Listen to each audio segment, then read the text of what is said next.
At least on paper. On paper, okay. On paper. I was gonna say I didn't study it, but it was like, that's pretty good if we're live already without me hitting. Oh, okay. It says we're being live We streamed. are being live streamed. Holy crap. Doi, what's up? We are the Improvfessionals. That is Caroline Dunn, my co-host, and I'm Andy Abramson, her co-host. And we're gonna have an amazing extravaganza. This is our 1-year anniversary. I'm very happy, thrilled. What's up, Caroline? Not much. It's about to start raining in Jersey. Jersey, see, she's in a different state from me. I'm in New York, and it is raining in New York, but it comes down to we do have people from around the world performing, which is awesome. So different time zones, all that great stuff. Different weather patterns. I'm sure there's some people who have a nice sunny day outside or night, sunny night. It's true, very true. Dry evening. So just out of curiosity, because this is the first time we're getting to co-host together, which is awesome, the 1-year thing. So I will say overall, Caroline, you know, I'm a big, enormous fan of yours. Curiosity, what did you do today, whether it's work or not? We don't need to know what your business is. We don't want to get to that level, but what did you do just to make yourself comfortable to get ready for today, even though... Oh, to get ready for this, I put on makeup because I don't do that for my job. I just do that for improv.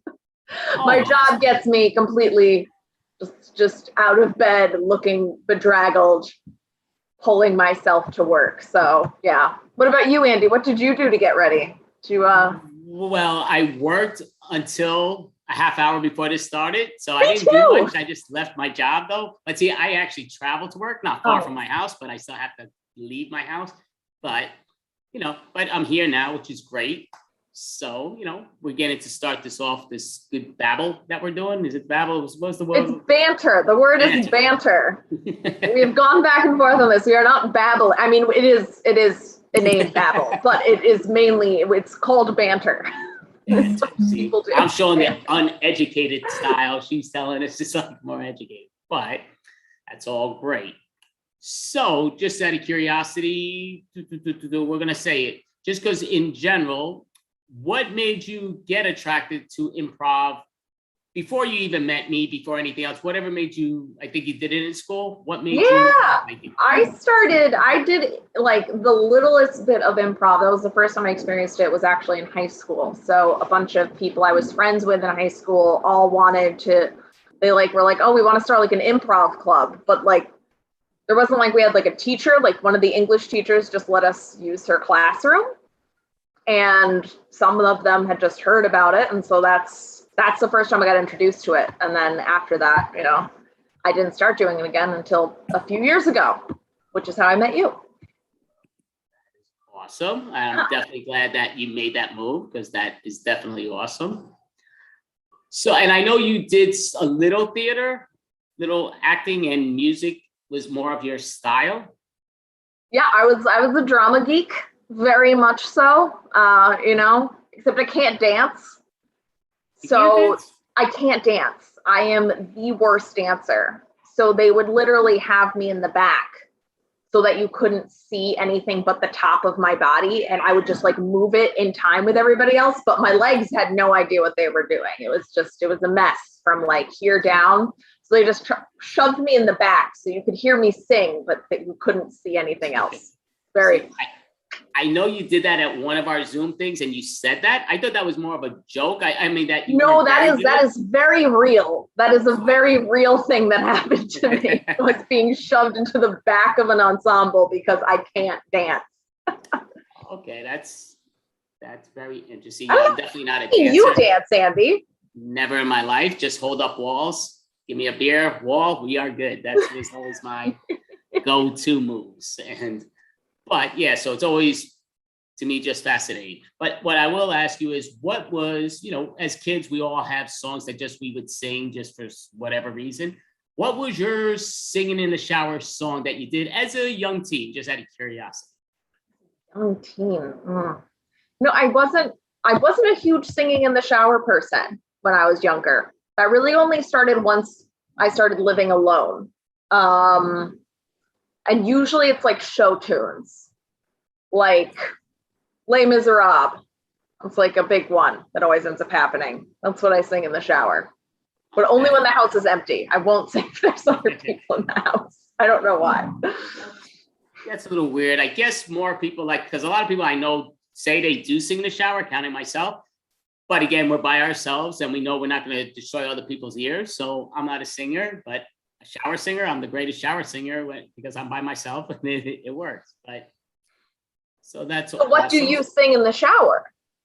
I sing a lot of different things. It depends on what shower mood I'm in. I do love, like I say, I think the greatest soundtrack in existence today, if you asked me 10 years ago, I would have said something completely, well, it wasn't around 10 years ago, I don't think, but is the World's Greatest Showman, which I think is an amazing soundtrack. And I think two of those songs are ridiculously, like, unbelievably great. But I mean, I think it's just a great soundtrack, which I listen to all the time and sing with. But yeah, those are just interesting situations. So just out of curiosity, what was your first song you ever got to sing on stage doing your stuff? Oh boy. Well, the first musical I was ever in was The Sound of Music. And I was ensemble, so I was a nun. So I always remember singing we had to sing like the Alleluia, I believe, at some point. That's the one that stands out the best. Oh, okay. That's great stuff. I mean, like, I do remember back in many moons ago, probably you weren't even around, but I was in junior high school. And basically, I was in a 7KT1. It's a talented, supposed to be. And I was in a singing chorus. So she would make us go up and sing in person. So I didn't want it. And I was the last one standing. We had like 70 people. So it was kind of, I did have a little time before I finally got going out there. But it was Billy's idol, Big Shot. I mean, I sounded like crap, but she afterwards was like, see, that wasn't such a big deal. And in my head, like, I'm like, are you out of your mind? I'm like, did you ask the people sitting here? It's just like, but it's always interesting, just, and time flies, Just getting yourself out there. It's good for you. It's good for you, Andy. We're gonna need to make you sing more now. That's what's gonna end up happening. You're gonna have to sing tonight, You've now made it very clear. But I will say, like, karaoke, I do love karaoke in general. Just in what I will say, I kind of do karaoke like I do in improv when I've done musical improv in the past. I don't sing in my voice, it's just like, I like to make a character, then I'll sing that character's voice almost. So I try to, even though my characters are probably close to me in general, but I still like to sing into that character. So to me, yeah, it's always fun and fascinating to see, I don't know, where you're going with stuff. So karaoke's fun because if it's a song people know, they don't care how bad you are, they're singing in tune with you. They're actually singing in tune where I'm not, but I mean, I always love that part. You just need to pick the right songs, the ones where you get to like belt them out and stuff, where it doesn't need to be like super like, That's true. Like, well, what's your favorite go-to song in karaoke? Karaoke. I have only done karaoke a few times. And actually the first time I ever did it was in Colombia. And I tried to do a Britney Spears song and I got super bad stage fright. So like my voice closed up, but also none of the words were right. Like clearly they had translated it very incorrectly into English. Like it must have been translated into Spanish and then back into English because it was not right. I think I was trying to sing like, oops, I did it again. And it was like, sorry, it happened once. And I was like, none of this is correct. Like what is happening here? I don't know what's going on. It was really bad. The last time I went to karaoke, which was like right before COVID hit, I sang I Won't Say I'm in Love from the Hercules soundtrack. And it went okay. Not great, but okay. Again, karaoke, they don't have the real instruments and stuff that you're going to be that star mode. But Caroline could definitely sing. So that's awesome. That is like my go-to in karaoke was always like, I usually would be one and done. I'm not going to say always, but that was usually my go-to. And I did love doing the Time Warp. People seem to like the time warp. And my sister used to argue with me, nobody's going to listen to it. I'm like, what, are you out of your mind? That's like a cult following. That's like, yeah, that one's got a huge following. Yeah, no, that's a good solid song to sing for karaoke. Yeah, I mean, it also depends, I guess, on what area you're singing in, but I usually sang it at the right spot. I have sang it in the wrong spot too, but it's okay. I mean, it happens and it's all good in games. So we still are a few minutes away before our actual first team comes up, which is awesome. So we still have a little more back and forth. So what inspired you to start the extravaganza? I mean, besides COVID, besides that, like, let's shove that to the side. Well, the sad thing is it's because of COVID. Otherwise, it never would have happened. But as for the record, me and Caroline, we've been together in the improv world for over 3.5 years, which is awesome. So back in New York City, we would go to shows, perform at different spots, the Pit, the Tank, and many other spots. I don't want to call out other spots and then not call out others, but we had a lot of fun. I mean, even Otto's Shrunken Head, which was a lot of fun. It's just, there's many places in New York City that we would have fun. We've even done it in a park with other team members for practice and warm-ups. So to me, that was always the awesome thing. Like, I'm one, if you would have said we were going to do a year extravaganza, I would have said never going to happen. I did not think I would even like to Zoom World. Again, I'm old school and I'm like, what the hell? And I mean, I think, being honest, I think Zoom saved my life. Thank you, Zoom gods, because the way things were happening, it was just like people did not want to hang out with you. And they've been like this. I'm going to be like, okay, I'm going to go really bananas, and Zoom saved that. So that's why I started where we started practicing online. So we did lose some team members because they're like, I'm not going to do the Zoom World. And some people gave it maybe 1 or 2 chances, then let it go. It's understandable. But to me, I actually fell in love with it pretty quickly, which surprised me. You know, I never want to lose this out. I think it opened up that door, which is amazing. Like, we have an improv team that'll be performing later tonight at 10 p.m. Eastern time. But we have more members outside of New York and New Jersey than we have in here, New York City, New Jersey. So it's unbelievable. But like, I want to get shows back in real world, but also online and keep that going. So it's always a great, great, great thing. And you're a New Yorker, you're looking to join a team. We probably need more members to start doing those things again. We lost a lot of members, but it's, always a lot of fun and all that. Yeah. I definitely think we're going hybrid. Like, I think that's what the whole world is leaning towards, hybrid, as we move forward. You know, it's kind of like half virtual, half in-person world. Yeah. I mean, that's good, because there's a lot of people you talk to, certain people, like, they just never gave the Zoom world a real chance. They gave it a little chance, and I don't get it. Like, you have to be willing to have fun. Like, even people that sometimes haven't done it, and they've come even in my improv drop-ins. I teach improv drop-ins also. I'm not trying to advertise that, but people are like, I've been wanting to do improv for so long. I've never done it. Then they're coming here and they're like, I loved it. And they start telling me how they love it and all that stuff. And to me, it's just, it's an amazing gift that we all have, that we forget about, that we had as a youngster. You know, best improvisers are kids, and we don't know that until we get older. But, you know, it's just sort of weird.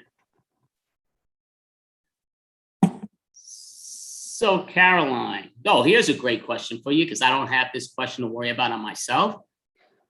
How long did it take for you to do your hair today? Oh, my hair? That's I'd probably say like 10 minutes, but drying it takes several hours. Like, it was wet. I took a shower probably at like 8 something this morning, and it didn't dry until like 2. So it's just recently dried, but you know, it doesn't take long to do. My hair just, you know, it does what it wants. It has its own personality. Okay. Your hair, I'm guessing, took you a very long time. Sometimes it does. You got to realize, once you start losing that up here, it goes everywhere else 20-fold. So it's a pain in the ass. It's like that. And that's probably another spot I'm talking about, but let's not talk that. We're on Zoom, but Facebook Live, YouTube. But yeah, so I do see it's almost that time. So Caroline, do you want to introduce the next improv group, or am I just putting you on a spot? No, you have to introduce the person. This is the year extravaganza. You have to introduce the first group. Tradition at this point. Sounds great. So from across the globe, we have David Roddy Pizdansky with Extreme Improv. So please come on up, folks, and kick some butt. Whoa! Hello! Welcome, everyone. Hopefully, it's not just me, but if it is, I would love that. Oh gosh, it's other people too. On the screen, you will see so many fantastic improvisers popping up that you just wouldn't believe it. Well, there's us four so far. There might be another one or two, who knows? But on the Tonight Show, and I want to thank Andy and Caroline, and just say congratulations on your 1 year anniversary for the extravaganza. It's a weird week, I will say that, because it has also been the 1 year anniversary tonight of Revenge of the Werewolf, which is why I've got a big moon behind me and forgot to change it. But this week we've also celebrated 4 years of extreme improv overall. So it is a week of anniversaries. And on the show tonight, as well as me, David Pizdansky, we have Johnny. Say hello to the people. Hi to the people. My name's Johnny. I'm from Reading, Essex, and happy 1 year, Andy and Caroline. Okay. Also on the show, speaking of Andy and Caroline, we have Dave. Nice segue. But I'm Dave. I'm in Paris, France, and happy anniversary to everybody. Well, thank you very much. But speaking of everybody, we have Stephen. Say hello to the people. Hello, I am everybody, apparently. As you'll be able to tell from my accent, I am indeed in Australia. No, I'm in Scotland. Congratulations to everybody celebrating things today. Well, speaking of today, it's still today in the States, and that's why we have DB with us. Hey, good to see everybody. They let me out of the institution for the weekend, so I get to do some improv. Amazing stuff. That's what we like to hear. And we are going to do improv indeed. Gosh, I'm just so nervous and excited that I just will just die on your screens. But with this, we're going to come to our opening game, which is a game called Verbatim. And the way this works in a game of Verbatim, one of our performers will perform a 30-second dramatic monologue, and then we will ask another performer to attempt to recreate that monologue as precisely as they can. Starting us off here, we're going to have Dave. Dave, I'm going to get a suggestion from you from the Extreme Improv suggestion cards, which you can actually get as part of the board game. Improvise your way out of this. But with this, Dave. Hello. You are going to do a monologue about mermaids. You're going to do a monologue about mermaids. Andy, if you are still with us, and I put this just like I'm a reporter speaking to you, back to our correspondent in New York. If you could make me a co-host so I can spotlight people, that would be fabulous. If not, so be it. But Dave, you will have 30 seconds on the theme of mermaids, and here you go. I remember the first time I watched The Little Mermaid. Such confusing feelings. Like, do I think this is the best animated movie ever? Or is it just Disney trying to make money off of me? But honestly, when I first watched the movie, I didn't really care because I was a kid. It was just mindless nonsense and dancing for everybody. Just running around the house screaming under the sea. That is 30 seconds. Thank you very much there, Dave. So now we are going to come to Stephen. Stephen, you will have 30 seconds to attempt to recreate Dave's original performance as precisely as you can. And here you go. When I first saw The Little Mermaid, I had confusing feelings. I wasn't sure if this was the best animated movie of all time, or if Disney was trying to make me spend my parents' money. It was a big movie, and everybody was singing Under the Sea, which is a good song. It's got a crab singing, and any songs that have crabs singing, or any sort of sea creature, are good songs. And that is time. Thank you very much there, Stephen. So now we are going to come to Johnny. Johnny, you will have 30 seconds to attempt to recreate Stephen's recreation of Dave's original performance. And here you go. when I first watched The Little Mermaid, I didn't know it was a good animated movie or not, but I like to spend my parents' money. Krabs was singing Under the Sea, and I like Krabs, and also I can relate to Ursula because she's a bad bitch, and any sea creature singing is great for me, and And that is time. That is time. Beautiful, beautiful Welsh accent there, Johnny. But now we will come to DB. DB. Okay, DB. So you will now have 30 seconds to attempt to recreate Johnny's recreation of Dave's recreation of Stephen's. I forget the order. There you go. I feel kind of weird about The Little Mermaid because I'm a big fan of Little Mermaid. I really I have confusing feelings about being a mermaid. And did Disney just want my money? Did Disney just want my money? I'm offended, but I love Under the Sea. Under the Sea is such a good song, and Krabs singing. It reminds me of my college days when the Krabs used to sing "Under the Sea, Under the Sea," but they were really in my pants. Okay, that is time. That is time. So with this, we're going to take things full circle. In a second, we will come back to Dave. Dave, you will have 30 seconds to attempt to recreate DB's recreation of Johnny's recreation of Stephen's recreation of your original performance. And here you go. I had very confusing feelings about The Mermaid. It's one of my favorite movies, and some things about it remind me of college, like especially the Krabs. They would they would sing Under the Sea in my pants, and it would just be very irritating at times. And I think there was something about Ursula in there somewhere, and the way she looked amazing.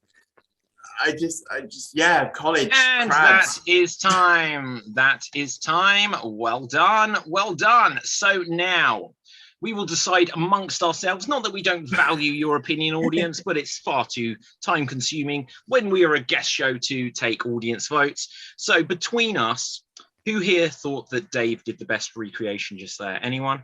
We're just going to vote for ourselves. Johnny did. DB, oh, you know what? Look at that. Dave, you've got it. It helps us move the show along. But that was the game verbatim, which you can read how to play in the Extreme Improv Big Book of Improv games. Available on www.extreme.tv. So, with this, we're going to go on to our next game. And our next game is going to be 1 minute remake. Yes, we are going to do some 1 minute remakes. And the way this works is each of our performers will be given 1 minute to recreate an entire film. They're not just going to do one moment or one scene. They are going to do every single character. And let's see, going first, we will have DB. Now, DB, the film for you to recreate is The Exorcist. The Exorcist. You will have 1 minute to recreate The Exorcist. And here you go. I love making political movies. It's so much fun living in this town with my daughter, and everything's so perfect. We love it. Let's go home, Reagan. Reagan, and then go home. It's been so great here at the house. That's the mom. She has a high-pitched voice because she's a woman. She said that. We're having some trouble in the house. Reagan just pissed in front of everybody. She's peeing everywhere. It's all over the place. And now I'm going to have to bring her upstairs. And now we're going to have to go get a priest. Hey, priest. Hey, I don't think I really want to be a priest anymore, but I'm here anyway. Can you help? You want me to help your daughter? I don't think I'm going to be able to do anything. I'm going to have to get a much older priest who's a lot more famous than me. He's going to come down the road now. Oh, look, here he comes. And that is time. Well done, DB. Well done. I forgot that the mum in The Exorcist is played by Elmo. I did forget that. Yes, Tickle Me Elmo. Yeah, that is the one. Yeah, great performance there. Great performance. So next up, we will have Dave. Dave, I'm going to choose a film for you, and let's see what we have for you. Could you please recreate Atonement? Atonement, and well, okay, look. Right, okay. I can give it. I'll give it a go. I mean, you sure? I'll give it a go. I don't know what it is, but I'll interpret it. Okay, so this is an interpretation of atonement, and here, Dave, you go. Bless me, Father, for I have sinned. It's been 300 days since my last confession. You see, I remember when that lady walked in. She sounded a lot like Elmo. I just remember her saying, "Tickle me more, tickle me more." It was just so heartbreaking, and the daughter just came in and she peed on the carpet. I feel like there was no sense of atonement for this. I feel that there's no coming back from this. I know I'm laughing, but I'm actually crying because I don't know what the hell I'm talking about. It's just making things up as I go along. Just someone, please free me of my sin of doing this scene. And that is time. Well done there, Dave. Well done. I've got to look this up now. We'll come to. I've got to find this now. Yeah, no, I was just impressed that Elmo was in this one too. Yeah. Right, so let's have a look. Next up, Stephen, let's find a movie for you. Okay. And let's see what we've got. Okay. For you, could you please recreate Groundhog Day? Groundhog Day. Okay. And Stephen, here you go. Oh, I'm waking up and it's a brand new day and I'm miserable. But look, there's that person I fancy. Or look, somebody just got hit by a lorry and I'm going to go to sleep. Oh, but look, I'm awake again. Oh, and there's a person I like and there's a lorry and there's something else. And I think in about 30 years' time, Andy Samberg will rip off this film. Oh, look, there's a lorry. I'm asleep again. Oh, but now I know things. And oh, I'm a weather reporter and a newscaster of some sort. And I'm getting stuck in a lorry. Oh, but as I go elsewhere. Oh, I'm Bill Murray, apparently. I can't remember this film. But I've seen it. I saw it yesterday and the day before and the day before and the day before and the day before and the day before and the day before. And the day before, oh, and the day before, and the day before, oh, and the day before, not that day, but the day before, and the day before, or was it all with one day? Is it the same day repeating, or is that a different day? And that is time. Well done there, Stephen. It's my favourite film. Right, so, Johnny, you can go next. The film for you will be The Hitchhiker's Guide to the Galaxy. The Hitchhiker's Guide to the Galaxy. From the look of your face, I can tell you love this film. Yeah. And here you go. Hey, so we need to build a spaceship to get away from this weird place that we're in because it's so fucked up right now. Okay, so let's get some tools and start building. Okay, so we're in the spaceship. Okay. Oh, I think there's a meteorite. Oh crap, it's going towards us. Steer! I can't. Oh god, we're out of gas. Yeah, we're crashing down. We're crashing down. This is fine. I'm fine. We're not in total peril. Yeah, it's fine. And yeah, I think a lot of people are dead. So that's fun. What should we do now? We need to get away from this world, and the spaceship that we just built is, well... And boom! That is time. That is time. So, I will go last on this round here. Can someone suggest a movie for me to recreate? Spy. Sorry? Spy. Spy? Yeah. Okay, never heard of it. Right, I think I might have done. I've no idea who's in it. Is it the one with the rock? No. Ah, shit. Well, it might be now. Right, so... yeah. I go. So, here I am. It's my first day at spy school. I hope I'm going to meet the love of my life. And oh, hi there. Wow, you're so big and muscular. Well, yes, I am. 6'5". And sorry, can I help you with anything? Yeah, actually, I just wanted you to die. You see, I am a Russian spy. Oh, no. The Rock did not see this one coming. Yes, now get onto your knees and I will pistol whip you. Sounds good to me. This is no time for jokes. Now, I have implanted using this syringe, which I strangely have near my computer, into you a microchip. It will explode if you do not go 50 miles per hour at all time. I think that's the plot of Speed, but I can do this because I am the Rock.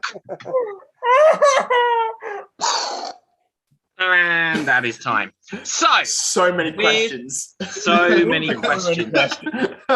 So many questions, so little time. With this, though, we are going to do this again, but this time there'll either be 2 or 3 performers in the scene. So let's roll the dice to see what our first combo is. And we will have Dave and Johnny. Dave and Johnny, let's choose another film for you. And this time, we got this, Johnny. We got your this. film is going to be Peter Pan. Peter Pan. So here we see Johnny. Here we see Dave. Peter Pan in 1 minute. Begin. What's that Peter Pan? Where is he? No, Nana, I need to go to sleep. Come on, children, let's go to sleep. But Wendy, we don't want to go to sleep. Mary, where are my cufflinks? I don't know where they are. I'm going out of the suit now. Okay, Tink, where's my shadow? Oh, hey, there was something trapped under the window. Come with me, Wendy. Let's go to Neverland. Oh, okay, come on, kids. But what about Nana? Forget Nana. She stays behind. Let's go. Hey, look, there's a lost island. Yes, there's mermaids down there, and there's Native Americans over there, and then there's the pirates down there.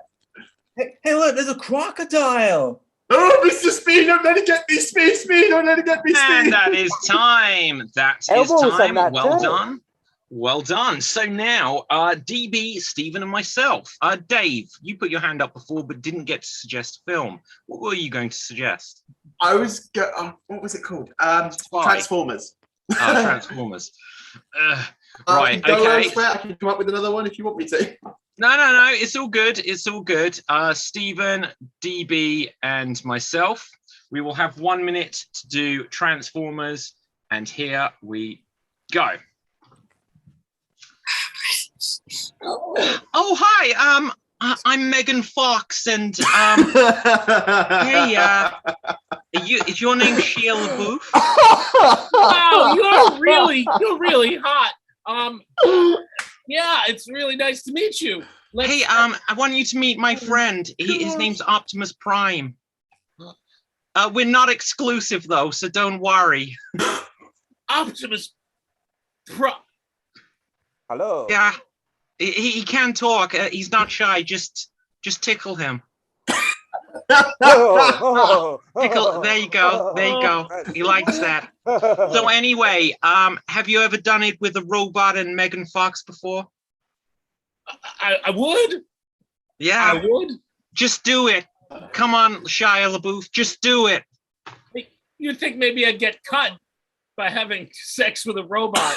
That is time. That is time. Stop. Okay. Oh so many questions. God. So many questions. So, I don't remember any of the story of that. I don't remember. Me neither. Okay. What we're going to do now is we're going to do a 90-second remake with all 5 of us. And yes, check this. That's almost it. We're going extreme. Right, okay, so let's see what film we have on the Extreme Improv suggestion card. Ugh. Which you can get. We won't do that one. We are going to do... Don't encourage him. Okay, we're going to do Meet the Parents. Meet the Parents. And here we go. Hey, So, honey. yeah. Hey, honey, do you want to take this relationship to the next level and meet my parents? I don't know. What are they like? Hey, do you see those two meeting each other's parents? They're not the main characters. We are. So why don't we also meet our parents? Yes. Yeah, we should follow in that example of those those minor characters. Hey, everybody here. I'm here to represent the parents.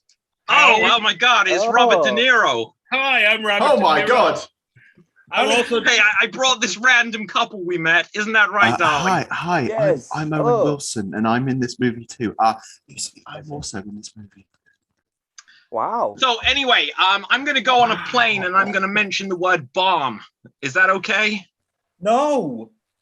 And then we're Well, gonna what get if I want to arrested. say it? Bomb, bomb, bomb. La la la la la la la right, la yeah, la right. la la la. Can we get another 2 movies? And out then of I'm gonna this have to come and wonderful take and premise? get you out. I'm gonna have to get you out because you got out of the circle. You stayed out of the circle of trust. Daddy, Hey, can I my come dad down? is Dustin Hoffman. My second name is Fokker, which sounds like nothing else. Yeah, so, look, your daughter married me, and now we're going to have some little Fockers. Is that Yes. cat peeing in the toilet itself? I am.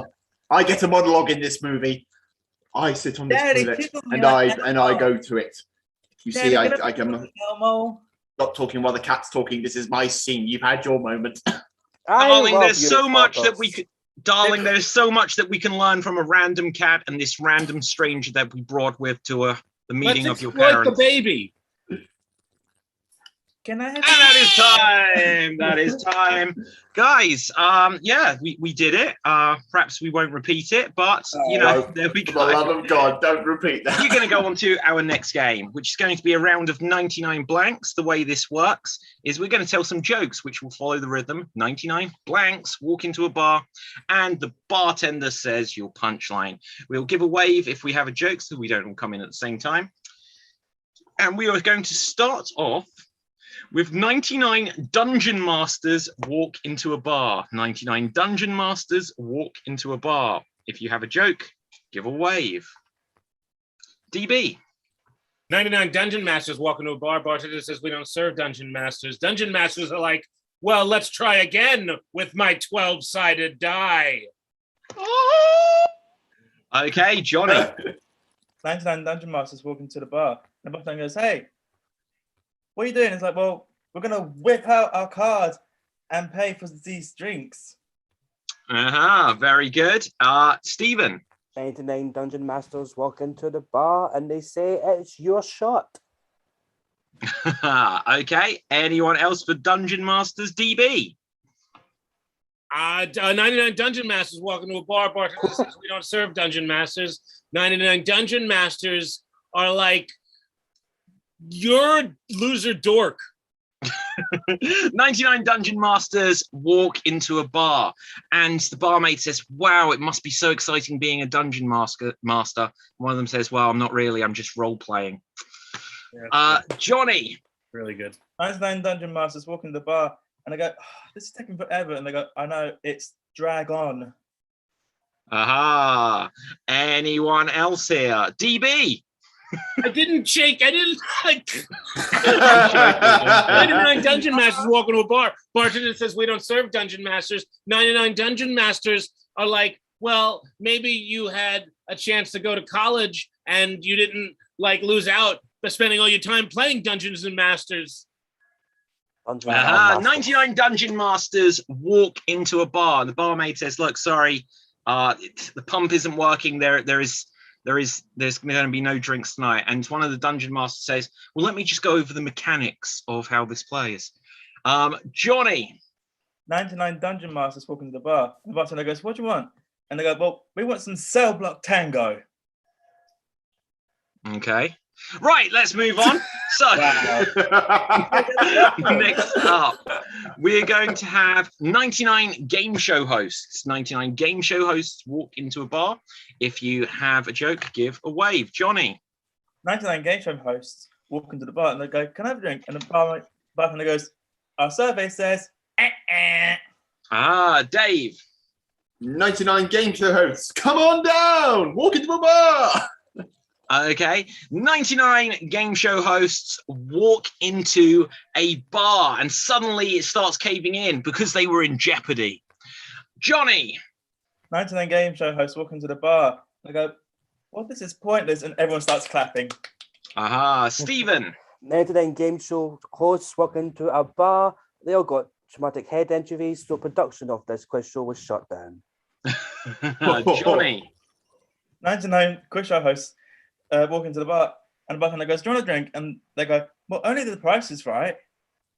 99 game show hosts walk into a bar and the barmaid says, look, I think some of you might be on drugs. And they're like, no, we're not. And they say, yes, we can tell that you are higher. Oh, Stephen. 99 game show hosts walk into a bar, but one of them can't really hold their drink, so they order the weakest drink. Very good. Dave. 99 game show hosts walk into a bar. They look around and they say, wow, this place looks really great. How'd you pay for it? And the barman says, oh, family fortune. Johnny. 99 game show hosts walk into the bar and they see the karaoke bar and they go, oh, wow. And the bartender goes, hey, you look like you got stars in your eyes. Very good. DB. 99 game show hosts are like, is this because I lost it again? Stephen. 99 game show hosts walk into a bar and they say there's a pool table. So two of them decide to play the game. But the first person goes first and the second person says, oh, do you know what? I'll see you after the break. 99 game show hosts walk into a bar and sorry, like DB, I'm drawing a blankety blank. Johnny. 99 game show hosts walk into the bar and I go, hi, I'd like to return this DVD. And the bartender goes, no, you got the wrong place. And I go, oh, sorry, I thought this was Blockbusters.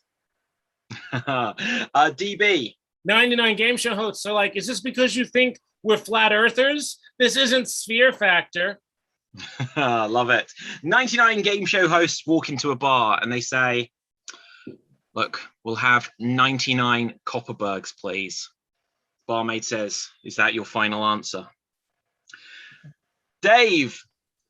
99 game show hosts walk into a bar and they ask the barmaid, what's the best drink you have on the house? And she says, oh, Wipeout. Very good. Let's mix this up. Have one final category for us. And we are going to have 99. Who made these cards? Right, okay. 99. Okay, 99 garbage men walk into a bar. 99 garbage men walk into a bar. Johnny. 99 garbage men walk into a bar. And the bartender goes, hey, you were talking trash last time you were here.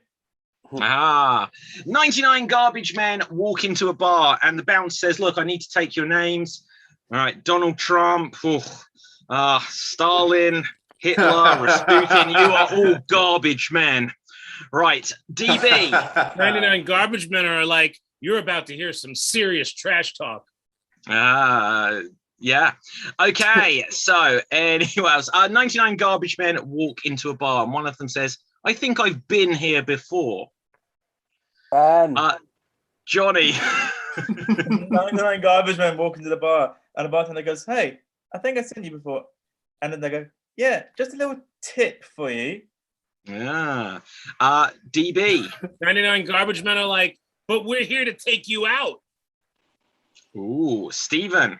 99 garbage men walk into a bar and the barmaid says, oh, you look all really sweaty, like what happened? And the garbage men respond, oh, we recycled here. 99 garbage men walk into a bar and they start chatting nonsense. And so the barman says, look, guys, can it? Johnny. 99 garbage men walk into the bar and they see a couple on a date. And one of the people on a date goes to her, listen, it's not working out. So he dumps her. DB. 99 garbage men are like, all right, we'll just pick up where we left off. 99 garbage men walk into a bar. The barmaid doesn't like the look of them, so she refuses to serve them. Right, anyway, we're going to move on. So, our next game is going to be Alliteration Anarchy, and this will be for all 5 of us. And the way this works is each of us are going to be assigned a letter of the alphabet. And as much as possible, we have to begin as many words as we can with the letter that we have been assigned. For clarity, we can say any words we want in the interest of progressing the scene, but our goal is to begin as many words as we can with the letter we have been assigned. So our scenario this time is we are breaking records. Don't know what we can interpret that as we will, but we are breaking records. Johnny. Yes. Begin as many words as you can with the letter C. Easy. Dave. Hello. Begin as many words as you can with the letter P. Stephen. Begin as many words as you can with the letter F. DB. Please begin as many words as you can with the letter S. And I guess that means that I will begin as many words as I can with the letter H. We are breaking records, and here we go. Feel free to go first. Higher! Here we go. Please let me go as high as a plane. Show me how high. Show me. Can you Pole stop? vault away. Fire eating. Oh, help! Horace, what happened? Oh, punctured my toe. Can you? Oh, stop? hell. Should we get some help, or should we slap him, or maybe Pancakes, get me pancakes. He's hurting, Helga. Help him. Candles. Friends. Candles. Candles and pancakes. special Friends, help? fear not. Horace, is that hot? Fine. Fear not, friends. Pain, human. insurmountable pain. Peter, would you like candle wax pancake to cure you? Put some pineapple on that.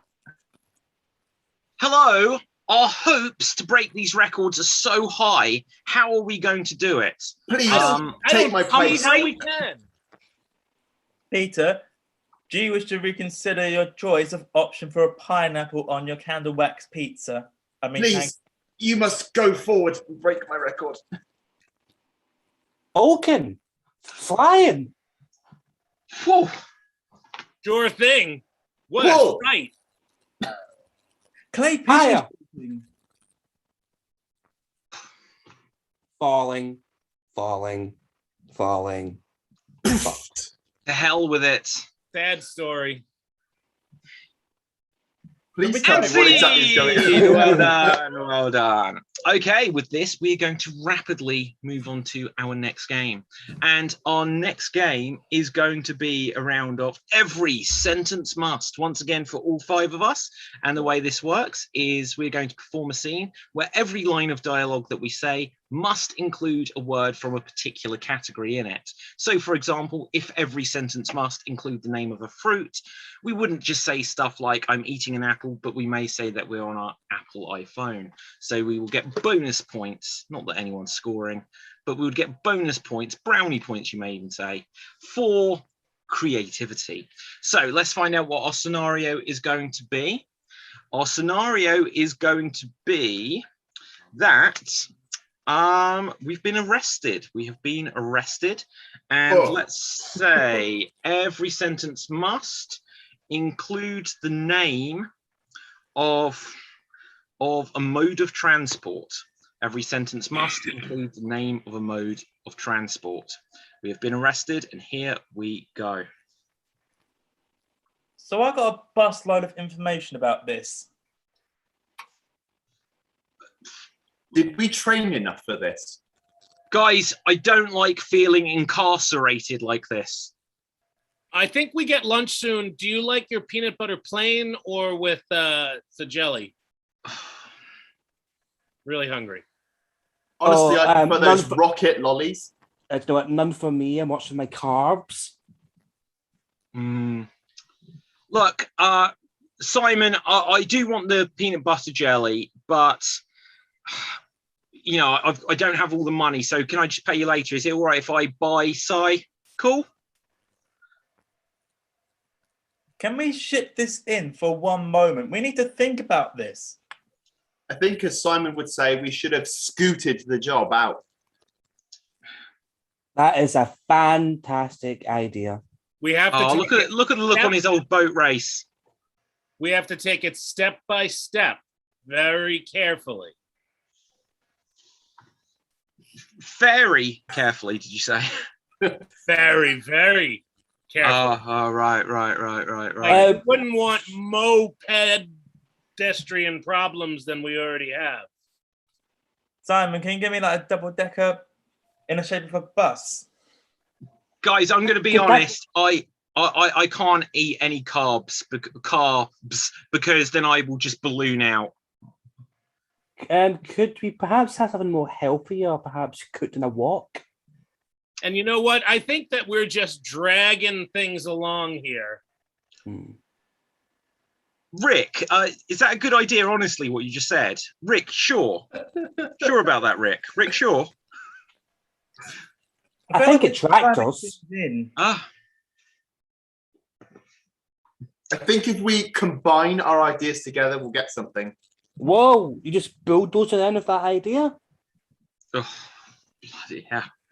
I feel like How am I going to dig my way out of this? Do you know what? This is all of our fault. If only we'd like concentrated on education and like taken things seriously when we were in uni. Si, that cool? I feel like we need to subtract to this. Use that crane-like neck of yours and look if there's a way out. Don't even know what this is about anymore. Like, what is this even about? Oh, hang on a second. Look, we said no drugs in here. Did someone spike my peanut butter sandwich? I'm feeling a bit DeLorean. Peanut butter looks a bit mini. It's the rocket on this sandwich. Oh, I hate leafy bitter things. I could use some Java, Lynn. If you could get me some Java, Lynn. Lynn, we'll go and get you some coffee. Yes, that is a great I don't want any coffee. Can we, spike it with something? I forgot what my pun was. I think for this, I think for my last meal, I'd like some lamb, boar, guinea. Oh yeah, no, I've remembered, right? So can we get some like beer in it? Can we hover craft beer, please? I feel waiting for the pun.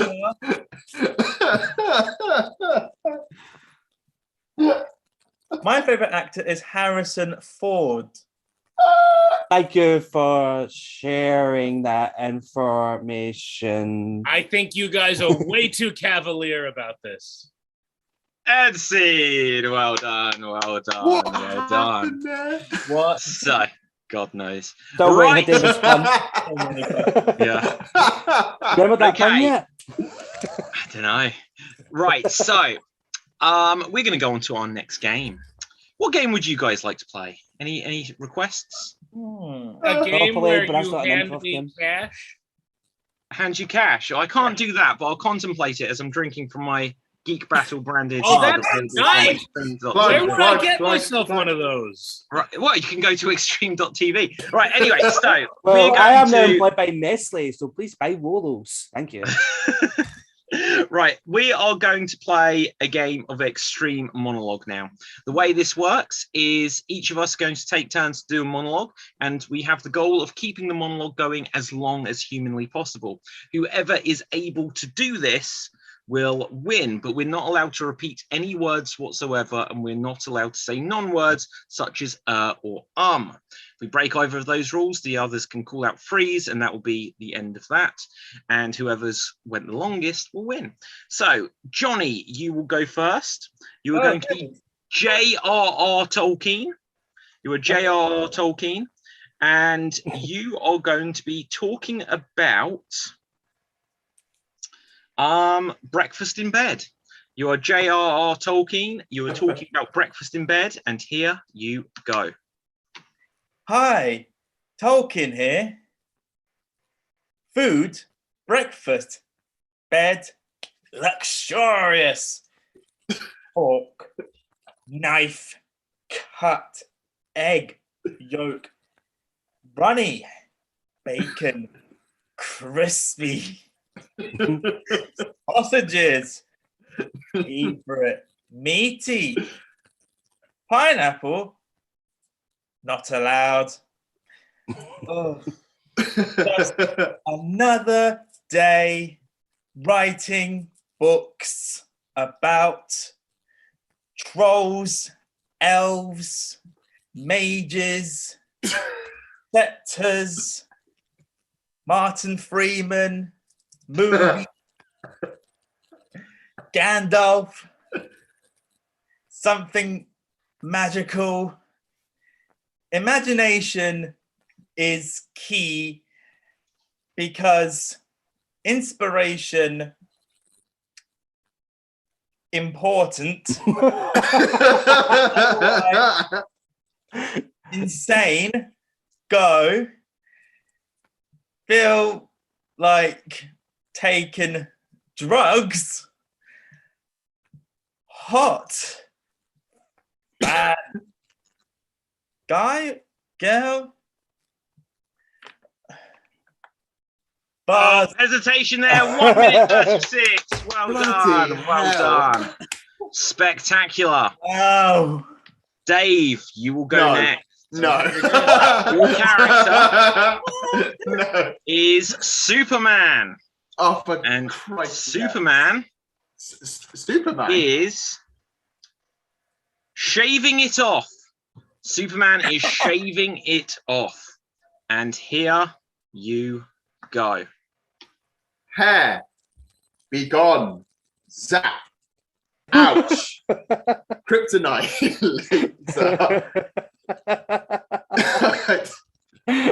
No. This can't work. Alien. I am. Lex Luthor has bald head. Lois Lane, Batman, Bruce have more than me. Hulk, not strongest. Superman is with Hesitation free. Okay. Hesitation. Okay, 1 minute exactly. Spectacular. Spectacular. My name is Next superhero, Dave. Pardon? Next up, DB. You are going to be for us David Bowie. You are David Bowie, and you are in the doghouse. You are David Bowie in the doghouse. Here you go. Well, you know, it's pretty obvious that I screwed up. Would love to make it up to the family. Up, freeze, screwed up. Would love to make it up. 24 seconds. That Ah, was the best David Bowie ever. Very good. pretty good, pretty good. Okay, I will go next. Can someone suggest a character for me? Tom Hanks trying to sell biscuits. Tom Hanks trying to sell biscuits. And here I go. Hello, guys. So, sit down, listen up, Buzz. Oh, annoying stuff. Bo Peep. Wilson.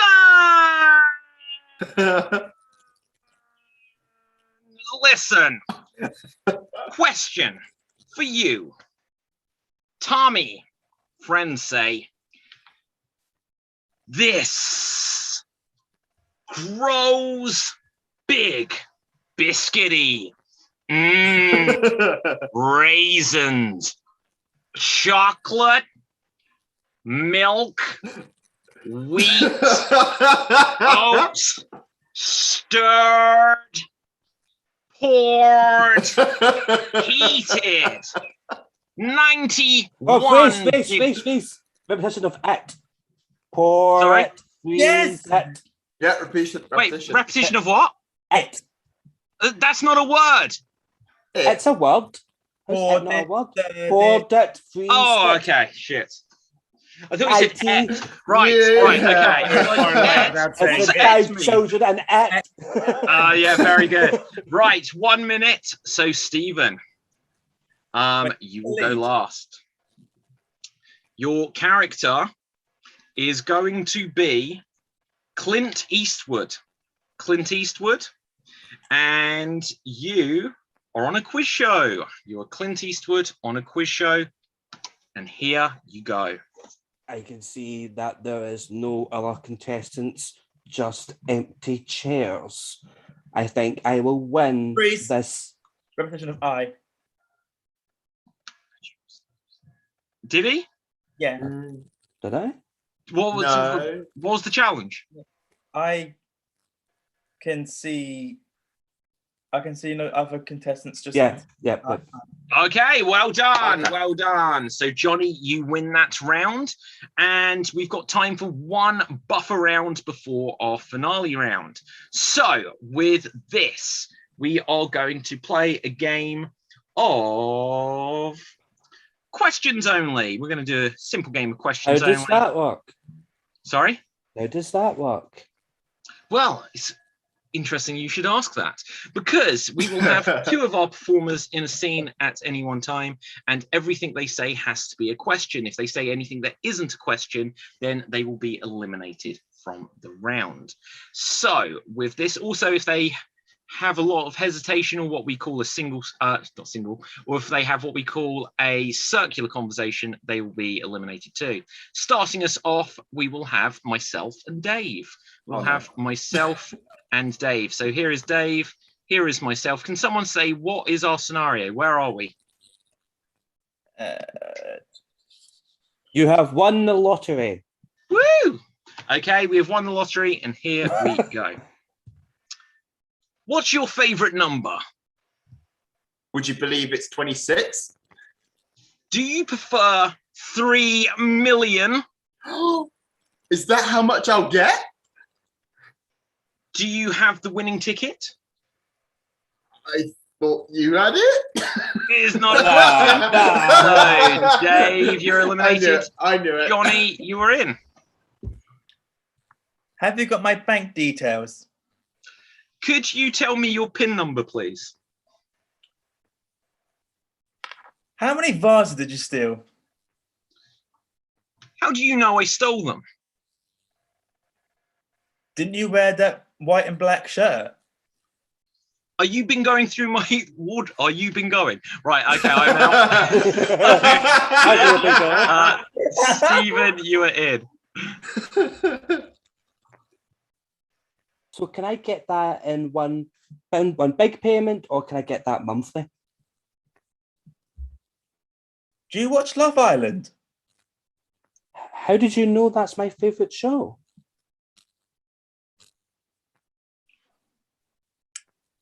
Oh, hesitation, and Johnny, you are out. And DB, you are in.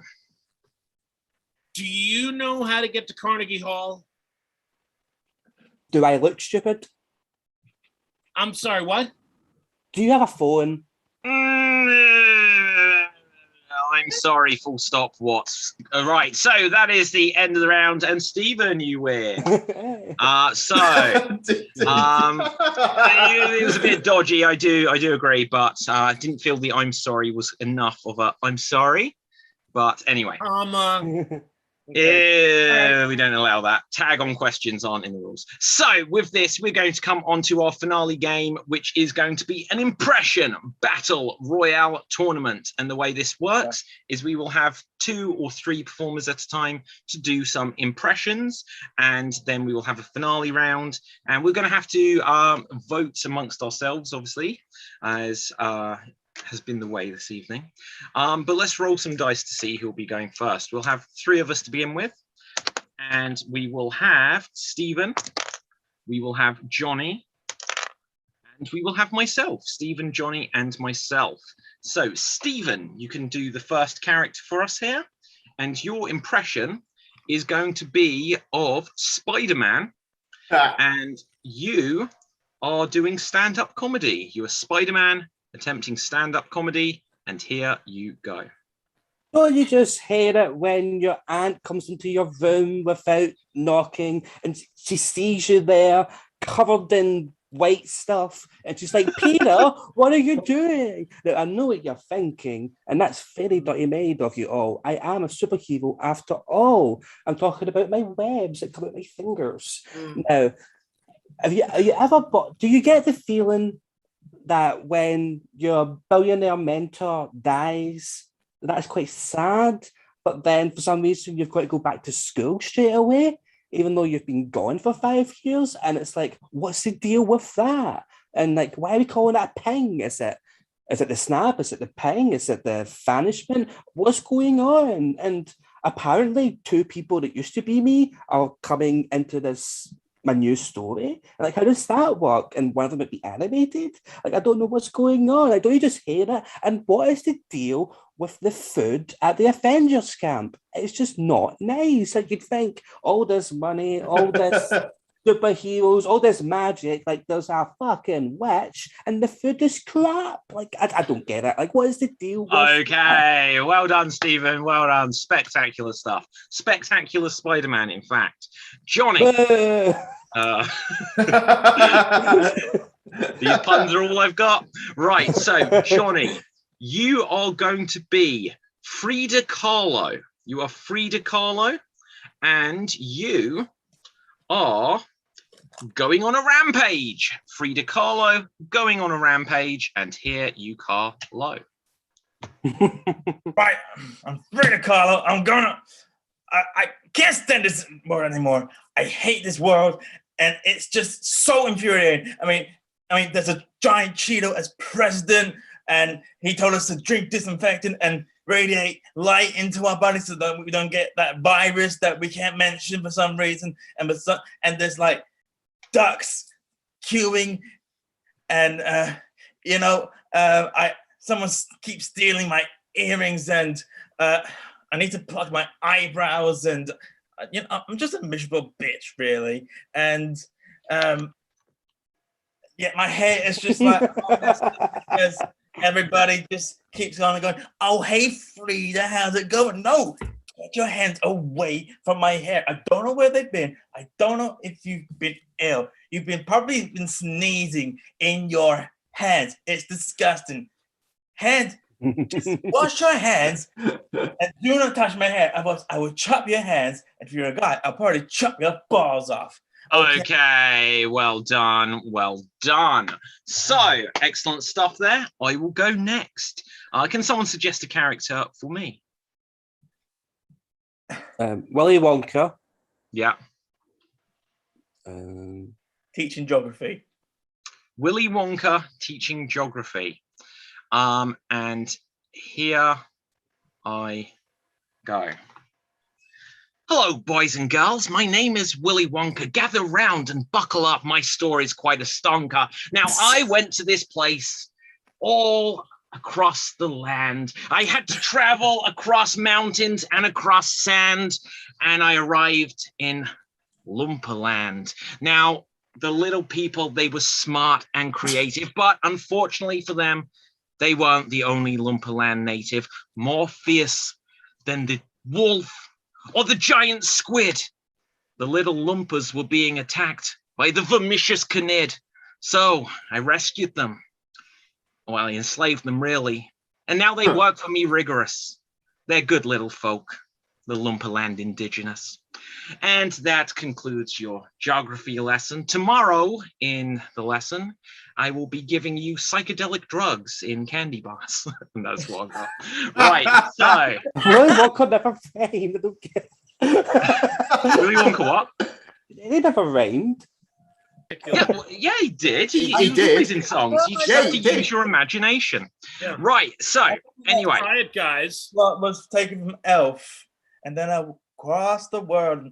Well, if you say Johnny, Elf, I don't understand what you're saying, Yeah, I but don't know we've what got you're 6 talking about. minutes left. Right, so with this comes down to Dave and DB, between you, who do you think should go through to the finale here? Steve. I think I should. I'm older.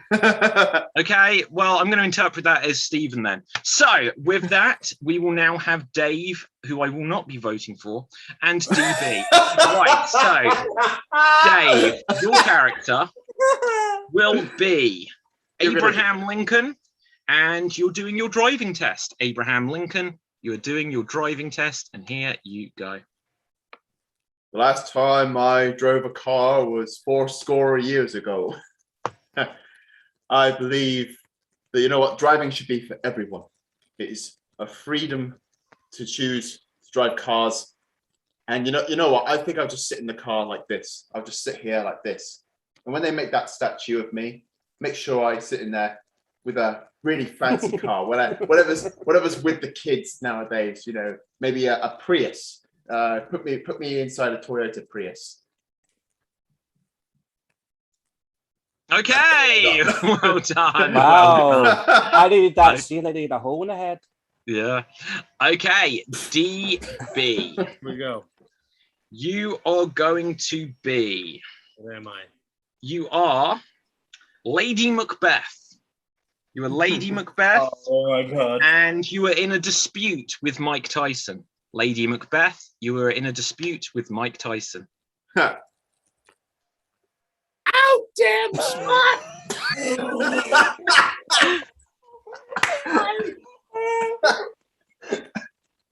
I told you to kill the king. You made me do it myself. I shouldn't have done it now. My dress is filthy with blood. What's that, Mike? I have a high-pitched voice. You have a high-pitched voice. You do. Ow, damn, Mike. Okay, well done. Well done. So, who do we vote for? Johnny, Stephen, and me. Stephen, who would you say? DB. Yeah, I'm inclined to agree. Johnny, how about you? Dave. I'm just going to interpret this as Dave didn't get the vote. So, Stephen and DB, you'll do the finale. We have 3 minutes left, so we're going to have to rush it. And with this, Stephen, you are Roger Federer, and you are teaching dance. Roger Federer, teaching dance. Take it away. I forget if I'm a tennis player or a golfer. But today we're doing Neela. Today we are learning how to dance, how to feel ourselves within and express that, feel our bodily movements, but with our limbs, nothing else. Somebody please remind me if I'm a tennis player or not. Yeah, tennis.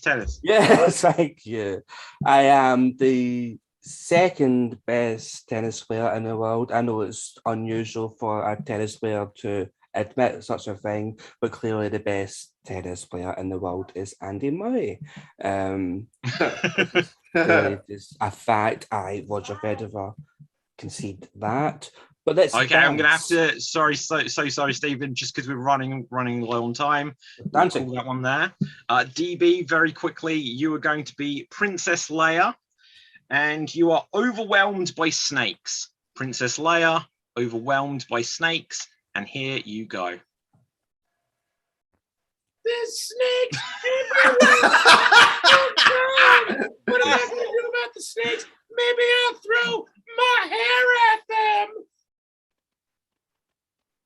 I hit the snakes. I hit the snakes. Oh my God, now I gotta strangle this fat thing to death with him. Gotta strangle him to death. Strangle Jabba. Strangle Jabba to death. Okay, we'll stop that there. Well done, DB. Well done. Johnny, who would you give it to? Stephen or DB? DB. DB. Dave, what would you say? Stevie. And DB, what I'm going to say on this special extravaganza edition You're both winners. Well done. Well done. Hey. You're both Well the done. Extreme Improv Extremes champion tonight. So here we see DB, here we see Stephen. Congratulations, both of you. We all But- agree I'm the real winner, though, right? No. I agree with that. No. No. Elmo doesn't agree. Yeah, only Elmo. All right, so very quickly, I think we've got like 30 seconds left. Dave, where can we find you? Look at my social medias. There they are. There you go. Have a look at Excellent. that. Johnny, where can we find you? Follow, if you type my name, just type it in, just follow me on social media. Okay, Stephen. Glasgow. DB. Google DB Frick, you'll find stuff. Well, okay, for me, since I've now got loads of time left, Oh, you can go to my bloody website, hell. extremeimprov.tv, which supplies so many great products. And hello, Andy. So, you guys did a great job just for the Thank run. you, Andy. Caroline, come back up. But for the record, before you guys leave, we want to do a little interview for the 1 year extravaganza, see how that goes. So we will ask you a few questions and then we'll tell you to hit the road. Don't go away, man. Just go away. Just messing with you guys. But I thought you guys all were great. I personally would give Steven the win because DB, you're doing Princess Leia. You have to do the bun, baby. You got to do I the threw bun. buns. I took buns off my head. I threw them at the snake. Oh, okay. I didn't. Oh, my mistake. Okay, then you did a great job. Sorry. Got to give it to you then. I'm sorry if but taking that away from Caroline. I'm sorry. So Caroline, ask away. Go for it. Oh, I was just gonna say I loved the whole "et" as a word conversation. That was just great. Yeah.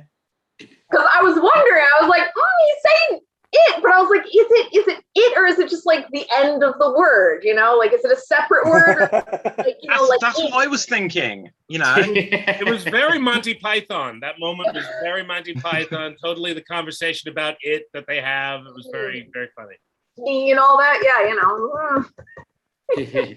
No, I do think always David Riley Pistansky is brilliant. I think like I've been lucky to perform with him a few times. I'm usually at work, so I can't. But it's always awesome when I get that opportunity just because, you know, I'm working in the real world when he's doing stuff because he's in the future, but he doesn't want to tell me the winning numbers. Kind of rude, but goes down to David, for the record, like you have such a strong following, which is unbelievable with Extreme Improv and all. Like you've been brilliant, which is amazing. And I don't even know how he does it. Like it blows me away. I wish I had that same, like I have an improv team and they don't have my back for nothing like that. Caroline does. I'm just messing with you. I'm just joking. But how do you do it, Dave? How do I do it?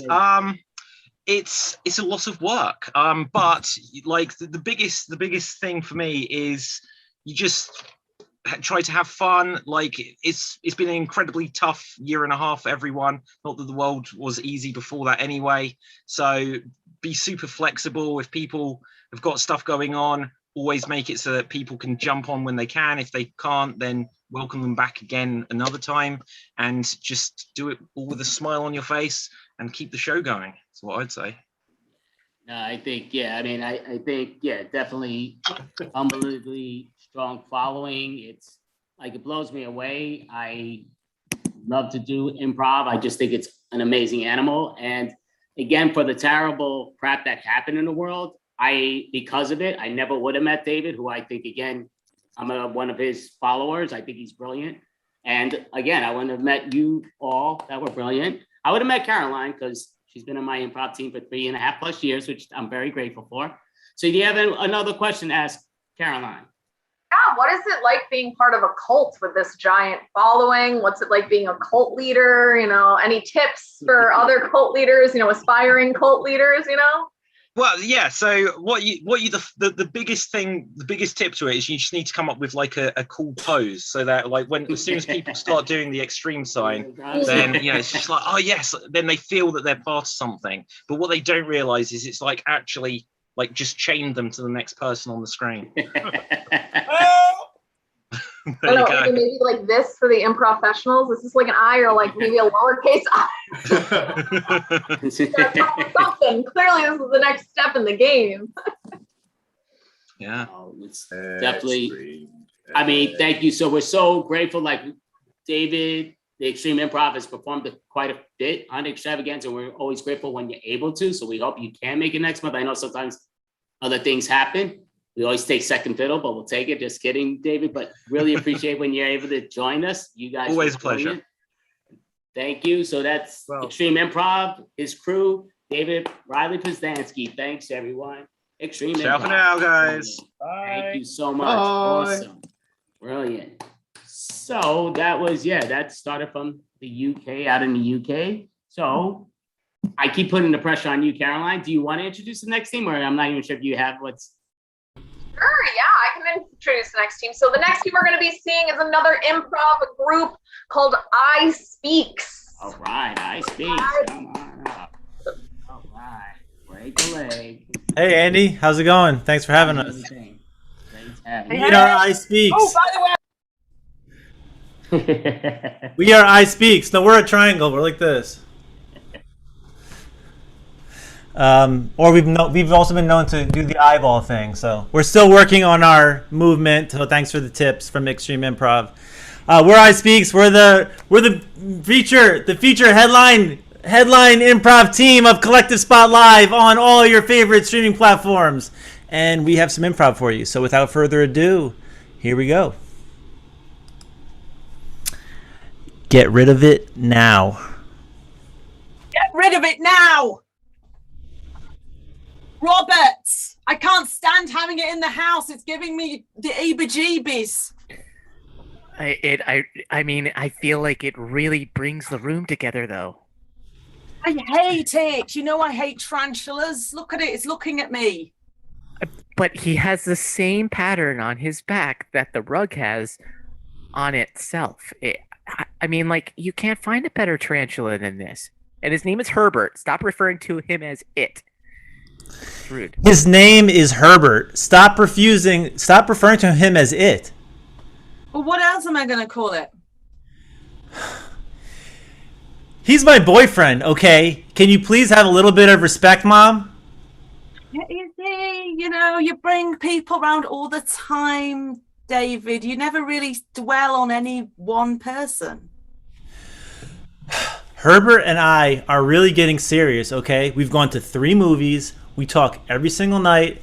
And seriously, I see the future with this guy. Well, you said that about Vince. And with Vince, you went to 4 different movies and rented a video with him, which I don't think they even do anymore. Yeah, but Vince smelled so bad. Remember we had to fumigate my room? Oh, Vince was Remember alright. we had to fumigate my room? Yeah, no, I remember, man, because you smoked so much in it, yeah. Like, the amount of dupes that I had in this room was copacetic with my spiritual chakras. I had Yeah. so many. I had like a library of Congress of dupes. Yeah. I remember that it was more of a sort of smoking than an extermination of any kind. Yeah. We just smoked. And then someone just came in with a vacuum and was like, "Hey, man, this is really the air quality here is not copacetic to my breathing." And I said, "You're right, man. Sorry about this. I will take this back, and I will make sure that I open more windows." I always wonder if we smoked too much, because I know we found Jim in the corner of the room and we didn't know he was there for about 2 months. We didn't know he was there for about 2 months. I mean, how could a guy squat that long in a house right next door to us? It's because he was really, really, really into exercise, okay? Like, that guy was squatting all the time. You can find him at 3 o'clock in the morning, 4 o'clock in the morning, 5, 7, 8 at night. He is squatting. Did you see his squats? Did you see his thighs? His I know. leg is bigger than my head. Yeah, it was like if you could take a human and you could replicate what you find over at Renaissance fairs for those thighs, that was him. He's juicing, man. He's juicing. I swear he's juicing. No, he just drinks a lot of Red Bull, and he gets in there and he does what he needs to do, and he takes his protein shakes, and those quads, those thighs, they can crush kegs. You've seen him crush a keg with his thighs? Yeah, I've seen a keg crush itself from looking at his thighs. Out of fear. Out of fear. Was it full or empty? Out of fear. Well, I know you're scared, but you've got to go down the slide. You're holding up the whole line. I can't do it. You're going to have to push me. I'm sorry, ma'am, but regulations say we are not allowed to push the guests. Just you have to cross your arms and just go. There's a pool at the bottom. It'll be okay. I can't. When I saw the queue, it told me 45 minutes. It said nothing about how high it is up here. It's very high. It is very high. Are you? Because that might have helped you with your fear a little bit. No, I don't. If I lie down, will you shove me? Okay, if you lie down, I will maybe be able to give you a little kick as long as my manager's not watching. If you lie down, I may be able to give you a little kick. I don't think that's going to get the baby out, Jim. I think that it will. I have a doctorate. I have gone to school for this. Yeah, you have a doctorate. You have a doctorate in art history, Jim. This is semantics. Okay, I think that if we just focus, you focus your breathing, and you just lie down, I may just be able to kick it out. I also took football. It's fine. It's not the same thing, Jim. It's batters up, catch. Come on, we have to work together here. This is our dynamic. The baby comes out. Why don't I kick you? I think that'll help the baby come out. It'll get the rage out. It might. It's theoretically, there might be some kind of connection from you kicking me. No, I think that'll definitely help me. I think that will help with the pain. Okay. Tag out Louise. Wow. So she really kicked you in the face. Here, let me put a little splint on that nose. It looks broken. Here, maybe I can pop it back into place. Thank you. Yeah, I told her to aim for the abdomen.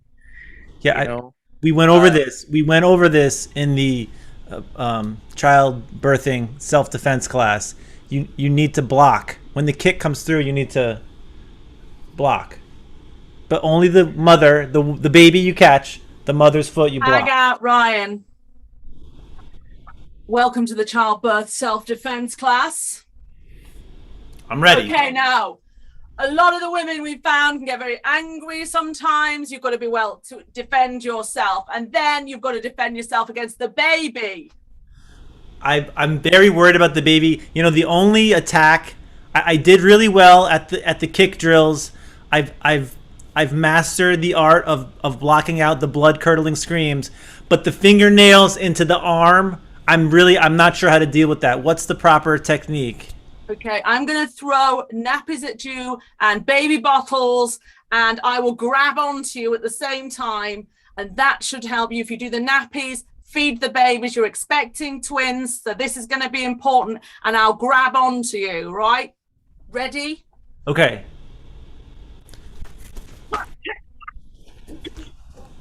Okay, how's that?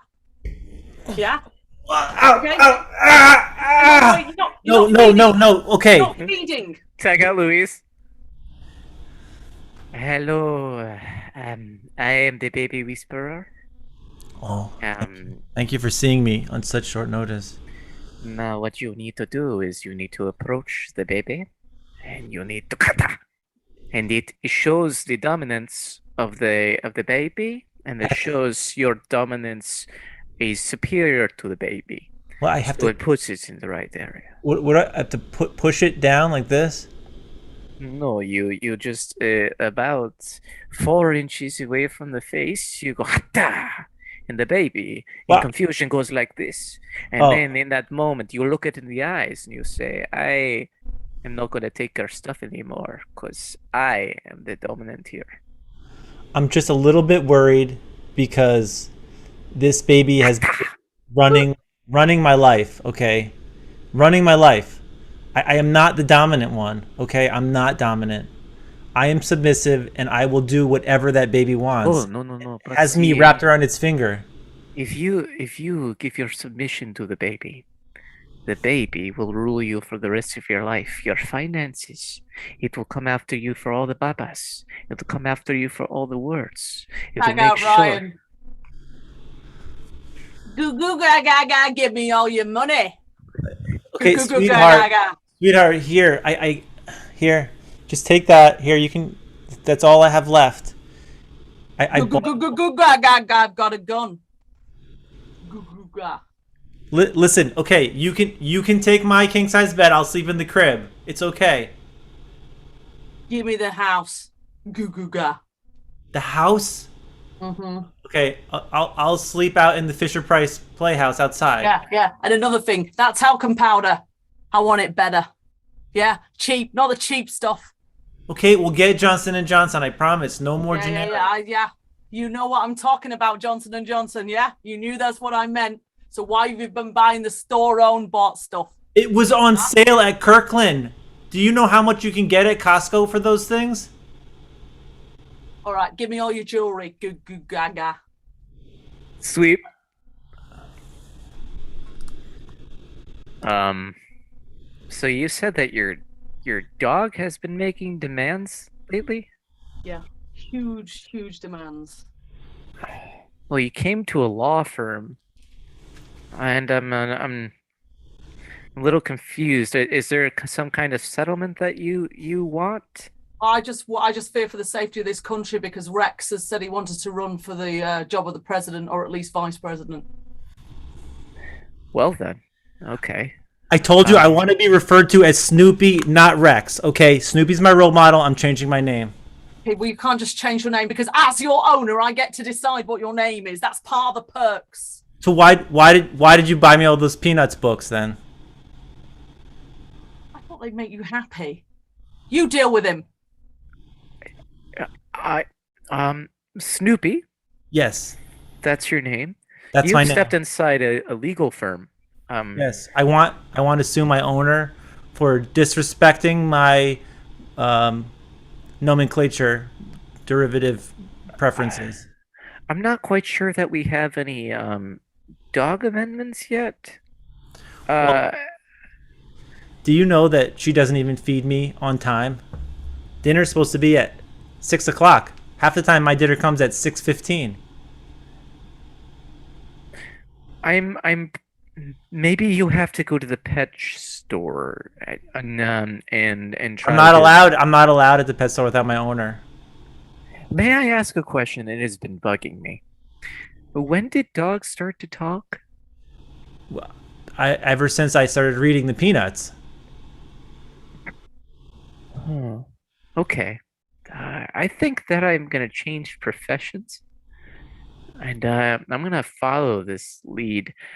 You're on your own, Bud. But No, Snoopy, not Bud. Bud is the super dog or something.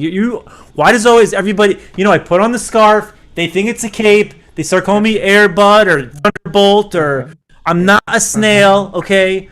I got Ryan.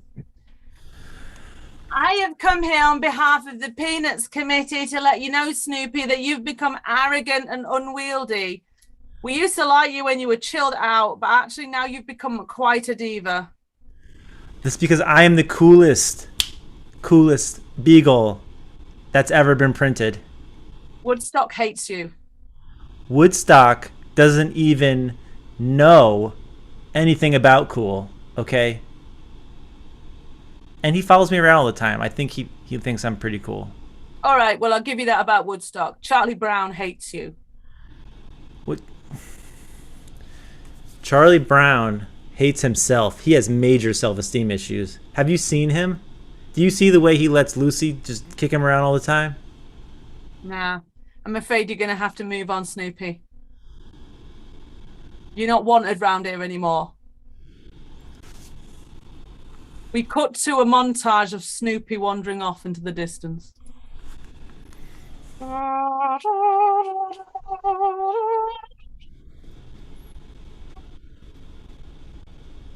Hey, yes, Snoopy, this is the sort of thing, this sort of dramatic exit.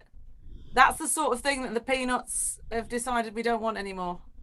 Well, I'm sorry. I was trying to get my scarf to like float in the wind, but it wasn't I need help with that. Yeah, we don't like the dramatics. No, it's too much. It's like you used to be one of the Peanuts, and then you had your own comic written about you, and now you've been making demands ever since. Yeah, you developed an ego. All right, you know what? That's it. I'm going to network TV. You guys are. I'm done. Sweet.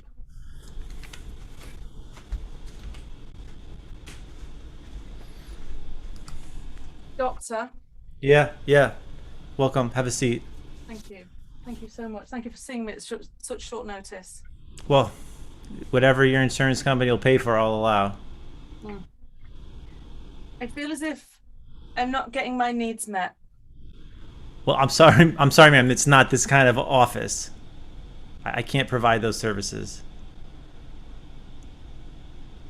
Did you just not hear what I just said? My needs aren't being met, and you're not going to meet my needs either. Okay, tell me more about your needs and what they would like to meet. No one listens to me I'm sorry, what? like that, really. Doctor, if you're not going to take my feelings and my life seriously, I'm going to have to leave. I'm sorry, you can't leave yet. If you don't stay for the full hour, I can't bill you. Okay? And I got Michael. Hello, I'm the baker. I have been told that your needs aren't being met. Well, these hands are made for kneading. I've made many pieces of bread. I've been hired by the doctor, and so I'm here. Those were the sort of needs that I needed, but as you're the only need maker that I have access to, you may need my bread. Thank you. Please present. I have to provide my own bread. You're not even going to provide some flour or Well, mixture? yes, this is how it works. The process here is you arrive at the office with your own bread that needs kneading, and I knead the bread. Tag so out, that way your Ryan. needs are met.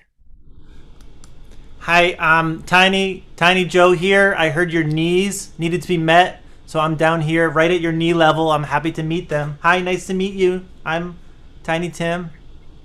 This is the bread thing I can cope with. Are you serious? You said your knees needed to be met. My needs. My needs. Not your knees? Because No, I'm not my down knees. here. Can I do anything while I'm down here for your knees? Maybe your patella needs some massaging or something? Listen, I know the doctor's trying to keep me in here, okay? But I'm going to go because I need to not pay this amount of money for this source, shoddy service. I'm not allowed to let you leave, ma'am. I'm just here to meet your knees. Okay, well, you can meet my knees. One is called Veronica, the other one is called Daphne. Oh, hello, Veronica and Daphne. You guys are just so cute. Do you bend the other way as well? What sort of question is that? I mean, have you ever met knees before? That seems like a ridiculous question to ask knees. Do you bend the other way? They only bend one way. Well, that seems very inflexible to me. Shouldn't my knees have never been so insulted. Cover them. Hello, I walk am right out of here. Dr. Bronson. I hear that your knees feel insulted. Would they like to talk about it? Yes, they would actually.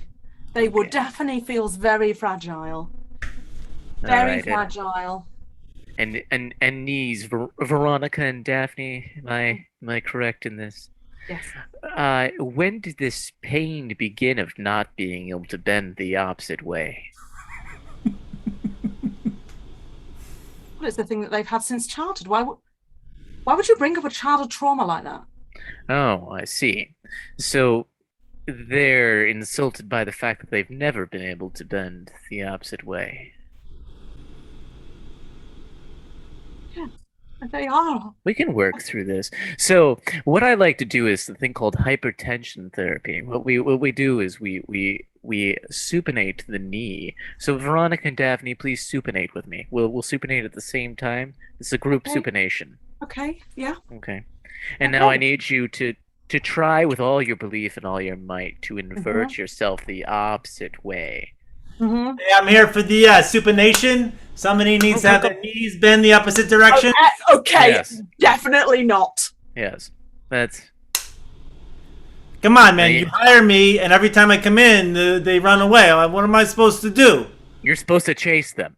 You're supposed to chase them and make sure that their knees bend the opposite way, so that way the knees don't feel insulted anymore. We have so many sad knees out there. Do you know this? Those patellas are costing our insurance so much money because you're not chasing after our clients. Listen. I fractured 300 patellas before I went to prison, okay? And they let me out on parole, and I got a job because this was the only thing I was qualified for, which is busting kneecaps, okay? Tommy, and then I show up here, and you tell me I'm supposed to chase them?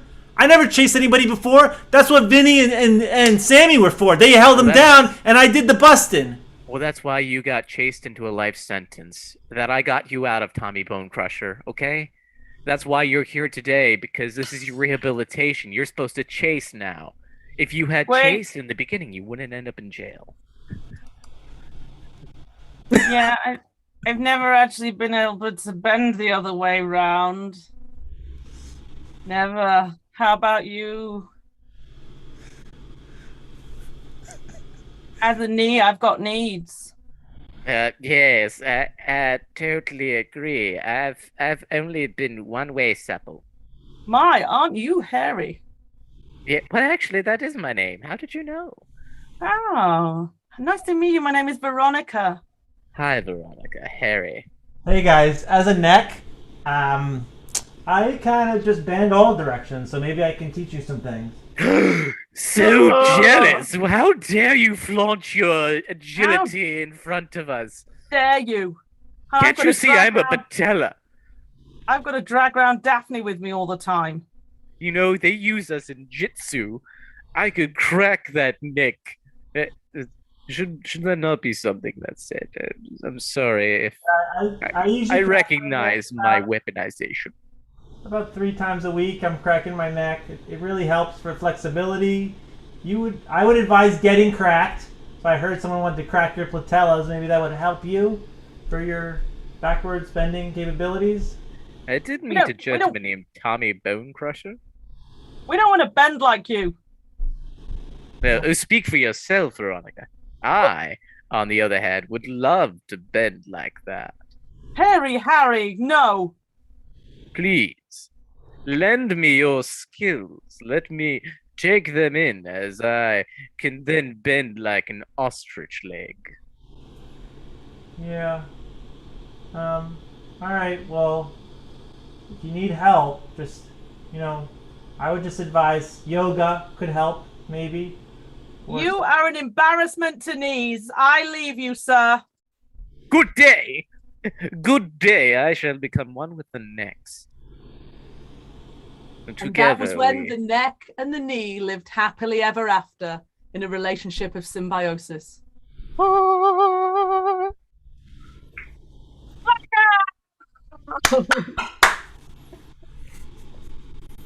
Thank you. We were I Speaks. We were. I Speaks has sparkened. Great job, folks. Don't leave yet, because this is the 1 year extravaganza. So Caroline and myself are going to do a quick little interview with you all, if that's all good. This is the extravaganza. Wow. Extravaganza. Been here since the beginning, Andy. We were at the first one. I nearly injured my elbow performing for you guys for your extravaganza. So I hope you enjoyed that. And you did that, the elbow, no makeup, right? Both of you, great elbows. There. No, I saw how awful my elbows were when I showed them to you, and I regretted that move. Never again will we have an elbow close-up from Louise. Never. It's an elbow no. So, Caroline, you want to ask them anything? Yeah, how did you guys all meet? How did this team come together? Michael? I think, we met in various different places. We were jamming all over the internet. I think most of the original I Speaks group came from the Neo jam, which is the new improv order. We were jamming with Edison, and a number of us got together, pulled a group of us together. I'm sorry. There was a lockdown. You might remember it in various different nations around the world. Shh, don't mention it. And we all met each other, and then we've never actually met each other in person, which I'm sure is true of quite probably a few people that you guys know too. Yeah. So we're from all over the world, although mainly in the US. Except you and Corey. Except the people from the UK and Canada. We have a For the Canadian. people who aren't in the US, they aren't in the US. They're a North American person. But And yeah, so we started, we came together. I believe we originally came together to do the show for you, Andy. For Andy, yeah, it was for Andy's show, and we were practicing. And then after I think 2 or 3 of the improv at its best shows, we started our streaming channel. So we've streamed now, and we do a show every week. And we've been having fun just streaming and improvising and being silly together.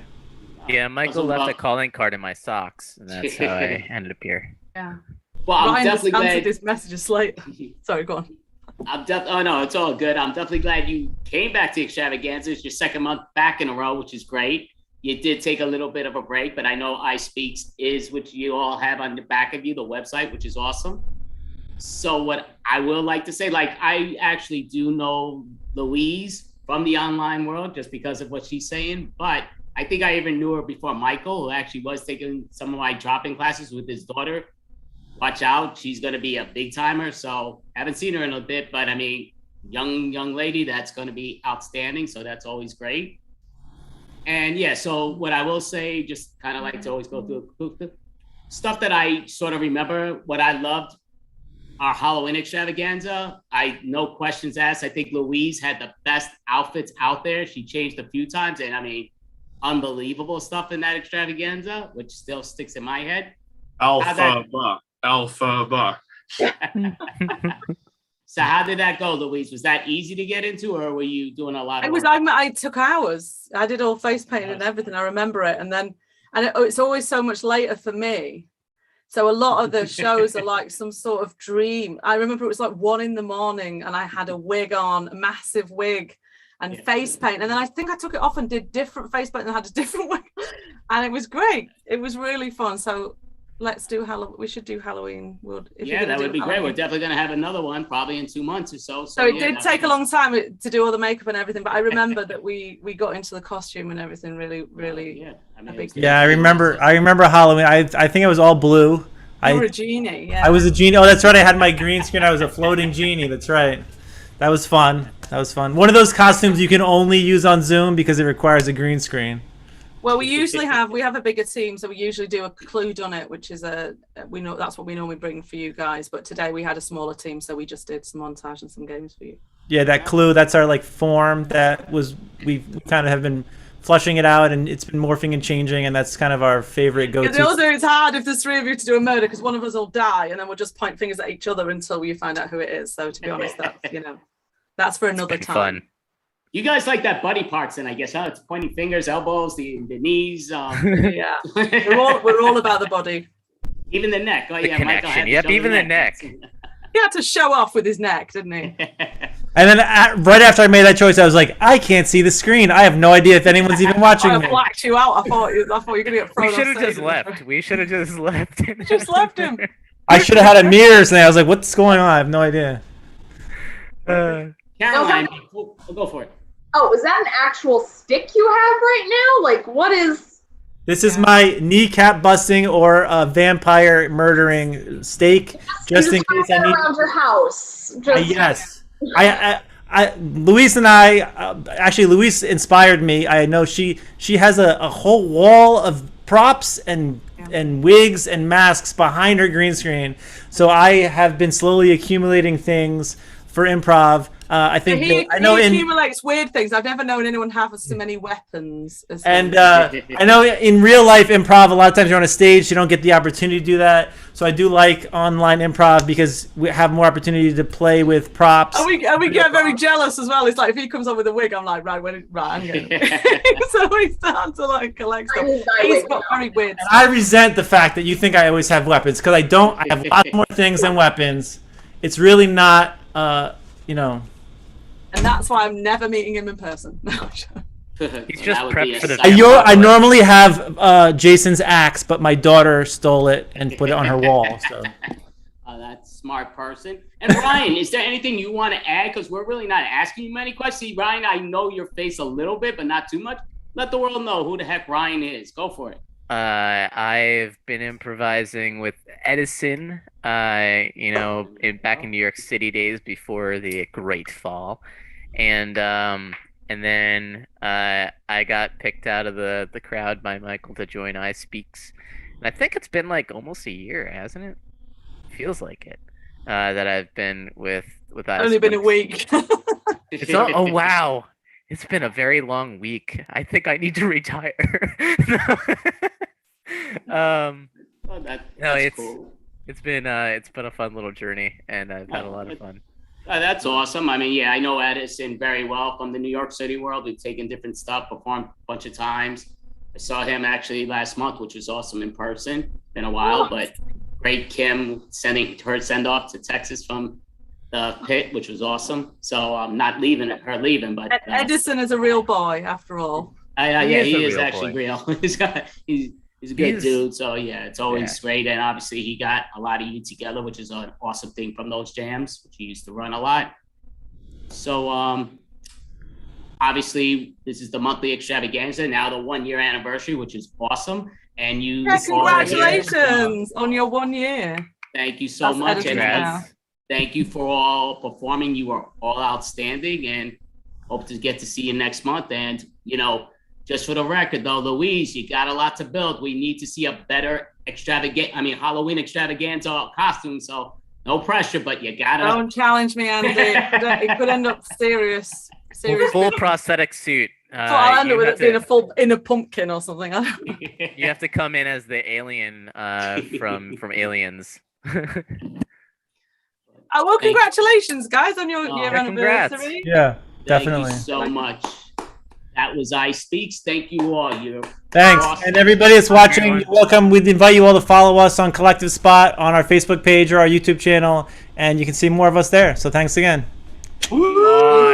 Great job. Thank you so much.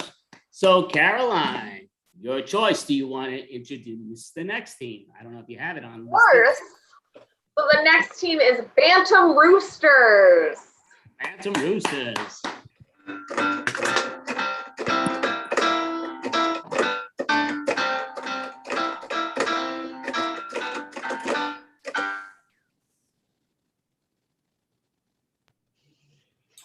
Hello, everybody. How are you? So great to be here. We are ecstatic to be joining you. And you can check us out at innercity.com. And to get us started, we're going to just scream into the void and hear back from the volume. What is the title of the theme song for the non-existent Netflix movie, Vampire Murder? Blood, where are you? Blood, where are you?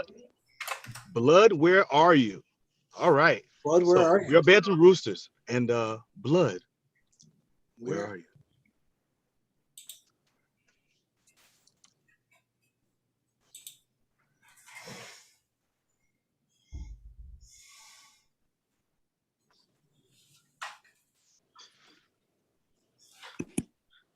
I just don't know.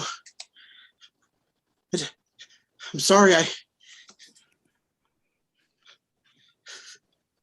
we okay here?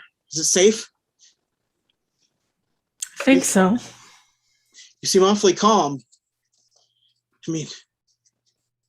Well, it's either be calm or be freaked out. So I'm choosing calm. I'm choosing to freak out. Yeah, I see that. You're okay. It's okay. There are literal vampires out there. I know.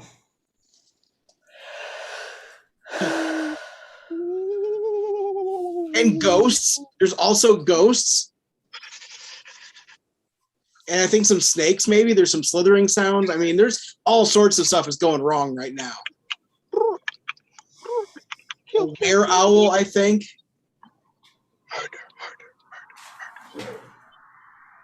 All going on. He wants to murder her. Die. You will die. You will die. You will die.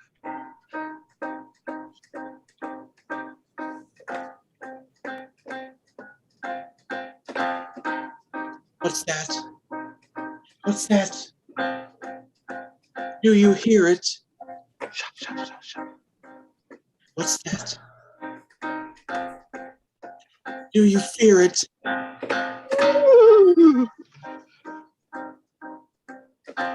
I hear it. I fear it.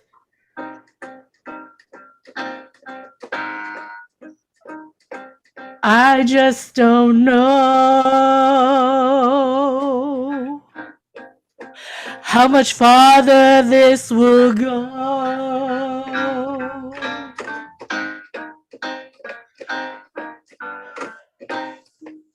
There's vampires and werewolves and ghouls and goblins too.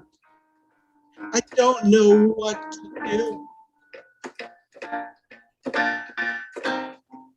I fear that on our blood they wish to stop. We're gonna be killed by a monster mashed up. A monster will kill us. That's why we're hiding. Why we're hiding. While we're together, we can figure this out. You and I have done so much together so far. While we're hiding, I have no doubt we're going to win this battle, if not the war. We'll win the battle, if not the war. Let's keep an eye on that door.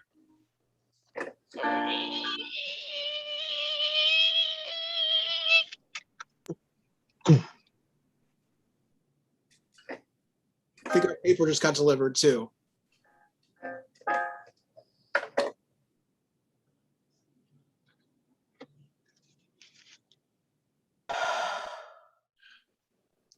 I'm prepared. Are you? We're safe, but for how long?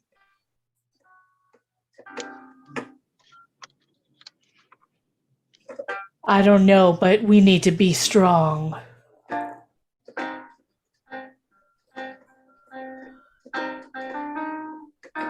I'll follow you, whatever you ought to do. I'll follow you. We'll be together through and through.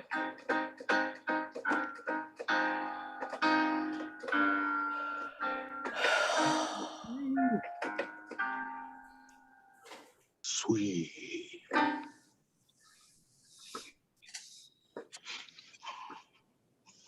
One foot in front, the other. Yes.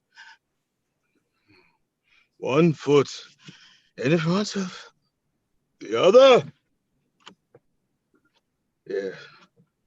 And sashay, sashay. Oh. You've been working so hard. I know. This will be my first Tinder date. I'm so nervous. I just hope I can be accepted for who I am. You're a beautiful person, inside and out, Sebastian. But the blood tends to put people off a bit. So you might want to hide that fact a little bit. But I want to be me. I want to be all of me. That's what I want to be accepted for. No, I mean, we all do. But on a first date, you can't just let it all out there. Like, if I went on a first date and I said that I'm divorced 3 times and I've got 4 kids, do you really think I'm going to have a second date? I'd give you a third and a fourth. 4 kids, a mother, maternal instincts. Oh, I never had a mother. I'd say that's an asset. But me, fangs and covered and drenched in blood, the smell of death, the sound of clinking chains everywhere I go, it's a bit eccentric. Well, I mean, you might want to take a shower first. Oh, it's not our family tradition to take showers. If I took a shower, it would be like I was somebody else. I want to just be me, but can I be a different me? I mean, we all put on these masks from time to time. Wait a minute, peel my face off. Still me. It's not a literal mask. It's just showing your best self to someone until they get to know you. It's not a game you play. Well, I guess it kind of is. But honestly, it's the only way. So you're saying I have to play the game? It's the unfortunate thing. Unfortunate, but I have to play the game. Play the game. That's the name of the game. It's unfortunate. I just want to be me. Even in bat form. Do you think that would work? No. What about in the smoke? Would that work? Is she maybe a little bit goth? Yes. She is? Well, then it just might work. It might work if she likes bangs, smoke, wings, and the macabre. And I don't have a job. But it could work. It could work. Fortunately. Unfortunately. It's a game that must be played in order to win. But could I win?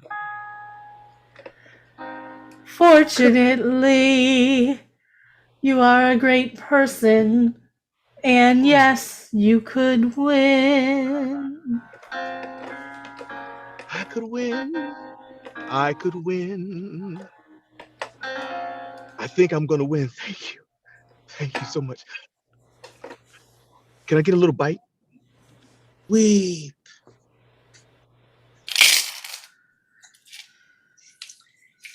It's just not fair. It's like when everyone thinks of monsters, I think of all the cool ones like vampires and werewolves. They just never think of slime molds, man. I mean, yeah. We're scary. I mean, we can dissolve things in like seconds. But we don't have enough eyes. No. We don't have a tail. We're just kind of amorphous blobs that just sort of kind of shimmy along the ground. We don't even like walk properly. We just kind of. Well, who set the standard? Why? I think we walk perfectly proper for blobs and for being amorphous. We only have one hero, that one blob that was in that movie. That's true. It's hero to our kind, but you know, I just want to be a cooler monster. Oh, I would love to be a cool monster. Like from the Black Lagoon, that was a cool monster. Man, that creature. Oh man. Or any of the H.R. Geiger design creatures, like the aliens, the xenomorphs, anything. Cool creatures. I want to be a cooler monster. Oh yeah. Cool dude. I want to kill everything. Yeah. And monster attitude. Woo! Cooler monster. Cool monsters. Cool monsters. Daddy. Want to be a cooler monster. Cool. Just feel like a plate of spaghetti. Nah. Mm-mm. But You're better than that. we are. I want to be a cool monster. Something like 200 feet tall, with so many arms and making the whole world feel small. I want to be a cool monster, one that can wear some shades while shooting laser beams and drinking New York City lemonade. That means lemonade. We are people in New York City, you know, and just scoop it all together because we're monsters. Of course, we're terrorists. We're terrible, but we're cool. We're cool. We're cool. Cool monsters. We could be cooler monsters. We could be cooler. We're cool. So what do you think would make us the coolest monsters yet? I think maybe we had scales. Maybe spiky hats. Or, I don't know, a cape and wings. See, I was thinking a cape too, because capes are just way cool. No monsters had a cape. Godzilla never had a cape. Just Dracula, really. Yeah. What about platform sneakers with wheels on them like Heelys? Oh man, we could wheel around. We could and eat up a town. Monsters. Cool monsters. Cooler monsters. So cool. And maybe we could be on fire. Ooh, I like electricity. Ooh. And bangs. And lots of teeth. Extra teeth on top of teeth. Behind the teeth. So many teeth. But will we be so cool that people won't be afraid? Will we be so cool that fame wouldn't be made if we're too cool a monster? I don't think they'll be scared. That's why we need to find something that's out there and makes people feel weird. Like hands with eyes. Like tentacles. We're just constantly crying blood. Flaming blood. Then we'd be cooler monsters. The coolest. We could be the coolest monsters. The coolest monsters. The coolest monsters. Roller skating. So many teeth and eyes and scales and capes and a wing. And more teeth than we need. Oh man, we're gonna be cool. We're gonna be awesome. I love it. Sweet.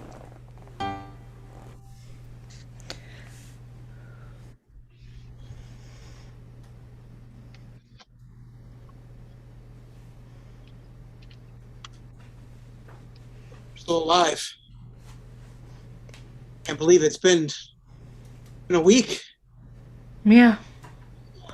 We're out of rations, though. We can't just stay here, held up in this place. Hey, you guys, I'm sorry. Let me just, I just want to get to the ice box. Oh, yeah, sure.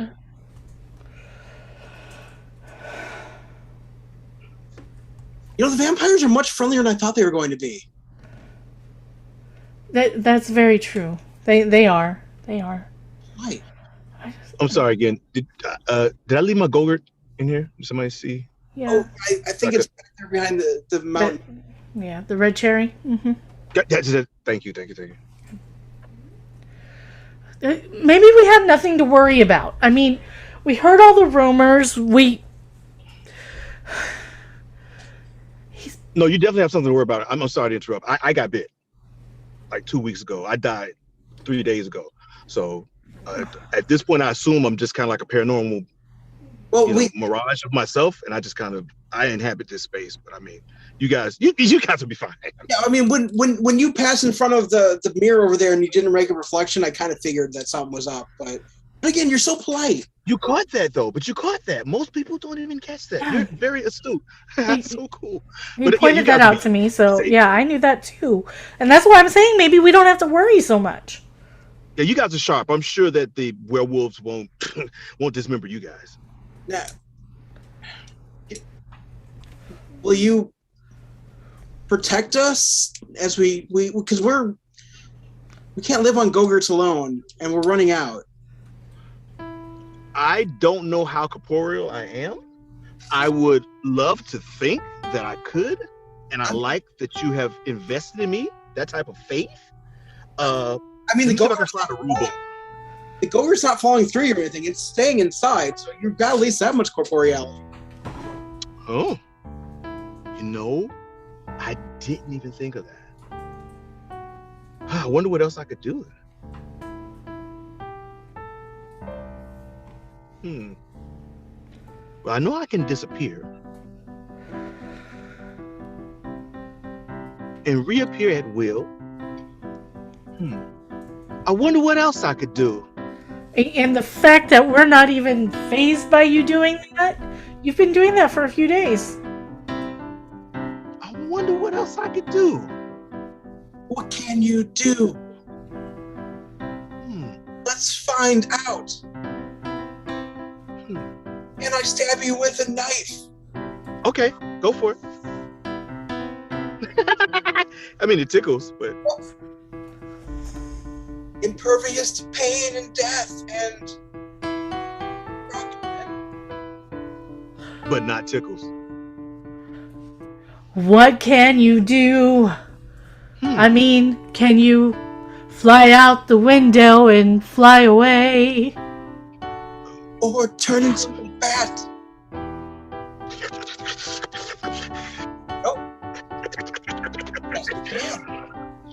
That could come in handy, actually. That was fun. I'm a little dizzy, but I'm sure I'll get the hang of it. Man, what could I do? I wonder what if I tried. I just flied, and you stabbed me with a knife, and I didn't die again. What could I do when I have such cool friends like you? You've been subsisting on nothing but the Go-Gurts. I mean, it's really good, though. Was afraid you're gonna eat our blood, and that it really hurts. Why would I do that? I like a mocha chocolate mint ice cream. Your blood's not gonna taste like that. Does it? No, it just tastes like iron. Oh. Yeah. I wonder what you guys could do.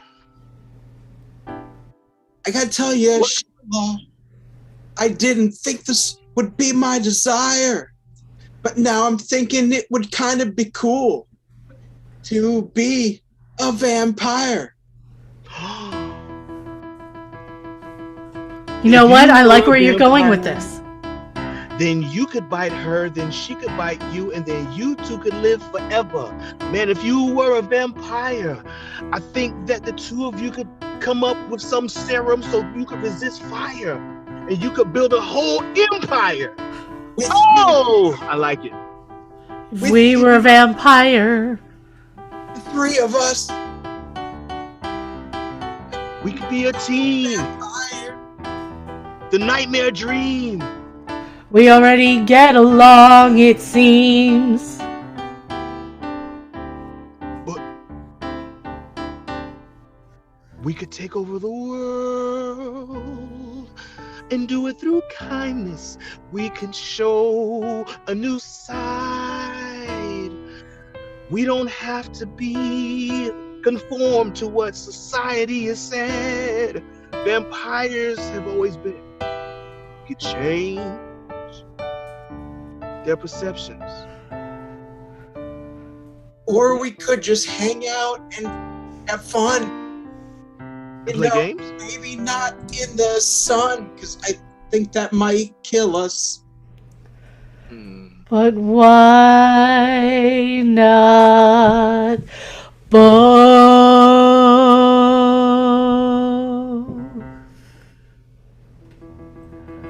Why not both? Why not? Change the world and then come home and play games. Yeah, Team Vampire. Well, that's the game. That's the game of life and death. Well, afterlife. The game of afterlife. And that's our set.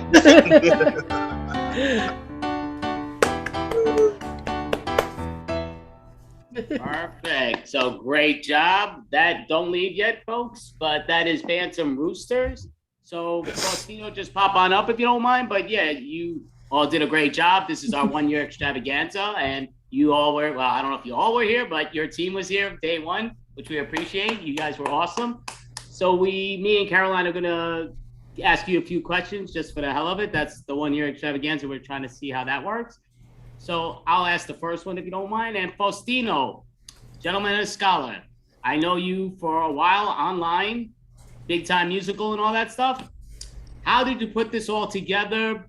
Starting it by yourself originally. How'd you do this? Like the formation of Bantam Roosters? Well, yeah. When we founded Inner City, we always had musical improv since I'm a musical director. And since we had like shows popping up and we had people who were playing in jams, like why not bring a little bit of Inner City around? So we found out who was interested. So everyone here auditioned for a team. And we've been together since I think like August of last year, or maybe I don't know how long this group's been together. We've had some people sub in and out, but yeah, it's been just kind of cool working with different people from around the country and then even in parts of outside of North America. Yeah, just the fact that we even get a piano online is very remarkable. Yep, no, you've been doing a great job. Team did a great job. Caroline, go for it. Yeah, so I mean, I love musical improv. It's a lot of fun, but I've never actually done it online. So how is that different than doing it in person?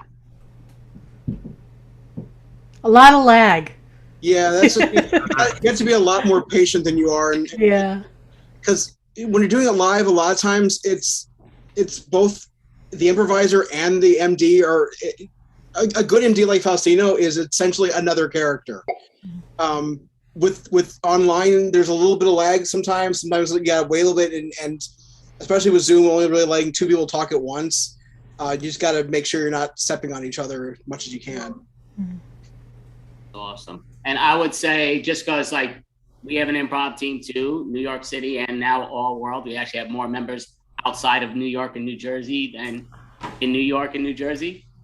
Sort of a shame, sort of great, just because we want to do both, but we need to get more people in New York, New Jersey. So if you're an improviser, let us know. But it comes down to, what I wanted to ask is sometimes we don't have, like, I don't sing, but I will do musical improv because it's just fun. Caroline can sing, she's very good and all. We've sung quite a few times a cappella. Do you ever do a cappella? Just because I always see Faustino or his fill-in do the music. Do you guys do a cappella? Come on, you got the voices. I haven't done it on Zoom, but in the before times, I was on a musical thing for a while, and then after that program ended, we were trying to continue on as a musical group for a while, and we couldn't get an MD for one of our shows, so we had to kind of fake it, and we did a cappella. And then we started doing a cappella because it was easier than trying to schedule an MD to be at these shows at like Bar Prov and stuff, and it actually worked out pretty well. But that kind of just, even before the pandemic, everyone kind of got busy with other things, and we didn't go as much as we were hoping to. But yeah, a lot of that involves, there's a lot of like backline people like not singing but doing just a badoo ba, and just kind of like providing the musics and snaps and the rhythm behind the people singing. Because I guess you're missing all like the people dancing in the background, right? Like that's something that's kind of hard to do on Zoom, I would imagine. I think a lot of people, it's the thing. I remember when we first started, even trying to teach a musical improv workshop online. Props to anyone who was the instructor during these times. But I think the people who stuck around for this long have kind of figured not to just like let things that Zoom limits to be a deterrent, but just to be like work around it and find interesting things. Because there's been times where like, especially when we have the full crew together, where someone's like singing something like really beautiful and then like everyone's just like a swaying palm tree. Like the effects are there. It's just that we just work with what we got, and then because we're improvisers, we get super creative, and it's fun to see what unfolds from there. That is definitely, and again, I do know each one of you from different spots, different improv, and some the same. But David, we don't want you to be quiet the whole time. I know you're usually not on this team when I've seen you, but I've seen you on other teams, and you're performing tonight at the Extravaganza with 2 other teams. So what's going on? I mean, what made you want to show your vocals here? Go for it. Oh, I love musical improv. When I came into improv, it was specifically with a musical improv group. So that definitely was the genesis of everything. I really do love improvised song. There is somewhat of an exaggerated disconnect, but a lot of it still works very, very well, especially the dancing. The dancing is incredible. When it's done, it's fantastic. It's a lot of fun. It's super effective. But yeah, I really, really enjoy all genres of music. I enjoy the singing, rapping, and it's just, I don't really feel, I haven't felt as adamantly contrary to Zoom as some people have. It seems like it's been very polarizing performing on Zoom. Some people just absolutely hate it, and then other people are just kind of open to it and more malleable and just kind of say, okay, cool, I'll roll with it. And I enjoy it. It definitely comes with its challenges, though, and especially musically. You talk about acapella, which is interesting because I don't think I've done any Zoom acapella, but I think the absence of being able to do harmonies, being able to really blend and layer voices, is an obstacle for that specifically. That's interesting. Yeah, I mean, it's just like, to me, I'll be honest with you, I never gonna lose this. I love the online world, but again, I love the in person, so I want to do both, and I think it makes all the sense. And I think it is a shame so many people didn't give it the opportunity or the chance. Just, I mean, how great is it that you can roll out of bed and just start performing? Not that I did that, but you can. It's great to have that option. But, it's not just that, but then there's also people like me who live in an area where there isn't a lot of improv. It's all musical theater, like seriously. And I could sing improv. I can't sing musical theater. I can't dance what would be necessary for musical theater, and there's very little just plain old scripted plays either around my area. So to have this venue opportunity open up, because unfortunately of the pandemic, but I mean, it did open this up where people are getting more involved online. That sounds amazing, Dawn. And I'm just a little curious because I'm kind of in the same boat as you. Like, I live in New York City. It's such a small little town and all, very quiet. Why don't you try to get something going where you could pump up some people together and get things going? Because I wouldn't be the first, and they've all fallen flat. I'll speak to a little bit where it got to the point where before the Delta variant came out, where we thought things were opening back up, where when Intercity started, that a lot of the Vegas community was also kind of in kind of sleeping, and then it got to the point where one of our prominent teams were just like, we've been waiting for too long, let's just get off our butts and do something. Because I've been dragging a few of the teams from Vegas too online, one non-musical, one musical, and just them getting used to people are trying to put together. I think it also inspired other groups to just make it work for them, whether it was online just to kind of pass it, or then I think the big thing for everybody from here on out is just taking from what we've learned from being online and either keep it going and just refine it to give more access to people, which I think is a big deal. Connecting with people, or just strengthening improv. I've been fortunate to do a couple of performances in person, and how many leaps and bounds I've made because having to deal with online just made my own play in person a lot better, because we've figured workarounds to just being disconnected. It's almost made us even more connected than ever. Oh, that sounds awesome. We're almost there, because I know Football Daddies is waiting and like they're like probably telling us, sorry, I'm already here. But I'm gonna ask one more question before all said and done. So yeah, I think you guys are all amazing. Brian's always awesome, runs the inner city, Saturdays, all that stuff. I don't want to advertise for yourself. So I want you to go ahead, Faustino, advertise your team for here, you know, where you do it online or in person so they know. And for those that are performing later on, you could talk about that team later on, just not to destroy the Football Daddies because they're next, but go for it, Faustino. I'm sorry. What I will say is this, is that Inner City was founded, just people who loved improv made it work. If you want to find more about us, then we have our jam at 6 p.m. Pacific every Sunday. We've started back in March of last year and we'll keep that going. We do have a couple of offshoots, but find us on Facebook. I'm really happy to have worked and you founded and just played with Bantam Roosters because if musical improv is possible online, then anything is possible. And just whatever the things that come up is such a joy.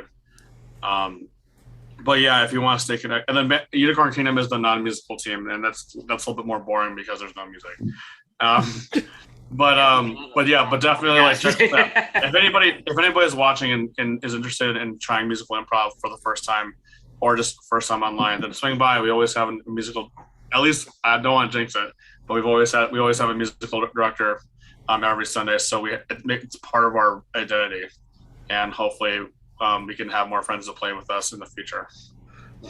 Thank you, Faustino. Thank you, Bantam Roosters. You were all awesome, and definitely serve a hand. Thank you. Hope to see you next month on the Extravaganza. You were all awesome.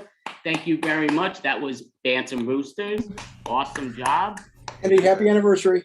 Oh, Happy thank you. anniversary. Yes, Yes, Thank congratulations. you all so much for very much. You made a big bonus for it. Thank you so much.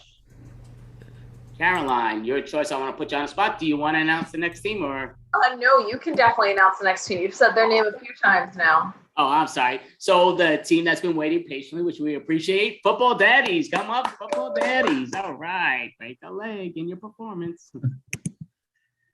Hi. Hello, everyone. We are Football Daddies. We're based in St. Louis, the original place for improv. Yes, thank you. Yep. Let's see, everyone's here. Okay. We've got Spencer, Josh, Alex, Michelle, and I am Peter. And Michelle's going to give us a suggestion to go ahead and get us started. Ridicule. Ridicule. Ridicule. Ridicule. Ridicule. Ridicule. Well, ridicule, I kind of want to ridicule the idea of having like a ski lodge themed restaurant in the middle of rural Indiana. I don't know whose idea that was. I'm not surprised it went out of business. No, it's a good idea. It'll work. And we've done focus groups on it. They said they wanted a ski lodge themed restaurant in Indiana. It's going to help with the whole cultural literacy of the entire state. I sure hope so, because for as much as I paid for this building, I better get my money back pretty soon, because otherwise we're going to go under real quick. Sir, it's worth every penny. I know it's a little bit of a shift for an automobile parts company to start opening ski lodge themed restaurants, but I'm telling you, we've done the research, sir. This will work. And you hired us to help you invest your millions from your automobile parts company. And this is, after all of the research, and we went to the top notch. We hired the top notch guy, Hal Goldsmith, and Hal pointed us in this direction, and we felt Hal Goldsmith the one who told me to put this drive-through window that just opens into a field? Was that his idea? I think Hal is on site with you there, sir. He should be able to meet you there shortly and explain what happened. All right, I'm coming. Hi, Hal. Hal, no matter what, just hold your ground, okay? He can be kind of intimidating, but if you just make sure you take deep breaths and go. What's the deal here? We gotta go. I got it. invested $700,000 into this new building, and you're telling me that, like, you want a drive-through window into a field. I'm Well- seeing the building for the first time now. I gotta say, I don't see how it's gonna make money. Well, first of all, as you can see, we're right by the highway. So people are going to be driving through. It makes sense to have a drive-through as you're traveling through this town. It's a unique building. I don't see the problem. You don't see the problem? I don't see the problem. I mean, Nobody skis in Indiana. exactly. So we're tapping into an unmarked market, you know. Sir, let me explain to you again. People have hopes and dreams in Indiana, and they aspire to be someplace else. So you are like creating their own little Walt Disney World with this ski-themed restaurant. And it is such a positive impact on the hopes and dreams of the small children that are going to grow up there. Can you see the benefit, the community benefit that you're doing? I mean, you're going to be like an icon. I know that Hal suggested we even put a statue of you outside this restaurant. Daddy, look, we can go skiing there. Can we please, Dad? No, son, you can't go skiing there, okay? It's just a restaurant. It's just a stupid ski-themed restaurant. We're in Indiana. Hey, wait a minute, sir, if I may. Yeah, what? We've got a little mini chairlift fit for children.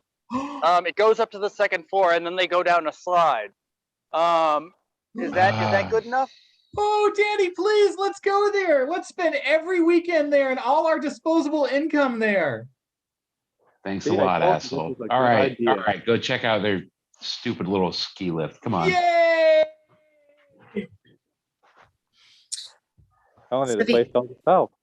So the other thing that we want to make sure that you have and is a lot of liability insurance. So absolutely. that is wrapped up into our contract.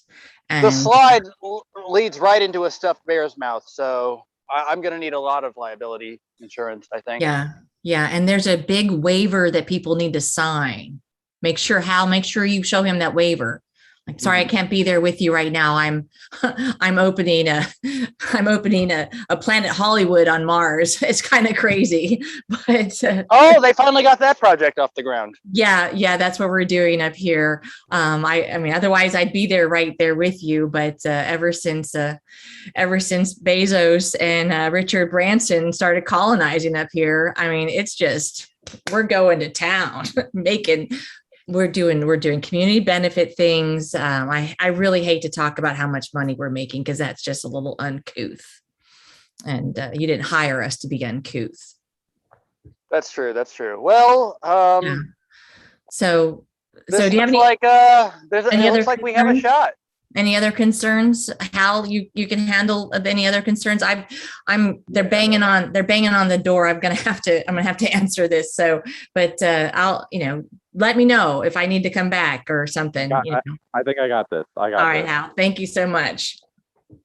What the fuck is up with this place? My son just hurt his foot sliding into a big bear at the end of the slide.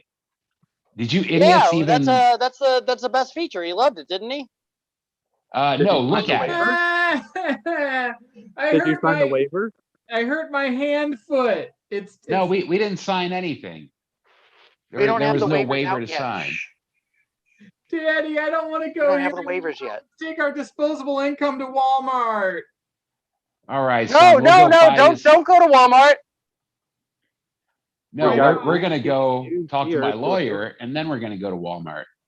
How's that sound? No, don't. Listen. We can work this out. You What better if- make this pretty sweet. I'm listening. What if half off his next chairlift ride? Fuck you. Oh. No, don't agree to anything, son. Daddy said That's a bad shitty word. offer. That's a deal. Half off. That's like Please, Dad. He said half off.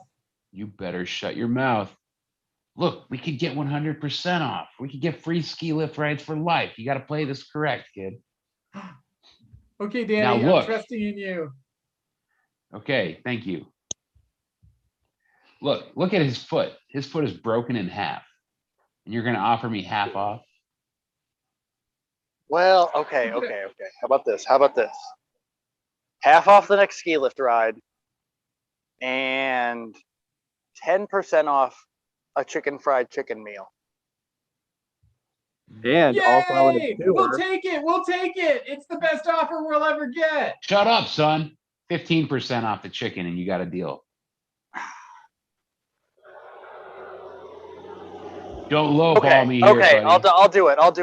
All right. You hear But don't that, tell son? anybody you got that kind of deal, or I'll be out of business. Hey, it's between me okay. and you. Cut to dad and child eating the fried chicken dinner, and trying to explain to their mom what happened to his hand foot. Oh, my little Jimmy, you lost your hand foot? What's up with you? Where did you take him? I can't trust you to anything. Oh, you poor thing. Oh, gosh, what's... It hurts so much. It does. It doesn't. And what he's feeding you? What did you pay full price for that fried stuff? Nope, I got 10% off.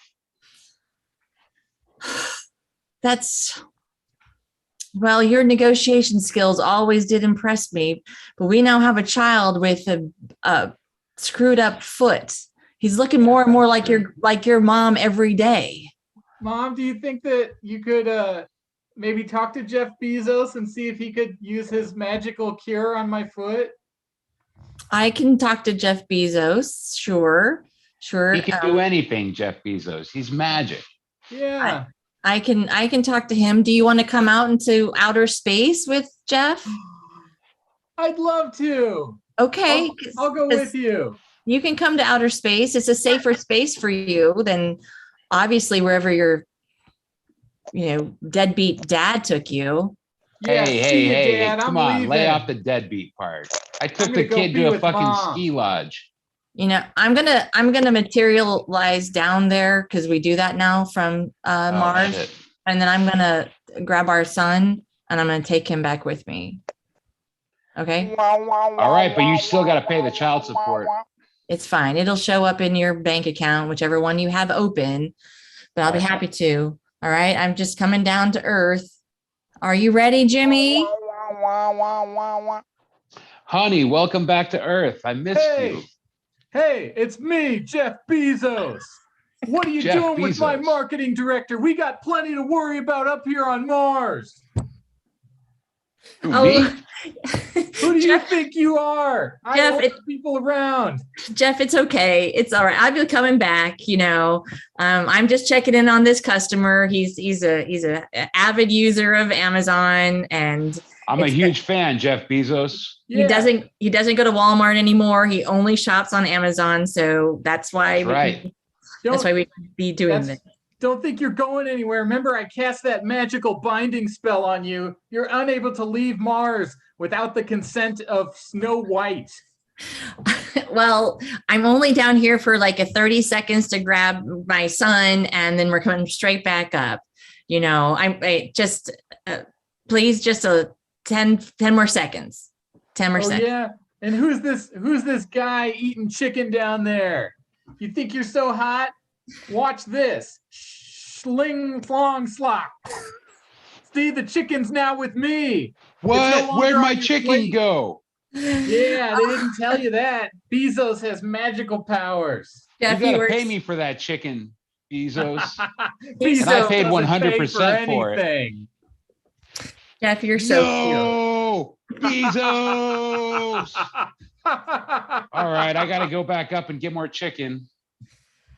Okay, I'm gonna take our son and go back to Mars before Jeff gets even more freaked out. And but other than that, I think things are going over well, and here on Earth as I look around and try to keep these universe together.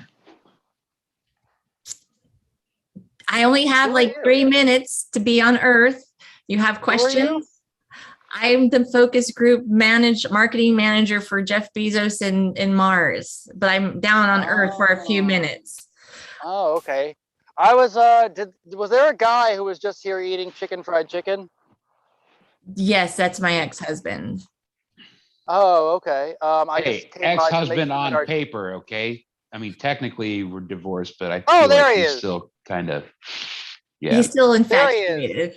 He's Hey, still... sir, Yeah, that's a sir. good way I to just put it. wanted to make sure that our deal is still secure and you're enjoying your chicken. Were you able to enjoy your chicken? I know what I was mean? until Jeff Bezos stole it. Yeah. That was... Jeff Bezos stole the chicken? He did. Yep. I'm gonna go talk to Jeff and see if I can get It was a some big power arrangements. move. I don't think he even wanted it, You do honestly. that. I'd eaten most of it already. Listen, fucko. Hey, If whoa. you don't, if our deal doesn't hold, I'm ruined. So we need that chicken back. Mostly for reasons that involve you, but I need to go get that chicken back. Do you want to come with me? Is he on Mars? He's usually on Mars. He's on Mars. Gentlemen, if I could just interject for a moment here. Who the hell are you? My name is William Gibson. I'm an attorney at law, and I do interplanetary law as my specialty. It's my That's understanding. good. That's just what we need. Can you get my chicken back? I just thought I'd stop by and see if I was needed. But it's my understanding that Mr. Bezos has stolen chicken from you using magical powers. Is that correct? That's right. Yes, that's exactly what happened. Well, gentlemen, that is good news for you because it is illegal to use magical powers to remove any poultry device per USC code 78539-7. We got him. Really? That's right. Listen, guys. Don't tell anybody this, but I have a ship that can get us. It's not much, but it'll get us to Mars. It's not teleportation. I'm not Jeff Bezos. I can't afford it, but I do have a ship. We can get up there, and we can hit him with this lawsuit right where he lives. How does that sound? Let's do it. Let's get that Bezos. Like a plan. To Mars. As I said, it's not much, but it'll get us there. Oh, it's really not much, is it? Oh yeah, you weren't. No, but it's kind of like a Millennium Falcon kind of thing. It's fast, but it's ugly. It's fast, so we won't have to be in that thing for very long, will we? No, I'm a high-profile attorney. I don't want to be caught in a piece of junk like that. We'll stay away from the windows. Yeah. All right. Okay. Oh, that's good because there's only one window and we need it to drive. Oh, okay, great. So people won't see us in there at least. It's a two-seater, but I'm pretty sure the three of us can fit if we squeeze tight. All right, I'm gonna go ahead. We're gonna want to it. park that far away from Jeff Bezos just so he doesn't see us getting out of it. Can you imagine how uncool he'll think we are if he sees us in that thing? Right. Oh. Yeah, we might have to park it at the Phobos gas station. Okay, that's cool. All right, let's get in and do it. Okay. Right, cool. God, this thing is uncomfortable. Oh God. Oh fuck. Oh man, I have to sit, bitch. God damn it. All right. Well, all right. Are you guys locked in? Yep, locked in. All right. I couldn't move if I tried. I can't really turn around. There's not enough room, so I'm hoping you guys are okay in the cargo area. There's this noise coming up here into Mars. You hear that too? I hear it. I hear this. It's like this shaking that's happening. Guess what? It's me. Jeff. You people thought you could escape me in that piece of junk or come to me actually in that piece of junk? You're wrong. Jeff Bezos can make. He's on to us. That's right. He can make pieces of junk shake. And that's my other magical power. Oh shit, there's a Mars dog. Ah! You guys need to run. You guys need to run fast away from Jeff Bezos and his Mars dog. I've already killed your lawyer, so now you don't have any legal representation. You killed our lawyer? You killed our lawyer? I sure did. How evil chicken? And convenient. And now I'm gonna kill that Mars dog too. Because you're Mars dog. I know. I don't have the. You guys, I gotta tell you, it's hard work being evil all the time. I've tried, and I don't know. Sometimes I just want to like curl up with my puppy. Can you understand that? I can understand that, Jeff. Jeff, I can understand that. But Jeff, the way to deal with that isn't to steal other people's property. Jeff, Whether the way it's to, a chicken fried chicken or it's an intellectual property based around a fleece sweater design, it's still wrong either way. and it's like- not really right, Jeff, to taunt all of your customers and thank them for buying everything so you could fly out into the world and fly to Mars. That's not a really nice thing to do either, Jeff. Didn't even make me feel good. I just thought maybe if I did it enough, I'd own everything. Well, you do own everything, Jeff. Oh, thank you. But Here's the thing, though, Jeff. No matter what you own, you can never own love. Right. And that's what you really want. It's true. It really is. You know what? You've taught me a valuable lesson. Here's your chicken fried chicken back. Go ahead. Oh, thanks. Take it. Hooray! Yeah. Yay, we got it back. That's so nice. So now I don't have to sue you. Right. No, not you, Jeff. Oh. Nobody Me. sued you. Yeah. Oh. Oh, who's this little scamp over there? Oh, the one with the bad foot? That's That's my son. That's our son, who's gonna really enjoy living in Mars. Hi, guys. You're gonna Hey, enjoy buddy. living in Hey, Mars. buddy, I got good news. Here you go. I just went through a growth spurt, but now it's done. Yeah? If you really liked that slide, then you're gonna love the Chamber of Mystery. Whoa. What's down there? Whoa. Hey, Dad, I'm going to take off my shoes and go run through that. You should totally I was do able that. to Maybe build you it with could all get me that money another you chicken didn't sue me dinner. with. Whoa, that looks like a lot of fun. Well, we did do a focus group, and we said that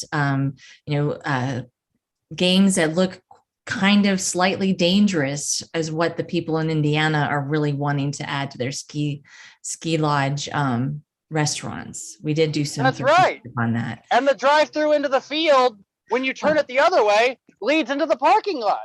Right. Well, actually, that drive-through, Jeff Bezos wanted us to put that in so he could like fly the spaceship down, and he didn't really need much more road to. He just levitated back up. That's really what it is, and which will be good for the customers when they come. They can like see where you could possibly teleport or transport away if you work hard. Future ingenuity. I like it. Yeah, it's an inspiration for all of the children in Indiana, Yeah. How do you feel? Do you feel inspired, son? Do you feel inspired? Yeah, Hey, but buddy. I think I cut my other leg foot. Oh. You cut your leg foot? Yeah. Oh, Running. I just that's ran it. through there. I'm going to sue the pants off of you. Oh man, not again. Not again. I'm gonna. That's right. Again. Tell you Jeff. what, it's going to be a double chicken dinner this time. Well, I'm coming to collect, baby. that's the end of me. It's for sale. We tried our best to get the people in Indiana some culture, but no, my ex-husband had to sue the only cultural thing in Indiana at all. Thanks so much. I'm just gonna go back to my little oxygenated tent here in Mars. Are you taking the kid with you this time or what? Yeah, come on. Sorry, forgot about you. Okay, Come on, kid. Come on, Thanks, son. Mom. All right. Thanks. See you, buddy. You're a good boy. Hope your foot leg heals up nicely. All right. Daddy loves you. And that's a wrap. And see.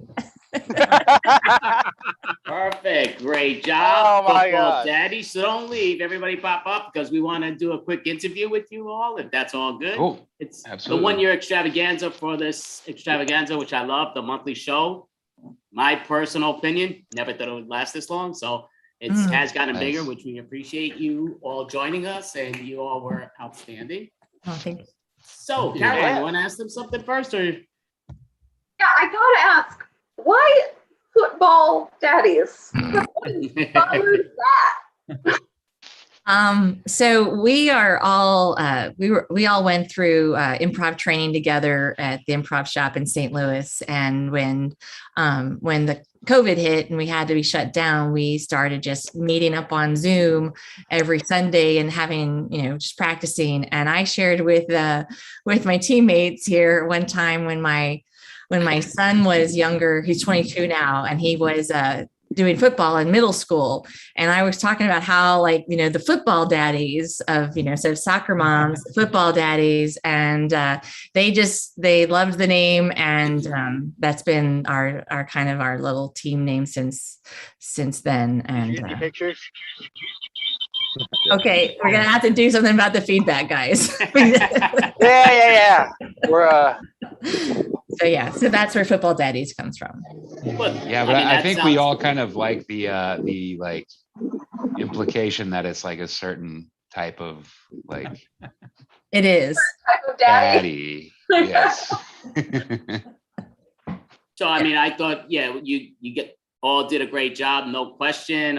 It's good to see St. Louis is doing good stuff, which is great. Yeah. And I'm not making a move for Michelle, but you look amazing. Saying you have a 22-year-old son, definitely. Thanks. But it comes down to that is awesome, no question. So I would like to ask, are you all performing in St. Louis right now, in person, or still not yet?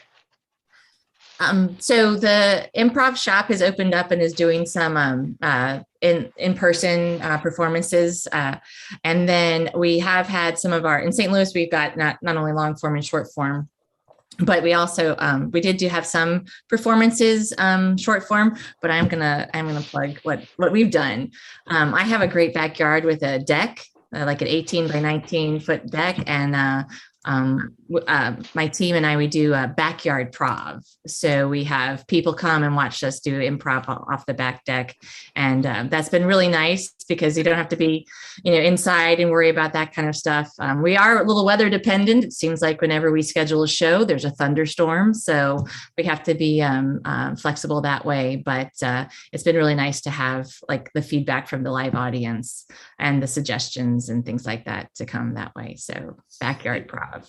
Yeah, that sounds awesome, actually. See, I would love to do something like that, but here I have a basement. My super's not going to be thrilled. They're not going to be thrilled with the rats. Are going to be kind of annoyed. And you never know what suggestion a rat is going to throw out at you, right? That is true. And they'll eat your pizza, no questions asked. Right. Caroline, you have a question. Go for it. Yeah, for the two of you guys who are clearly traveling in the car together, what was that your barn / place you were wandering around, or did you guys just rock up somewhere and take over?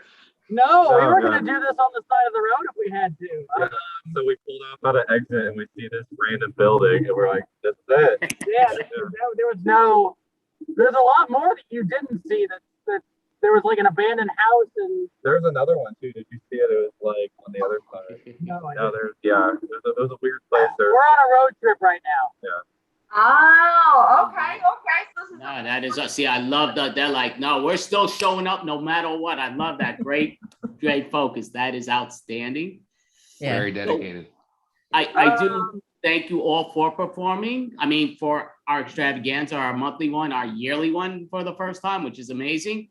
Hope to see you back. I know quite a few of you been here on the past with a different team, which is awesome. I know Spendejo came in and filled in, which is outstanding. So thank you so much. And do you want to plug anything that you want to do in St. Louis or online that you're planning to do? If you're in St. Louis, go to the Improv shop. Yeah, just Improv shop. I will say, Andy, thank you for keeping things going while we weren't able to do this in person. We really appreciate it.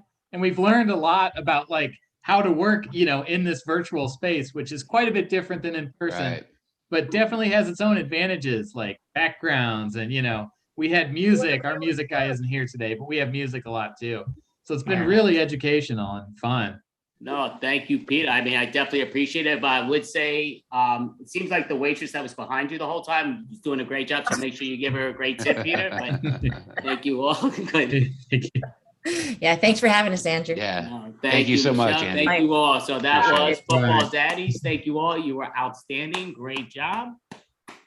So, Miss Caroline, would you like to introduce the next team, or do you want? I don't want to know. Sure. All right. So the next team coming up is going to be doing improv, and they are called Get a Room. Are you sure? Yeah, I'm 90% sure. That's what's written in the. I didn't think Or is that's it what you Cookie might be Necklace right. up next? No, you're wrong. I'm wrong. I believe so. So we're a co-host. I'm sorry. I have to correct when they're wrong. Cookie Necklace, come on up. She doesn't want you to come up for some weird reason, but Cookie Necklace, come on up. Am I wrong? Oh, no. Okay. There we go. You can take a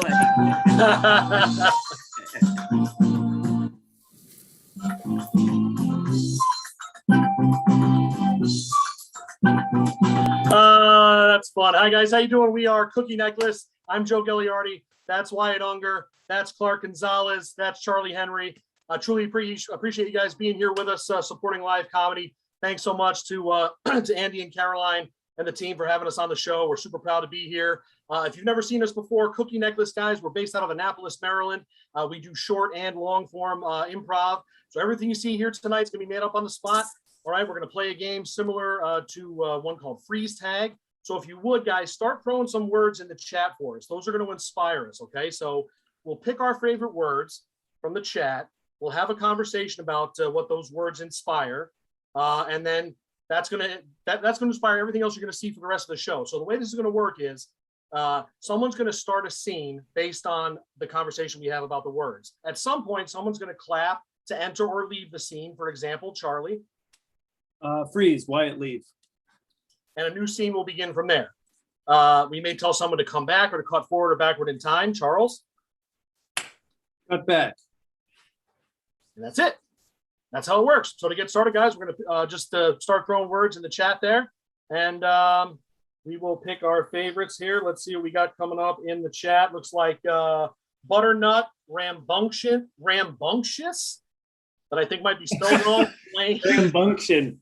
Rambunctious. That's a rambunctious function is what that is. Rambunctious, linguini, stylish, space. Someone wrote yeah with no spaces. Okay. So rambunctious or whatever, this makes me think about how I'm disabled. So hi everyone, I'm gonna out myself real quick. I have dyslexia. So everyone is saying, I know that's our show. No, but like, no, but it's funny how often my disability is misunderstood or miscategorized, or whenever I tell people, hey, you know, I have dyslexia or whatever, because believe it or not, I have to say it more often than you would think, that other people will be like, oh, I'm gonna believe this. I think I'm a little dyslexic too. And it's as if like I'm like a psychologist or something. Like I'm like, oh, well, let me get out the DSM-5. Yes, actually, can you tell me what you experienced when you? And it's just like it's a weird situation because like I have I'm disabled. I have a disability, and for someone to being like, yeah, no, me too, but like it's on the secret, you know, it's weird, and I don't feel like other people experience that. I've just had all these experiences based on my disability. I don't feel like other people have had because of it. Like I have like had people just think that I'm just plain stupid and like completely rip on me, and then watch someone be like, actually he's dyslexic. That's why he misread that word, and then immediately watch them flip like, oh dude, I didn't know. Sorry. And it was like, were you just gonna be an asshole if you didn't know? Like, what the fuck was that? Hey, so listen to Dum Dum over here. Doesn't even know how to pronounce the words. Where are you hanging out? Like an 80s ski movie? Like, no, it happened. It literally happened. This happened to me like as I'm in my 30s, and this happened like 3 years ago. Like it happens more often than you would think. Or whenever I play board games and I have to explain to people like, yeah, actually most board games are based off of like reading and writing and symbol recognition. And they're like, but that doesn't affect dyslexia. You will not believe how many people tell me that's not your disability. You're crazy. And it's such a weird experience. It's bizarre, They guys. It tell really people is. without the disability tell you that it Yes. won't. What? Without experience in the disability, without knowing anyone in the disability, would just so be like, hard, that's not what dyslexia is. And it's Just like, think about that in terms of like a physical disability. Like you would Yeah. never push a guy in a wheelchair up to the stairs and be like, "I believe in you." Like, what are you? You know, that's so hard. I can't believe people it's are a insane. yeah, it's a weird experience. Yeah. They're like, Definitely prove it. Picture it didn't happen. don't buy it. I saw him right. They're like, the rumor goes around that you're faking. They're like, guys, I saw him reading. So you can't be dyslexic. Cookie necklace.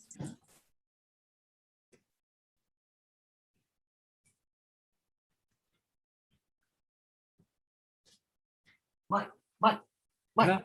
Yeah, what's up? Did you just see Jason? No, why?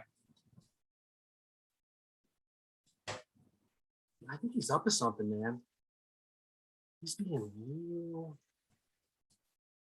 You think so? I think so. Can you elaborate? Look at him over there. Remember that meeting we had last week? Remember about Jason? Oh yeah, the secret meeting. that Yeah, the everyone secret. had, Yeah, and Jason wasn't invited. Yeah. yeah. No, I don't. I'm not buying it, man. I think we should go up to him and ask him. Yeah. Like if it's true. Like, I want is to it? see. I want to see under the eye patch because. Yeah, that's what I'm saying. Yeah. It's just cosmetic. I think it looks cool though. It's so cool. I think there's an eye under there, man. I think you're right. I think he had. Oh, he just scratched it. Would it itch if there was no eye? Hey, Hey, hey, hey, what's up, guys? Hey, You know, just working hard. Working Some hard. kind of Okay. weather we're having. Do you guys mind if I get some water real quick? No, Yeah, go ahead. sure, go ahead. Okay, cool. All right, cool. yourself So, some- guys just kind of blocking it, so I just want to make No, sure. no, go right ahead, man. Yeah. Go. How's your depth perception there? Sorry, what? What? I'm just making conversation. You know. Yeah, is that something you ask most people? How's their depth perception? Yeah, I mean, I was just asking Mikey the other day. Mikey, right? Didn't I just ask you? Remember the other day? Okay, look, can I be I was like, honest how's your- with you? Can I be honest with you too? I know what's going on. Okay? Yes. How did you? I know it's because you guys keep throwing balled up pieces of paper at my cubicle. Okay? And seeing if I can catch it. And I've caught every single one. I want to point that out real quick. The other thing is, I also noticed that you. To be fair, they were really good throws.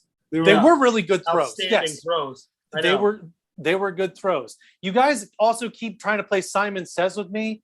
And then when you do, you keep going, Simon Says, do this. And guys, are you fascinated with what's under here? Is that what it is? You really want to see what's under here? Is that what it is? Kinda, yeah. I mean, if you're willing to show it, I mean, can we? Could you just? Why does it matter? Why does it matter?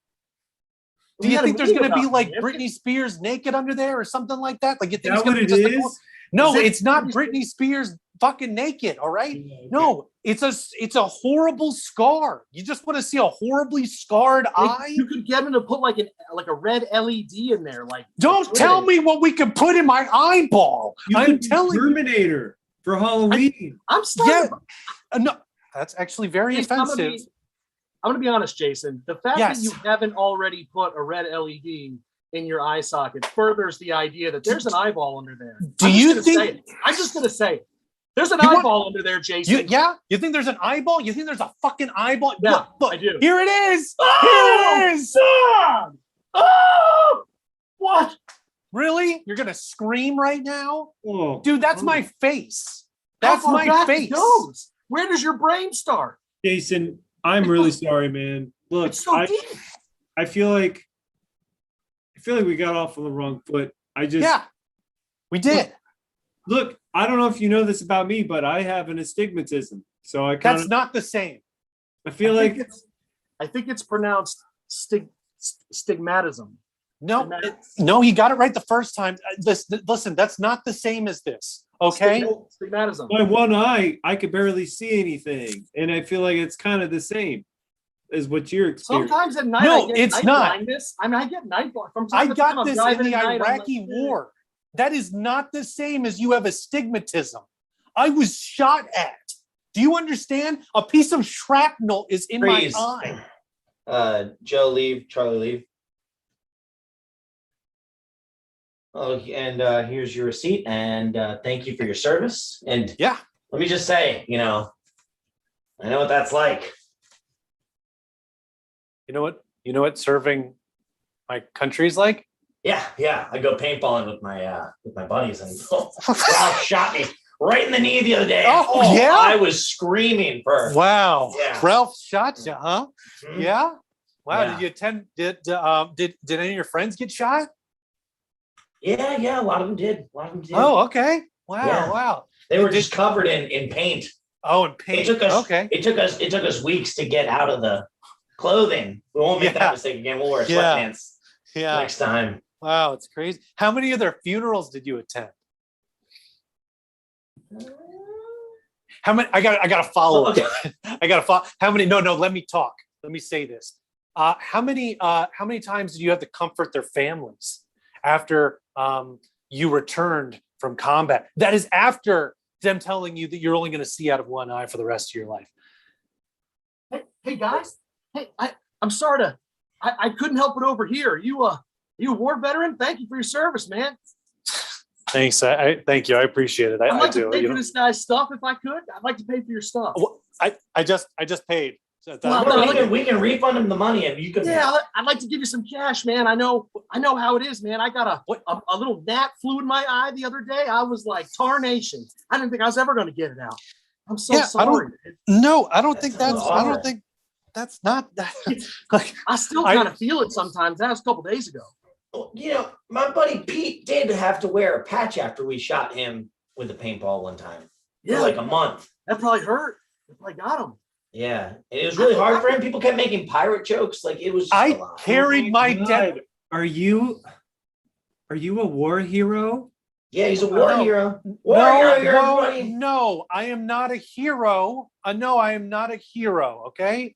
I feel like I know you, like with your weird eye thing. Like I have a weird eye thing. Okay, oh my God, I was so tired last week. I fell asleep with my contacts in, and one of them went like under my eyeball. And my doctor's like, you just have to wait until it comes out. And I don't know how long it's gonna be. And until then, I feel like I'm just imperfect, like. Oh, can you just give me my cleaning supplies? I'm going to a different Target. No, and I'll pay for it. No, you're not going to pay for this shit. Just give me my cleaning supplies. Just give me the bags. I'm just going to go, okay? And I don't need help to my car. I don't need anything. I'm good, okay? I'm fine. Can't you just treat me like anybody else? I appreciate thanking me for my service. Thank you. I'm just going to go to my car. I don't need any help, okay? All right?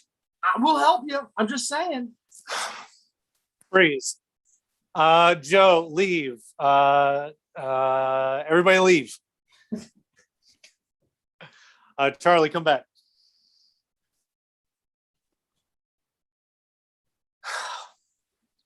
That's it. We're gonna have to move again, honey. No, pack everything you can in a bag. I'm sick of this. Everywhere we go, I get sick of this. I know that we've moved 8 times in the past year, but honey, I don't know what's wrong. People just flock to me and tell me stories. Have you killed anyone? Or, oh, I got 9 thing too. I can't do it. I'm going to actually kill someone. I'm going to actually do it, and I'm trained to do it. What? We can't move the kids again. Honey, Jason, they'll understand. Jason. What? It's fine. They have good middle schools in other states. We can go to Arizona this time. You remember when we lived in Tallahassee and Yes. we made that joke like, haha, maybe if you just pretended you were a pirate, everything would just be normal? I thought it would. I swore that would work. But then people kept making poop deck jokes and they kept just going arg matey, and it was just, and we make mistakes. Honestly, that might be our best bet right now. Or you can just not go out in public anymore. No, that's ridiculous. I'm not becoming a hobbit and just living in this. No. And I'm not going back to Tallahassee either. Okay. I don't want to go back there. Do you know how many times people approached me during Halloween and said, I know what you're dressing up as? And then I had to guess every time every time it was a pirate. I can't do it, honey. Let's call the kids in here. We're going to go. There was the one guy who thought you were like a pirate, but also a secret Terminator underneath. Yes, I'm very aware. I just think there's other places that we can go. And also, I'm not putting on a googly eye. I know that we talked about that plan. I just think it's going to look silly. The googly eye technology has gotten a lot better. It's not as good as it used to be. I think googly eyes have stayed exactly the same, honey. What googly eyes are you looking at? The new googly eyes. It's like a little LED screen, and it's just a better googly eye. Wait, it's an LED screen? Are you being serious? Mm-hmm. That's awesome. Yeah. Hey, how's it going? Good. Yeah. I think I'm up next. Yeah. Okay. The new googly eyes. I'm getting the upgrades. The 4K LEDs. Yeah, that's 4K. Yeah, I can't. Are you smiling? I can't see. I assume you're No. smiling. It's pretty cool. Wait, I didn't even know they went up to 4. I was gonna get the. Oh, God damn it. You got eye problems too, man? No, yeah, but I didn't realize that there were other versions and other things. I'm getting the 144p one. Oh man, that's the one that looks like cat eyes. That's so cool.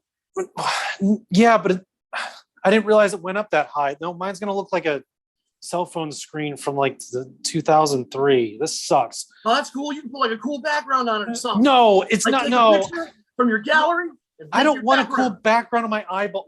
How much is the 4K one? Well, I'm getting partial assistance. I was in a lawsuit, Home Depot. What? Yeah. Screws, 2 of them, right in my eyeballs, man. There's nothing left. It's a disaster in there. Okay, yeah, no, I believe. How much is it? Because I'll pay whatever it is. It's fine. All I'm paying is $15, man. It's my copay. Right, but how much is? Okay. But that's what they told. I'm getting both eyes, man. You're just getting Freeze. How many eyes? Joe, leave. Charlie, come back. I don't want to show you. It can't be that bad. No, it's really bad. It's really bad. All right. I don't want to show you, Clarice. No, I don't want to do it. You're gonna have to show me eventually. Promise me you're not gonna laugh. I promise. Promise? Mm-hmm. Daddy, show us, Daddy. You want to see it? No. Kevin, I don't want to. Okay. There's my eye. All right. We happy? Jason, you're facing the wrong way. Oh, no. God, I really don't want to do this. Come on, Daddy. You want to see it? Okay. All right, fine. That's it. Did you see it? I didn't see it. I also Hey, did. Mommy. Jason, we love you, and we're gonna support you no matter what.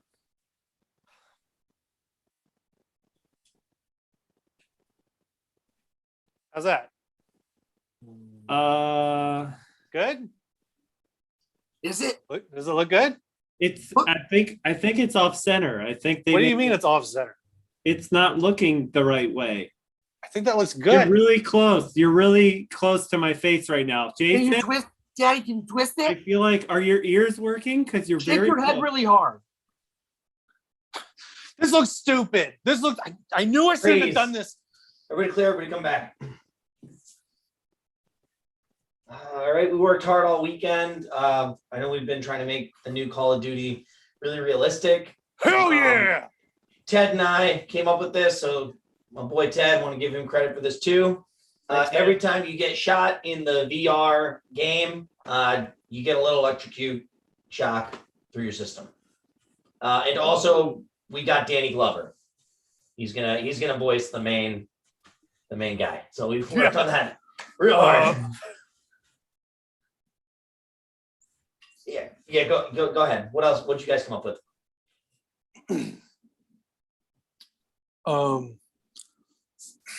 My idea is every time you get shot in the game, there's a voice that goes, "Thank you for your service." Ooh, that's great. Every time. So it's like a machine gun to be, "Thank you for your service." Like that. I love that. Right? I love that. Okay. My idea was that I found a way to hack into everyone's sound systems, and so that the bullets sound real. And then, if you play for too long, you will get tinnitus. Oh, wow. Okay. Wow. Okay. All right. Nobody was against this from the beginning. I want to go back to it shooting something. I want to go back to it shooting a dart or something of some kind. I think that has to be part of it. We have not innovated in Call of Duty for a number of years. Everyone knows this. You want to go back to shooting a dart? Something. We got to do something new. When was We're shooting lapped by the competition? I'm just confused by what you just said. When was shooting a dart part of Call of Duty? Confused by your face. And that's our show. And that's our show. That's our show. Oh, Awesome. That was Cookie Necklace. Please don't leave yet. We want to give you a quick interview if you don't mind. It's the 1 year extravaganza. Never thought it would last that long. It's now our goal is to reach 10 years at least, but you've been a big part of it. You've been in a few of our shows. You're always outstanding. We appreciate it. Do you want to ask a question for them to start, Caroline? Yeah, sure. So I actually am also dyslexic. So I would just like to know. Oh no, that's fine.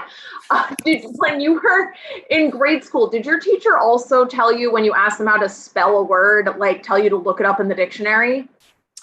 I had something a little more traumatic happen to me, but yes, I do remember things like that happening. Yeah, why don't we dig in? No, no, but yes, I have horror stories about stuff that had happened when I was growing up in elementary school. Like personal computers and stuff like that weren't like a thing. So like I had like a word processor I would carry on a cart from like class to class and sit in the back and type, and it would make this hugely loud sound whenever it would like type or print everything. Yeah, it was pretty awful. I just imagine. I always just thought, look it up in the dictionary. And I was like, if I can't spell, how am I going to look up the word in the dictionary? The dictionary is arranged by spelling. If I knew how to spell it, I would be able to look it up in a dictionary. Right. It made no sense. See, I'll be honest, I'm surprised Caroline even knows what a dictionary is. Their time bracket, this is all what it is. It's Google search, just mess with you. But it's just a paratara. I'm not a stand-up comedian. I'm an improviser, for crying out loud. Joe, I know you guys have gotten back into the in-person stuff, which is outstanding. Please let us know a little bit about that, Joe. Sure. Yeah, we had the distinct honor of being one of the featured troops for the DC Improv's first improv show in 16 months a couple of weeks ago, which was a huge honor. Yeah, so we're hoping to do some as the summer winds down in the fall. The weather gets a little nicer. We're hoping to might do a little bit of traveling, maybe. But whatever improv shows we can get in the DC area, we are. So if anybody's planning an improv show in the DMV, give us a holler. Oh, that is awesome, Caroline. One of the things I'm always curious about is how everybody like picked the name of their team. Like Cookie Necklace is such a specific name. How did this happen? I think one of us just said it out loud, and then we were like, "Yeah, that's good." Yeah. We were originally because believe it or not, the show that we did in person at the DC Improv a couple of weeks ago was actually the first time we'd ever performed live in person together as a troupe. So we've all performed improv in person before the pandemic, but we formed Cookie Necklace during the pandemic over Zoom, and our original name was OK Zoomer. And then at some point in a rehearsal, somebody said, you guys remember? I don't remember the scene, but somebody said something about Cookie Necklace, and Wyatt, I think it was you, that was like, guys, I think Cookie Necklace needs to be the name of the name of the troupe. It still makes me laugh. So yeah. Imagine, like, I don't know if anybody remembers the Cookie Crisp, like the wolf who did it, like because that's a high quality cereal. For some reason, it makes me think of that, and so I'm proud that makes you think of that. Yeah, we're actually in talks with them to be on a box. Yeah. Yeah, well, I mean, obviously they've had enough mascots; they need some new ones. So yeah, this is a good fit. Sponsored by Keebler Elves. So they did say, which is outstanding, about Wyatt. They seem to think that you came up with this name because you thought of the Cookie Necklace. There must have been some cookie that you were eating when you said that. What flavor cookie did you skip out on that was the actual flavor of the cookie? So that's a really good question. I'm going to be honest though, I can't take credit. I distinctly remember Charlie coming up with the name, but I agreed with it, and I think that it was an excellent name. I don't know why. I always imagined just somebody with like hot, fresh baked cookies on a necklace, and it's very funny. But I think that kind of like sums up kind of what we do is a lot of the things I'm really proud of that we create are taking something that's really silly and really ridiculous and like grounding it, making it honest and really portraying it in a real way and really acting it, which is awesome because like a lot of us actually have some training and stuff like that, and a lot of us do film here especially, and I think that can come across really well in this, which is why I'm really proud of the work that we've done, especially because we're used to working with the camera and understanding close-ups and wide shots, and the ability to use those dynamically, which I think is why we made some really cool stuff. So while Cookie Necklace is a very silly concept, taking it seriously is even funnier. We're gonna have Caroline ask the next question, final. But Charlie, so what flavor of the cookie was it, since you're getting pushed the credit on eating a cookie? What was it? Chocolate chip? No, oatmeal. I'm a dumb vegan, so I'm gonna say oatmeal. Gotta be a vegan cookie. Oatmeal with raisin or just regular oatmeal? Regular oatmeal. You don't need raisins in it. I will say cookies usually it's great with milk, but oatmeal, coffee, it adds up. But Caroline, oatmeal cookie with coffee? Staying on this, Andy. You eat oatmeal cookies with coffee. Doesn't everybody? I thought, isn't that a go-to? No. I've never heard of that. I mean, I'll try it. I'm up for it.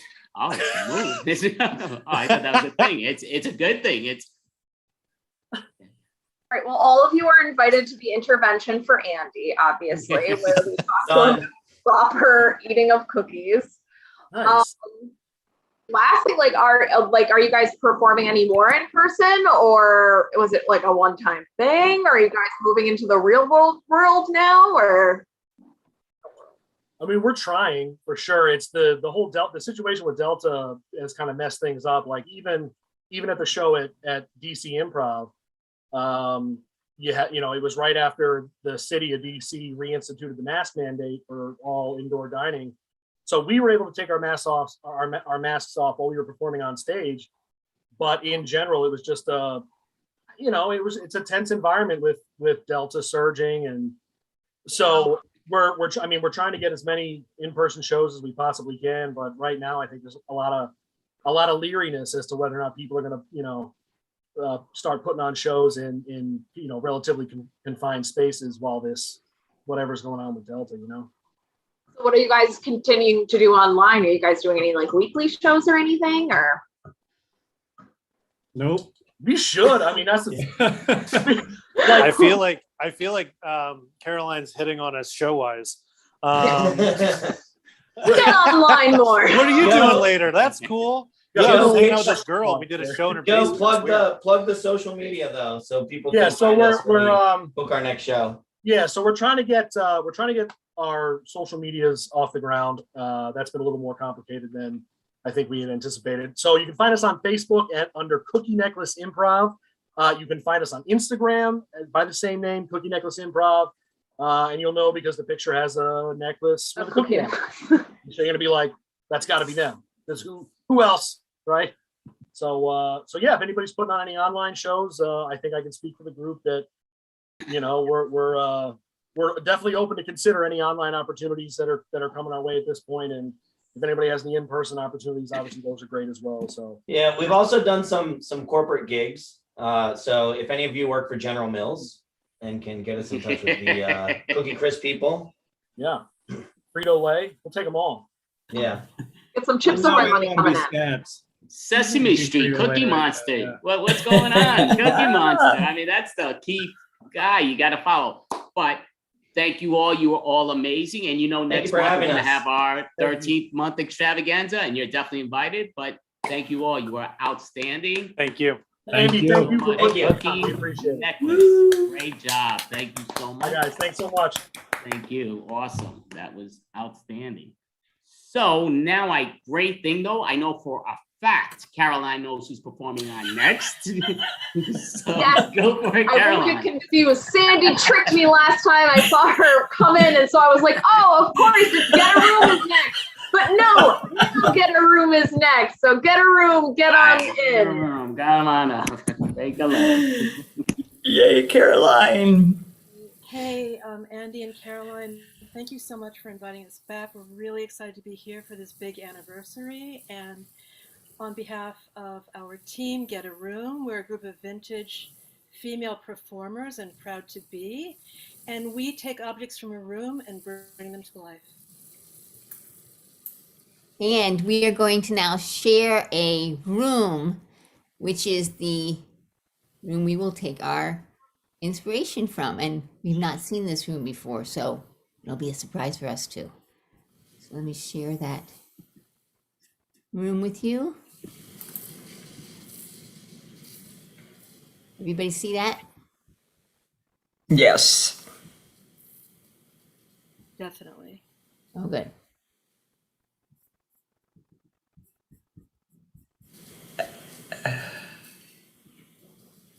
Kate Button, could you turn your camera off, please?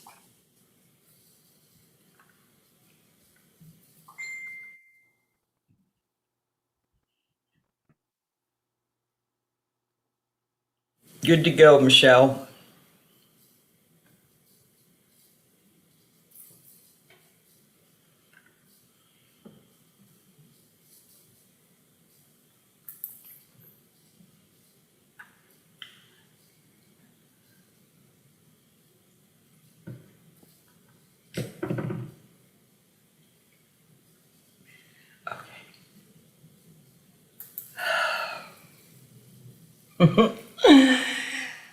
Oh,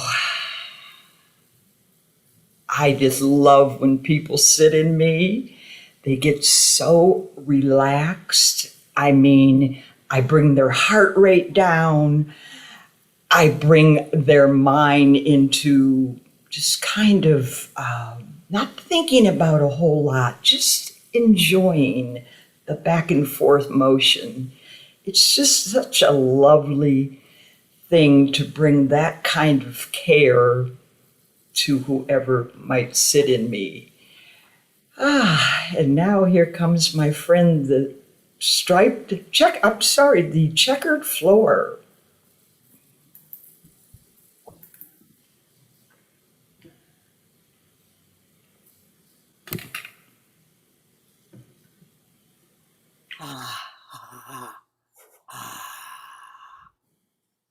I'll flat. But sometimes rolled up, rolled up, rolled up. And then I'm round. I prefer to be flat. Children like to play on me with the little squares and put the little plastic animals on me. It's really nice. So I see coming the China cat.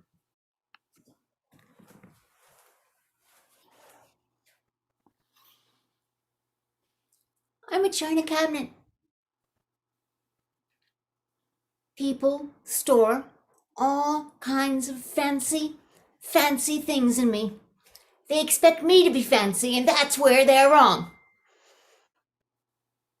I'm practical, I'm down to earth, and they can fill me with all kinds of fancy things, but I'm still going to be down to earth. Good.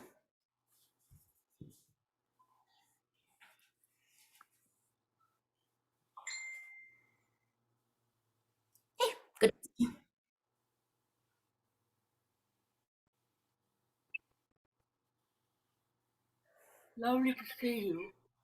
It's lovely. A bit off the ground, but it's lovely.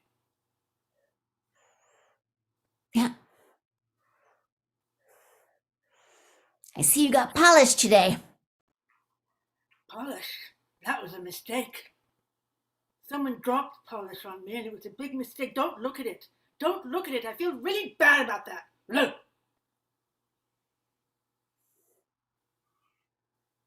Oh. You're in one of your moods, I see. But only because you say those stupid things. You say things that make me feel bad. And I can't help it. Yeah.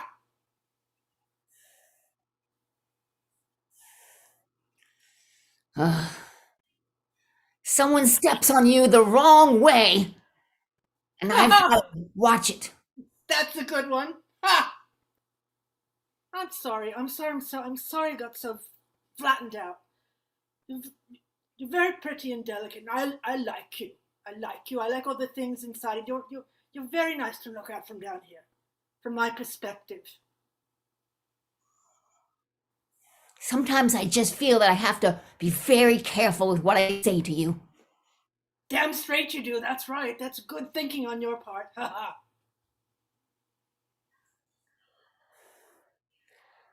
At one point, somebody did something to you that made you hurt. You're very perceptive. They rolled me up and they put me in a broom closet for 10 years. 10 years by myself in a darkened broom closet. That's when they were modernizing.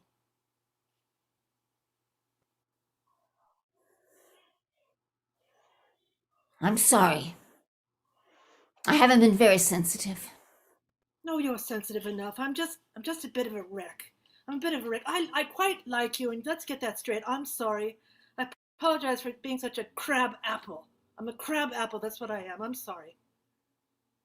I want to be friends with you. I really want that very much.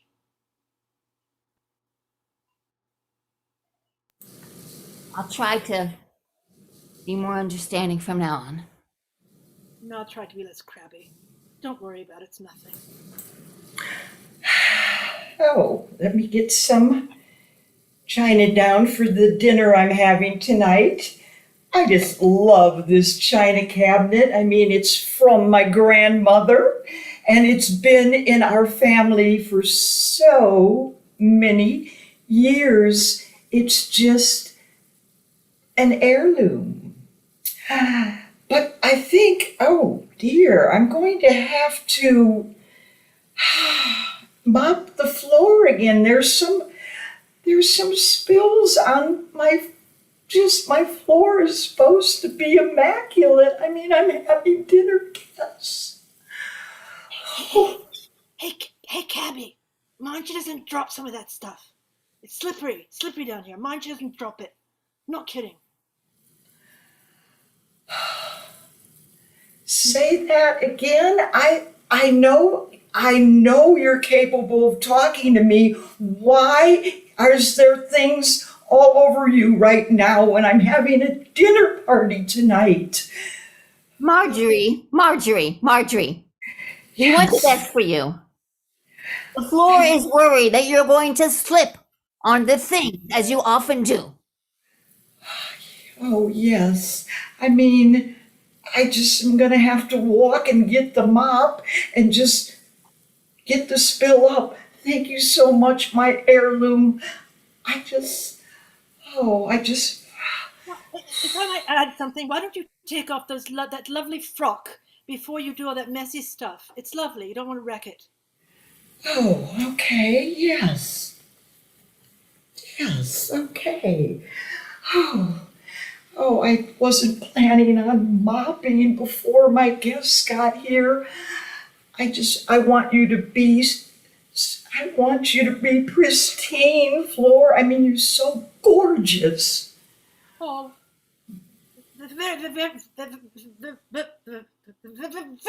very kind of you. Very kind of you. Oh, that's better. I mean, this is going to be a dinner party that we can all be proud of. You will hear all kinds of gossip because I invited some very gossipy type of people. You're going to hear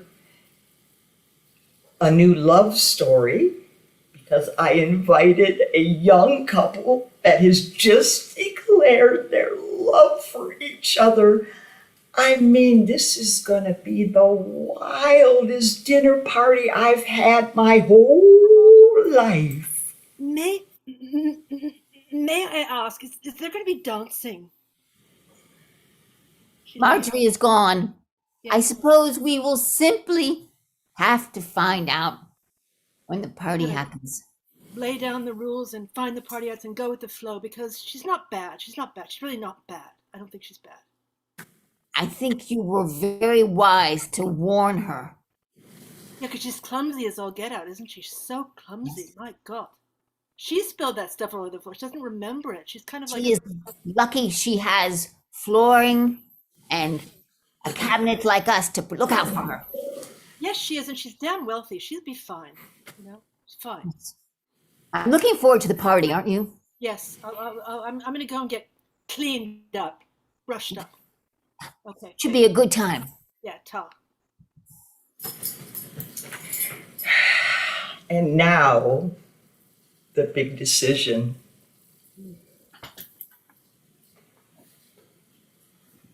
I am a person who has a big decision to make. I've been planning for a long time, 4 years, to attend my son's college graduation. It's a big, big day.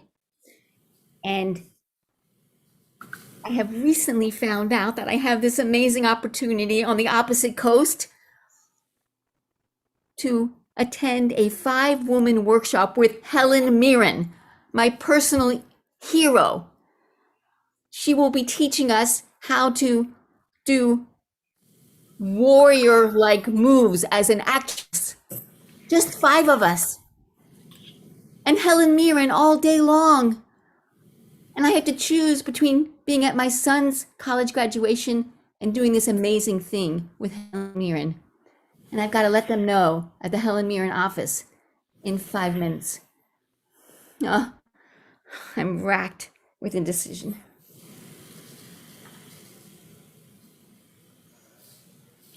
I am the headline from the Daily Mirror in London stating that you were one of the 5 lucky women to win a golden ticket, so to speak. To spend a day with Helen Mirren and then go to her workshop.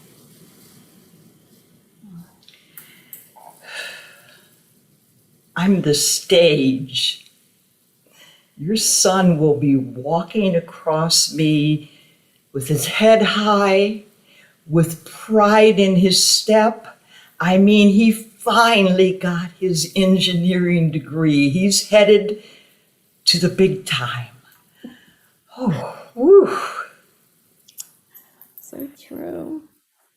I am the podium at your son's graduation where he will be delivering the valedictorian address that he wished to surprise you with, because he knows how very proud you are of him and his hard work, and not to mention all the money you paid for him to go to Yale. Valedictorian?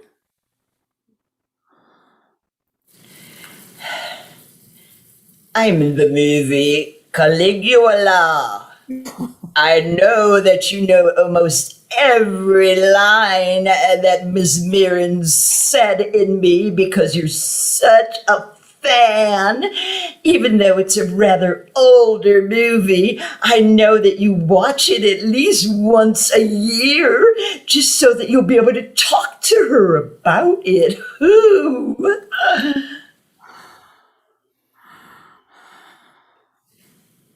I am your soon-to-be daughter-in-law. Your son is going to be proposing to her post-graduation. Same day. Same day. At that day. At that same day. At that day. I am your son's speech. He is the valedictorian of his class. I mean, he has spent a month writing me, another week memorizing me, and he needs you to be there to hear him give this speech. Right.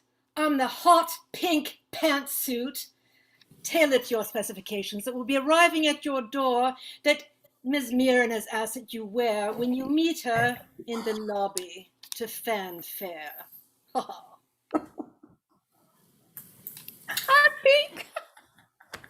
I'm the limo driver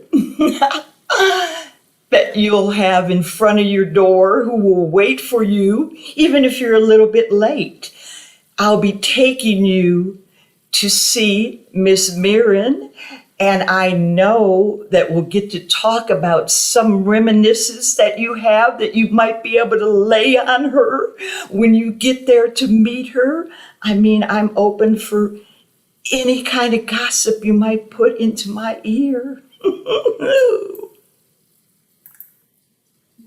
I am the gilt plate at the graduation dinner.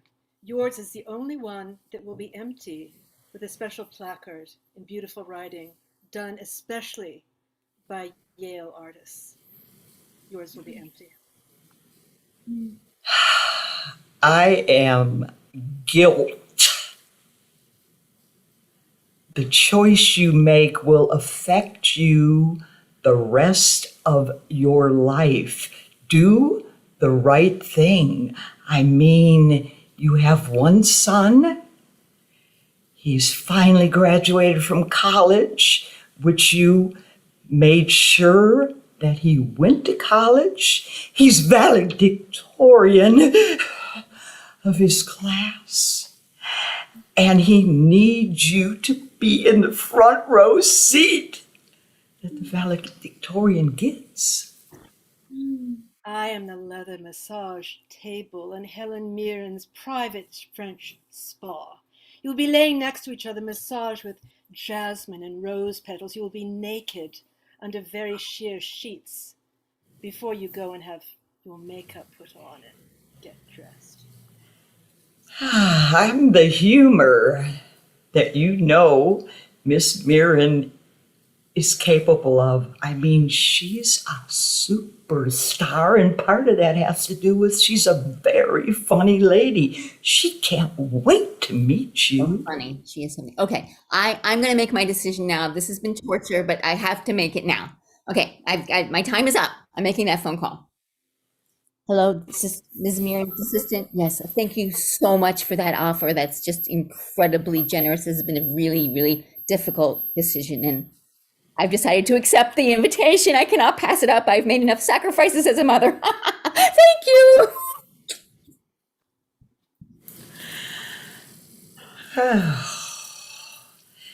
Sometimes in life, you just have to go where your heart leads you and forget the guilt that somebody or something might try to put on you?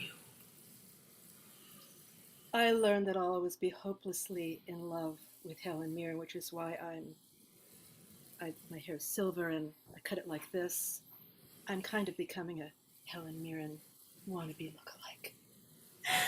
I learned that you can learn a lot of things by really listening to objects.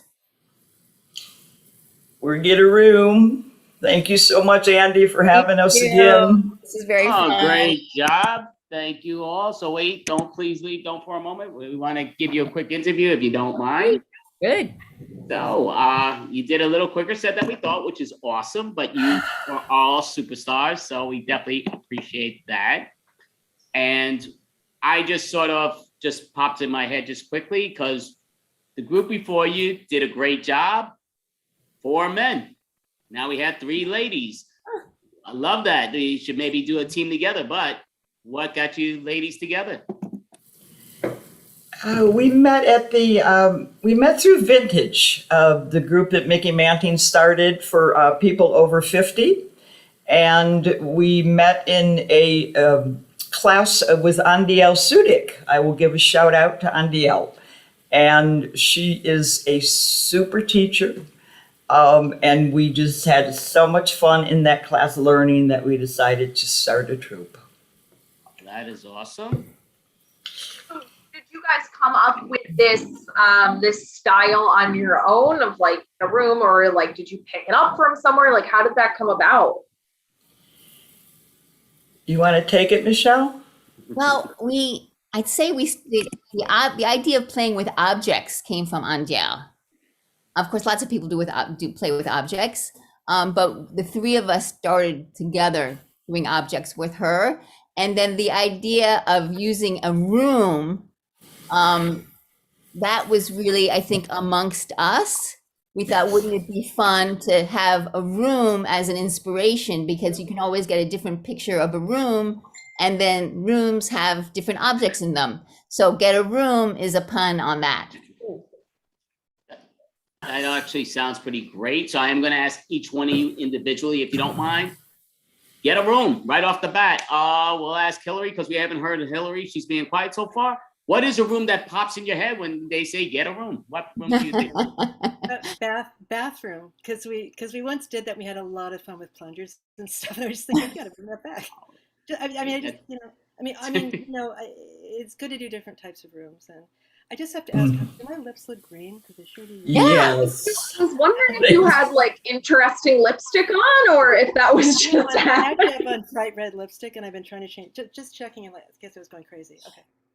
I think it's a filter. And I didn't mean bathroom like tongue in cheek. I actually think that would be really fun. It's fun to do small spaces, bigger ones. Yes. That's definitely great. Go for it, Caroline. Oh, I thought you were going to ask everybody what their favorite room. Oh no! I'm sorry. We'll go for you, Michelle. We just started Michelle, talking about lipstick. I'm sorry. Well, of course, get a room. Bedroom does come to mind, but I have often enjoyed when we've done something like craft room, because the picture of a craft room often has like all these little things in it, like they're just often like crammed with stuff. And so there's like all these objects that we can choose from when you have pictures of craft rooms. So those are often really fun to do. That is awesome. And Sandy, what room do you? I'm going to say a garage, because it's not only a male domain, and our actual bio picture is all of us with power tools, levels, screwdrivers, hammers. We've done different bio pictures, and it was really fun to have the tools in our pictures and act like we know how we're using them. Although, again, I'm in construction work, so I do know how to use them. Hey, I'm a preschool teacher. I definitely know how to use them. Yes. There you go. Come on, Michelle. You can't be the only one. Listen, I don't know. You got to let us know. I know. A couple of those tools I can use. Yes. I don't want to overstate the case. I can use it and I can use it well. There's a big gap there. I'm going to hurt myself. Yes. I was very proud in high school. In senior year of high school, I took a auto mechanics for girls class. That was like cutting edge when I was in high school, and I did reverse flush of the radiators in both of our family cars. So that was quite an accomplishment. Nice. I don't think that current radiators in cars need to be flushed anymore. Unfortunately, I think it's an extinct skill. I'm gonna find out. Yeah. But if you keep it done, I can do it. We all know who to call when we need to flush a radiator in the reverse. Forward though. Call 1-800-Michelle Feinblum and she will fly wherever you need her to flush your radiator. Hey, Michelle, First flush. I think we should be in a garage sometime. That'd be fun. Oh. So have you guys all met in person or has this all been a Zoom relationship? Total Zoom relationship.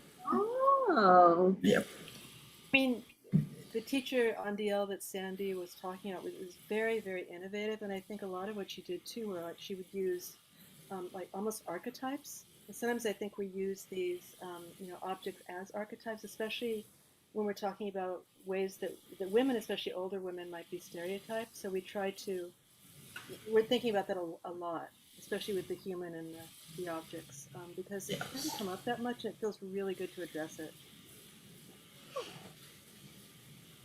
That is great.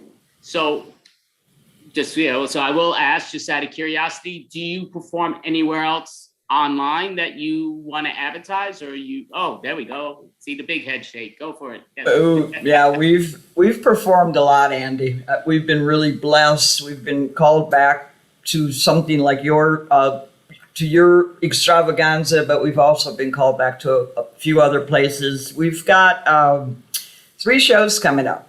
We're on 9/9. We are at 8 p.m. EST, and that's with Highwire Improv. Yes, on 9/11.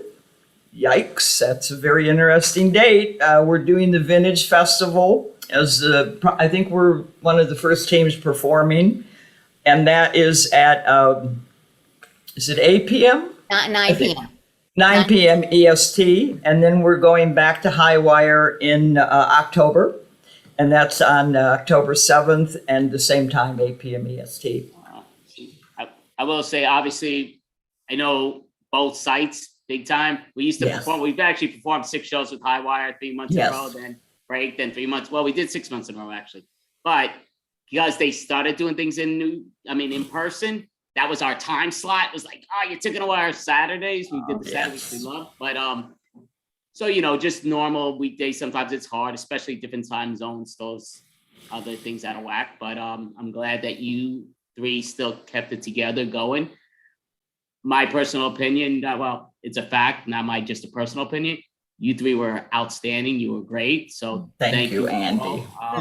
Thank you. That's incredibly kind of you. We're actually down a couple people, but we're auditioning a woman right now that we're probably going to add to the troupe. So is his name Bodeker? Martin Bodeker? Is that how you pronounce his name?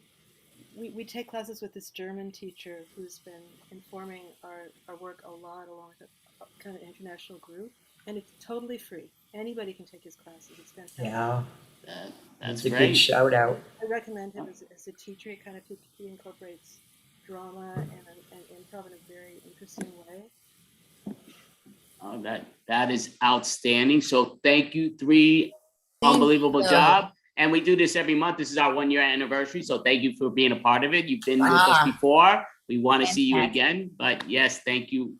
You 3 get a room. Outstanding job. Thank you. Happy anniversary. Thank you. Yes, happy anniversary, Andy. Thanks, Caroline. You look, Caroline, I have to say you look lovely tonight. Oh, thank you. I tried. You all look lovely as well. Even with green You lipstick. also look lovely. That's a beautiful. Thank you. Oh yeah, I mean we know you're gorgeous, Andy. I didn't even have to go there.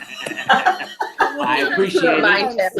You're such good liars, but thank you so much. I appreciate it. Take care. Thanks so Thank much. See you. you on the Great next job. go around. So much. Bye-bye. Perfect. That was Get a Room. Outstanding job. Caroline, I don't want to put you on the spot. Do you know the next team or you're not sure? I do know the next team, All Andy. right. So The next team is randomly chosen. perfect. All right. Randomly chosen. Break a leg.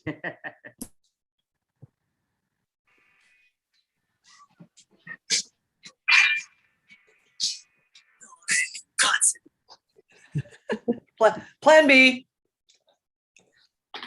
Plan B? Plan B. What happened to plan A? Did it fail? I just never came up with a plan A. Oh, you started with B. I started with B. Why not? I've been numbering them. Plan 1, plan 2. Do they not? Oh no. What number do you got for this one? Hold on. 5, 12. 5 or 12? B12. Like 5-12. Because each number has a subset that you go, and then it's taken up a lot of the wall, in my room. Been writing it on the wall. In that room. Jeremy, you in that room. You are in there all day long with your numbers and your walls and your calculations. One day you're going to discover something and it'll make you a hero. Yes, maybe. Go ahead. But I shouldn't say no. We need to. Someone has to find out about your greatness. It's it's in your room. We have to get it out of the room. Well, I have a lot of TikTok videos where I explain how the universe will just someday implode or explode. It's gonna like keep contracting down until it's just a tiny dot. Wow. And then boom again. Oh, Jesus Christ. Right. Sorry. I'm sorry. I get excited. Whoa! Did you just explode there? I did. Oh, Jesus. Like the Earth will do once again, or the universe. It'll explode outward after it contracts into nothing. It'll go just like that. Yeah, exactly. Oh, you must have been watching my TikToks. So can we? We got plans tomorrow for coffee. I don't know if we should go now. Because if things are going to implode and explode, it could get awfully gross at the coffee shop. That's true. But is it going to happen tomorrow, Jeremy? Yeah, Jeremy. No, well, according to the calculations that I've been doing, it's going to be about 25 years or so. Well, then we have time for coffee.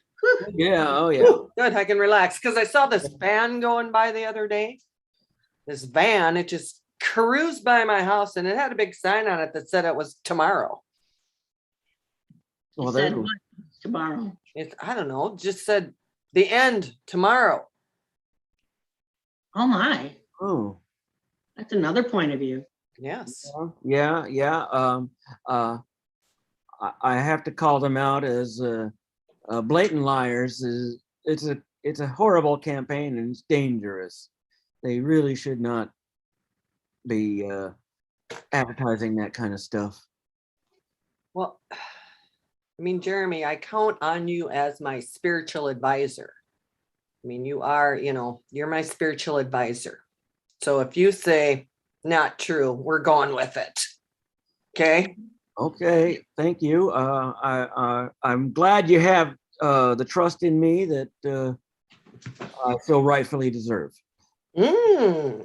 Cynthia, you're my spiritual advisor, and I look to you for all things. And if you say it's what John says, then I say it's what John says too. I will follow you as you follow him, because that's how much I believe in you, Cynthia. Oh God, Miranda, this is getting so confusing. Because like, wait a minute now, I can put this all together. I can now. Oh, so who am I who? You follow Jeremy, I follow you, and if he's smart, Jeremy will follow me. There we go. Get on it. Oh, that's like an Ouroboros, you know, the snake that's eating its own tail. Oh wow! See, we're deep. Like we follow each other, and then it just goes around and around. Oh, where am I? Oh, okay. Sorry. I accidentally hypnotized myself for a few seconds. Oh, and I done hypnotized her too. Yo, wow, she's here. Better. Better. Thank you. Okay, good. I totally forgot about the snap thing. Yeah. You know, when we met at that camp over in South Dakota. Oh yeah, that was hot. I knew we were destined to become cohesive. You know what I mean? Mm-hmm. Yeah. We're gonna. I mean, like when they made us all ride the littlest horses. I don't know why they did that, because we're not. And your horse kept sniffing my horse's butt, and then my horse would kick, and I just, kept like getting bucked off. And what the hell was that about? I don't know. And Jeremy's horse just wouldn't move. Walked along very slow, way in the back, behind us all. Yeah, I was in mind control of him at all times through I my. didn't have to control mine. Holy moly! I hear the spirits. That's the spirits, all right. Oh, moaning and groaning. Whoa. Oh. They're all over the place. Whoa. I did not. I'm sorry. I did not mean for that to happen. Oh, so Jeremy, I think you're getting a little ahead of yourself here. Or maybe not. Maybe not. So you're like, yeah, go ahead. Are you losing faith? Losing faith. I'm losing a little faith here.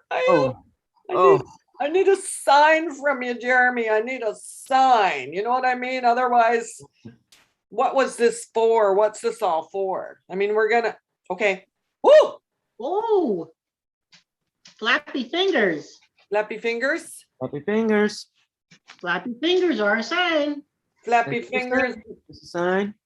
Flappy fingers means that the earth is flapping in my direction, and then that's all I got. Yeah, it might just also mean bird. Oh, bird. Yeah. Bird. Talking about the jazz musician or the one in the sky? Like Junior Birdman. Okay, never mind. I was thinking of the one of the star players from the Boston Celtics. Oh, you're thinking of that bird. See, I was thinking of bird. Yeah, bird. Just bird. I was thinking Birdman. Of Alcatraz. Birdman. Oh. Could be Birdwoman. That guy also knew his birds. He did. Who needs birds? No, I'm saying the Birdman of Alcatraz, he knew his birds. That's how that's how he done escaped, I think, right? Or was he just helping other people? I don't remember. Just keep making it up and we'll just listen because you sound good. Yeah. Oh, well, thank you. I'm not really good with motion pictures of a lot. I mean, I'm mostly about the math and the the pie charts and the bar graphs on my wall, some of which mostly relate to delivery times of my pizzas. But there's also other things, the calculations for the end of the world, or the end of human life. Those signals are kind of vague. Okay. Bigger than your pizza signals? Well, they just ring my doorbell. That's pretty obvious. But the other stuff, I mean, I have to track everything. Oh, The doorbell is a good sign to follow. What's going on, Cynthia? yeah. I'm getting a message. Ooh, good. Getting a message. All right. Okay. I've been waiting. Here it comes. Are the spirits talking to you again? They are talking. They're screaming. They're saying, Miranda, get to the walls. Get to the walls and erase everything on the walls. No. Oh no. Oh hell no. Oh hell no. no. No, you. Oh, I mean, his life's work is on those walls. If I paint over it or erase it or damage it in any way, we could be losing some valuable piece of information. Those spirits don't know what they're talking about. Fine. You know what? That would break the whole like cycle of like follow and then the follow and. Wait a minute. Now the spirits are talking to me. And they're saying Cynthia doesn't hear very well because they said to save the walls. Save the walls. I think this bullshit. You know what I have on my walls? What? Mirrors. Mirrors everywhere. We could cover those up. But then I couldn't see my visions. Oh, you see them in the mirror? You have visions in the mirror? Yeah. Are they two-way or one-way or? I see me. I'm a vision.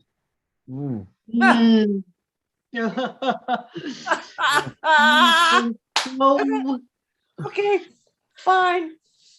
So. Okay.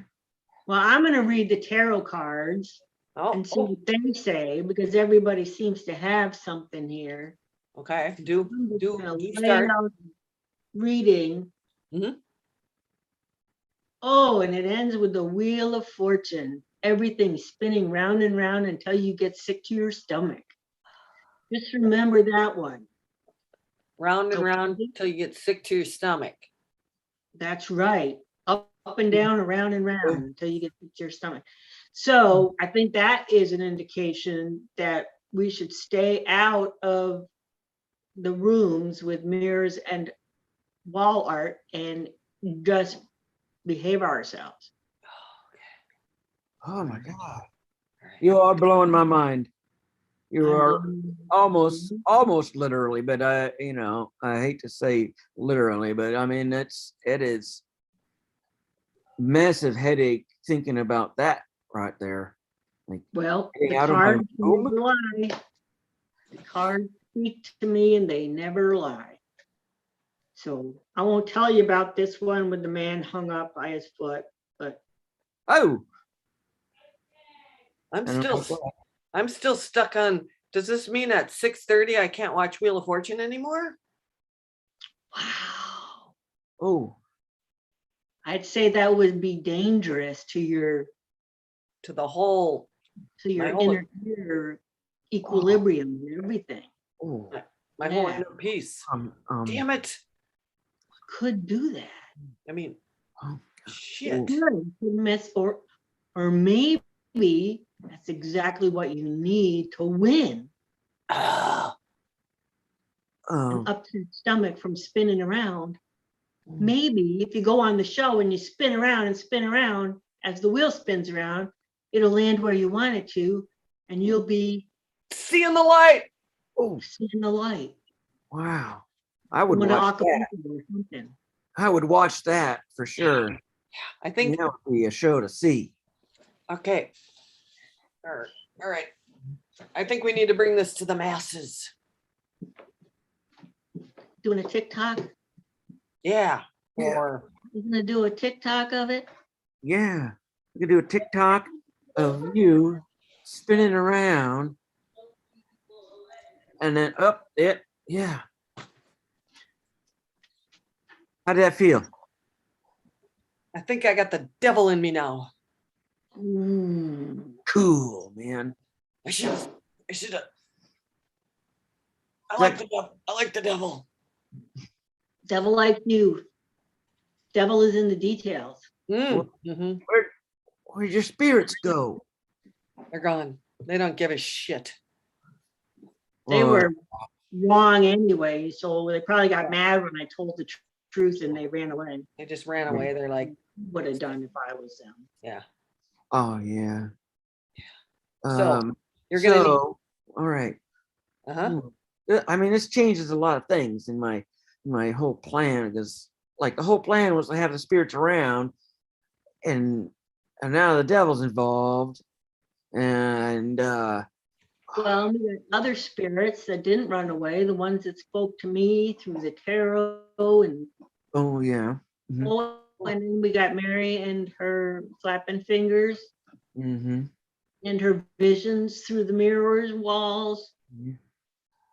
We got all kinds of power here. We just need to bring it together and save the earth. We do. We need to use these powers to like solve all our ecological issues, like fires and tornadoes and stuff, and fire tornadoes. Have you ever seen one of those? Those are crazy. Tornadoes. Tornadoes, yes. Mm-hmm. Yeah. Those are dangerous. Those are dangerous. Yeah. Yeah. Not quite as much fun as though as schnurt. I love schnurt. I thought we'd just start from keeping it blowing up and start there. Oh. Yeah. We could turn it around. Then we would maybe have time to worry about the other stuff, because otherwise 25 years isn't very much time to save everything just to have it get blown up anyway. You know, it's true. Yeah. I mean, see what I'm saying here. Huh? Who? You get what I'm saying? No, say it again. Yeah. I'm listening now. Well, I was saying that, come on, we got to save the world from blowing up before we worry about the other stuff. There's no point in saving the other stuff if it's all gonna blow up. That is an awesome point. Let me think on that a bit, because do some math. Yes. I do have 2 other walls. And I can dedicate. Go for it. All right. You want to see what you come up with. Okay. Here. I'm just gonna write right on this wall in front of me. Boop, boop, boop, boop, boop. Oh. Oh. What? Wow, that changes everything. Do tell. I mean, yeah. Yeah, there's a whole like decimal that I put like way too far, and it's more like 25,000 years. Christ almighty, you've been scaring us this whole time. Yeah. What the hell? Yeah, wow. Well, I'm so embarrassed. Are you really? I am. I don't think I can show my face at that camp anymore. Jeremy, it's not your fault. It's Mary, because she brought the devil in, and the devil messed with your work. That's how come your decimal was in the wrong place. Oh. Really well, hold on. Yeah, to be fair to Mary and her devil, the devil came in just like a little bit ago, and I had done these calculations earlier, so I don't know. It's that damn wheel. It's that damn wheel again. That's what it's doing. It's like spinning things up and down. it's spinning us all around, and it's just making us Yeah. like go against each other, which we shouldn't. What if we spun the wheel the other way around? Ooh, brilliant. Backward. Just spun Okay, that. everybody, we got to get up and spin. Come on, Okay. people, spin. Are you ready? Spin. Come on, you can do it. Oh no! Oh no! Woo! Okay. Oh, damn. World is right in the world again. We solved the Earth's problem by finding the missing decimal. Okay. Yeah. Okay. Who's the world? Yeah, and you're like paying for coffee tomorrow, right? Me? Yeah. No? Oh. Me? Well, yeah, you. Yeah. Who did it last? Star. I don't know. What's that? I thought I don't know. I'll have to check my bank account and see who, if I paid for it last time or not. Oh, I'll do it. Anyway. Cynthia, you are the best. You are. Thank you. That's why I follow you.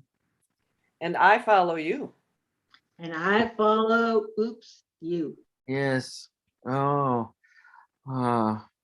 That's not confusing me at all. But like, who follows?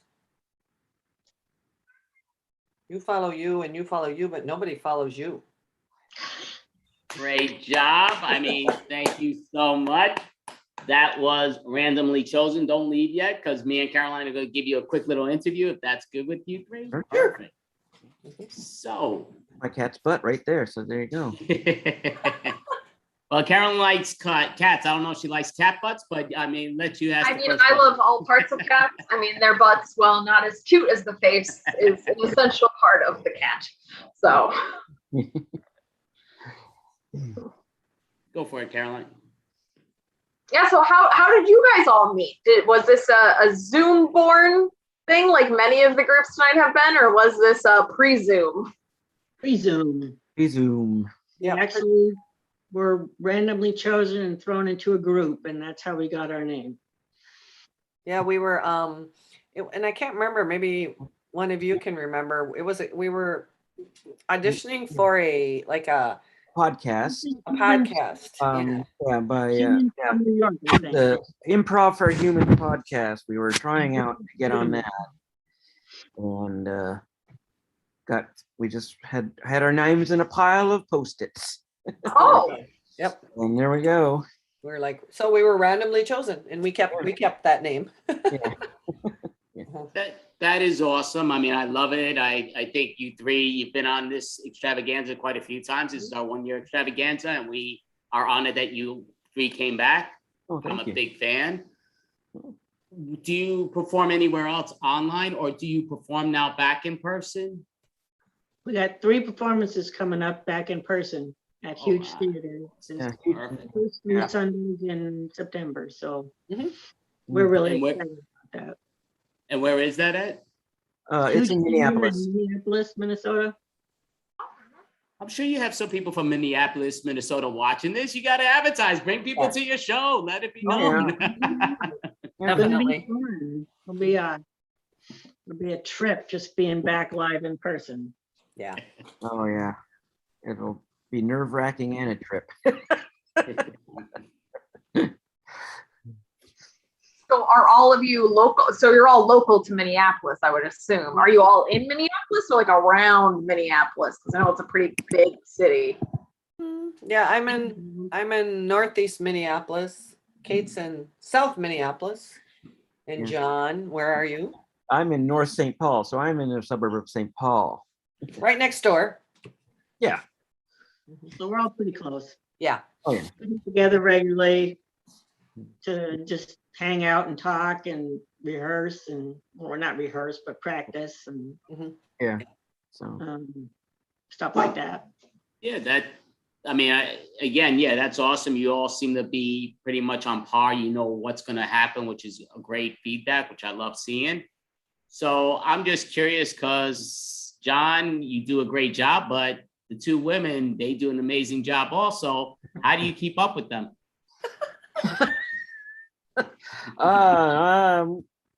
More often than not, I just learn to stay out of the way.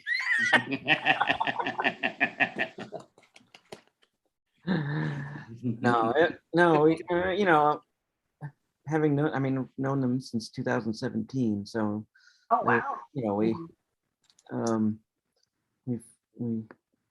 we've learned our different characteristics, I guess, our different styles and stuff. So yeah, we've learned to work these things into it. Yeah. So since you guys went from like really like an in-person team, like that was like very well founded, obviously, to Zoom, was that a hard transition, or did it just kind of naturally happen because it was like, oh, like we've known each other so long, it's fine? I don't know. It took us a long time, actually. Yeah. I think this show was the first time we actually did online, didn't we? I think we did one other show online. I can't remember. Wasn't it? It was for, I don't know. Might have been for Improvathon. And then yeah, they have a Improvathon for Huge Theater to fundraise here in Minneapolis, and we did that. But yeah, like John said, we hadn't done anything for a long time, so this was kind of really our first regular online, and yeah. And it's been good. It's been really good, and thank you for having me. Yeah, we really appreciate it. Definitely. Thank you. 3 were outstanding. We'd love to see you come back again. Our goal is to do this for the next 133 years, online and in person. But thank you all. Outstanding job, and really appreciate it. Thank you so really much. Chosen. Thank you so Thank you, much. guys. Really chosen. That was brilliant.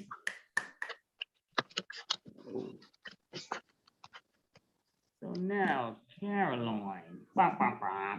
So I know that basically I'd like to introduce the next person just because I'm an enormous fan, as I think you know by now, but it comes down to, I do like to say, I don't know why, because she officially is Leon Dunn, or Lena Dunn. I'm saying Leon. I'm looking at another name here. Lena Dunn, but I know her as Caroline, so I like to call her Caroline the Lena Dunn. I think that sounds great. So go for it, Caroline, and break a leg.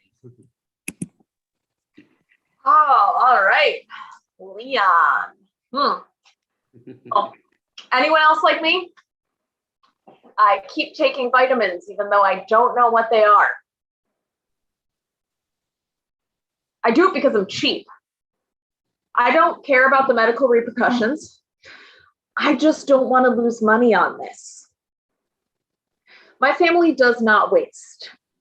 We're not poor, we're just cheap, and we take great pride in it. The day after my parents got married, my dad said to my mom, "We are a family that makes do." He said this while they ate their first breakfast together as a married couple at McDonald's. "We are a family that makes do" is my dad's motto. He says it to us when he serves us stale bread for dinner. That's his explanation when you ask why he's putting grocery bags on his feet instead of socks, because he has holes in his shoes. "We are a family that makes do" is what I now say to people when they ask why my sandals are being held together by a rubber band. I don't like spending money on things. Each purchase I make is carefully weighed out. Do I need shampoo, or is hand soap a healthy alternative? It's not that I don't buy things. I can be a shopaholic when I'm stressed. I will spend tens of dollars on non-essentials like lotion and beans. I was raised Catholic, but I'm not anymore. My therapist has diagnosed me with post-Catholic guilt. I am terrified of getting pregnant. People tell me I'd be a good mom, but the idea of a tiny version of this terrifies me. You can do everything right, and that kid can still have issues like mine. My mom and dad are good, wholesome Christians. Look at me. I do stand up and improv. They did everything right, and I turned out to be a monster. I'm pretty open about my mental health status. The DSM classifies it as basic white girl. My mom tells people they can talk to me about their worries about going on medication or getting therapy. I am happy to help, but I would like some perks. Let me use your HBO subscription. Want to do some streaming stuff on there, you know? Maybe help me get a trip somewhere nice and warm. Not Florida. Even crazy people have standards. Just something for all this time I've spent becoming an expert in self-hatred. Typically, people don't end up reaching out, probably because they just learned that I am in therapy and taking medication. I used to cram before tests, but now I cram before therapy sessions. It's the same level of anxiety, but my grades are way worse now. I could pay to have them inflated, but I don't want to spend the money. And that's it. All right, Andy, I'm ready for my interview. All right, great job. So, thank you, Caroline. I'm just going to message someone that's on here that asked the question that's on our Zoom. Oh. They're just asking when they're coming on, just because we're a little behind. I thought they wanted to ask me about medication or going to therapy. I was like, wow, finally, somebody's picked up on this. I'm so ready to help you. I'm so calm. So here we go. So Caroline, obviously, I know Miss Caroline Dunn in the real world, and I'm very grateful. I think Caroline's a great person. No answers or buts. I will say, Caroline, I know from the improv world, but I was lucky enough to see her perform. I'm horrendous with names in general, but her name is Caroline, that I know, but that's not what I'm talking about. But you did perform at Gotham Comedy Club, right? In New York City, 23rd Street? Yes. So, yeah. So wasn't that your first time officially performing in this big city? That is the first time I've ever performed. That is the only time I've actually ever done stand-up in person, because that was in December of 2019. So by the time I was like, you know what, I should do like some open mics. I finally got my courage up to do that, and everything shut down. Yeah, so. I know. Well, but before it shut down, she did perform, and I was lucky to see her perform. She did a great job. I mean, yeah, so she did an outstanding job, like she does here all the time, which we appreciate. So I've been lucky also to meet Caroline's parents once before, that they went to one of our improv shows. And so I always say Caroline's a great person. So now I see how she's a great person, because her parents are awesome.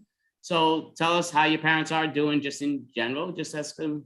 They're good. They're actually at, so I raised dairy goats as a kid. And so they are currently at the county fair with my old 4-H club. Okay. Yeah. Yep, that's a different language to me. I'm a New York City kid, but yeah, okay, but that sounds great. So a goat is an animal. It says ba. Okay. Actually, that's more of an accurate sound for a goat. Okay, well I'm not that ignorant, but it's like, but it comes down to, I will say, and I again appreciate, I keep saying this, but in reality, for Caroline was the first person I ever put when I was getting my improv team together in New York City together. She was the first person I ever asked to be on the team, and she was the first one to accept. And I mean, it's been awesome because she's the first. So she's obviously been on the team longer than anybody else. And I mean, it's just been amazing though. I think she's an amazing improviser. I think, she's a great comic. And to be all honest though, I even think better than either of those. I feel like she's a better friend. I really think Caroline's like a great friend. it's not like that we're best friends. We hang out on every corner, whatever. I don't see her often. I think I've seen her twice since. We used to see each last other 6 months. all the time when we were doing Online now, improv. but- We would see each Right. other all the time. I saw you more than I saw almost anybody else. Right. No, but I'm saying online, right? I'm saying in person. So I've seen her twice in person in the last 16 plus months. And I mean, I think she's a great friend. I hope she realizes how much I appreciate what she does. Like, even sometimes she just says these little things that she probably doesn't realize how much they mean. It's these little things that are great. We used to go perform improv shows, and our teams would get together and we'd go to different little spots before all this crap happened. And we would hang out quite a bit. So, I mean, we do see each other online all the time. It's the new world. It's what we do. But I mean, you still miss going out, having a beer, talking face to face, which I appreciate. Like I say, there's no question. Caroline's one of my best friends. I mean, Caroline's a great person. I don't think she realizes what a great person she is. And and I think she's a great team. She's definitely a great team player and all that good stuff. So just out of curiosity, I guess we'll ask one more question because I know there's a few other people waiting. They're like, hey, moron, get this going. So I will ask you though, when's the next time you're planning to go back into New York City and do a stand-up? To do a stand-up comedy club. Are you thinking about it or not yet? I honestly don't know. I honestly have no idea. Obviously, you would need to be there because Andy's one of my biggest supporters in everything that I've done. So obviously, Andy would need to be there. So it would need to be a day he wasn't working. But I haven't really planned one yet. I haven't really thought about it at this point. I've been very happy doing the extravaganzas and just getting to do this here. So this has been a great platform for that. Well, definitely appreciate that. But I do have to ask one follow-up question just because it popped in my head. So I got to do it. Do you have to apologize to not that you destroy them by any stretch, but do you have to apologize to them after you do this and they see you? I showed them a recording of my show that I did in person. And I was very nervous that they were going to be upset. And they just really thought it was funny. Because they recognize that a lot of it is true. A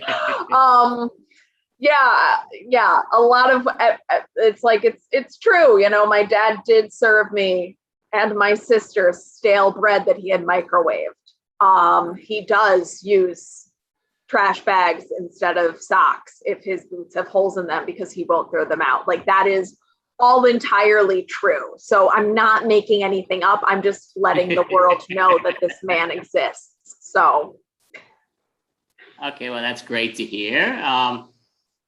He's a great individual. I was lucky to meet him once over at her show. So thank you, Caroline. As always, you are super awesome and you're outstanding. As are you, Andy, and congrats on a whole year of this. Yeah, it's been the 1-year anniversary, and we do have an improv jam at the end. So anyone wants to join, they could join on the Zoom link. And we do have now appreciated. I don't want to have Caroline introduce because she's been doing her stuff, so she may not know who's up next right off the bat. But it is Joshua Previn. So thank you, Joshua Previn. Pop on up, break a leg, go for it. Hey, thank you very much. Thank you. This is a master class. Oh, you've muted yourself. Thank you. Thank you very much. So, right, my name is Joshua Previn. This is a master class, and for those of you who don't know me, let me see. I am currently the fifth highest IQ in the world. So that is up from last week, but down from 2 weeks ago. I'm tested on all of us in this business are tested on a daily basis through a rigorous set of tests and whatnot. So let's dive into it because there's a lot to do. This is a back to school time of year. It's the first anniversary, 1-year anniversary of this awesome show. We have the end of the summer. Labor Day is coming up. So what we need to do, though, we have to stay focused, right? So I like to begin with some breathing and some visualization. The one issue is I find it very boring because I've done it many times. So I'm going to skip the breathing and the visualization. Just, we both know what it is. So let's just agree. Let's not say we did, whatever, So, okay, good. Okay, on this very day in 1955, the Guinness Book of World Records was invented. And that's a big deal. That's a big deal. I actually have, not a lawsuit, I have a disagreement with the Guinness Book of World Records because I'm not going to get into it, but I have a world record. The issue is that they're not publishing. They have very strict standards, but we disagree. I made the biggest ping pong ball in the world. And I don't see why that's difficult. I mean, I don't get it, but happy birthday to them. It's been a long time. Also on this day in 1883, Krakatoa, that's that's the biggest volcano that's ever erupted. It killed 36,000 people, created tsunami waves over 120 feet. So what does that tell us? What do we learn from that? Because when you have a high IQ, you always want to learn things from the history and what that teaches us. That particular, I don't know. I do like Hawaii. I like the show Hawaii Five-0. I don't know. It makes me think of that, but that's not really the lesson. I guess it's more of just because they have volcanoes in Hawaii.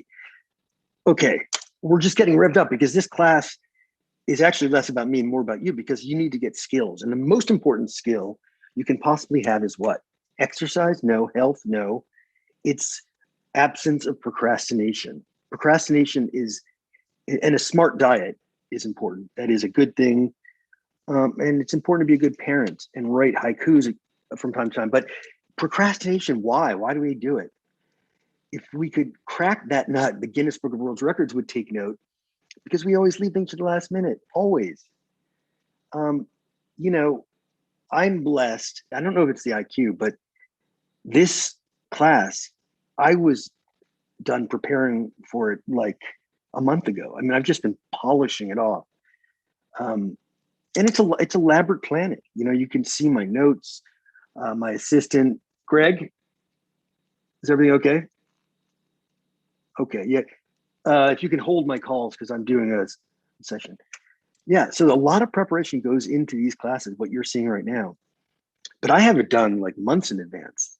And then it goes through fact checkers. We have people who, I have a team of ventriloquists who practice throwing the words to a dummy to make sure that they, it's I can't explain it because part of it's proprietary. I have a patent pending, fingers crossed. But again, Labor Day is coming up. Okay, so we don't want to get off focus. Labor Day is a big day. Okay, Labor Day is a day that, it doesn't have to do with women going to labor. That's the thing. I actually thought that for up until honestly, yesterday. I thought it was about women going into labor but it's not about that. It's about labor groups, people working. Honestly, I'm not really sure. But Greg, can you get that up on Wikipedia, please? And yeah, just summarize it and then email it over to me. So that one slipped through the prep work from a couple months ago, but Labor Day is approaching, and I recommend having fun. Ironically, because Labor Day it's work, but you want to have fun. And a lot of people drink alcohol. on the beach. I don't know. Doesn't sound that fun to me. I mean, wear sunscreen. That was the first title of this whole talk. Wear sunscreen, because on this day in 1776, the Battle of Brooklyn was lost by George Washington. So that was a defeat. The British took over New York City. I had no idea until, literally 72 hours ago. What the fuck? How did we come back from that? How bummed must he have been? That's bad, man. That is really bad. Important to connect, important to know that New York and LA are in a different time zone. So that's why I got confused. I've been sitting on here for 5 hours because New York is 3 hours later than LA.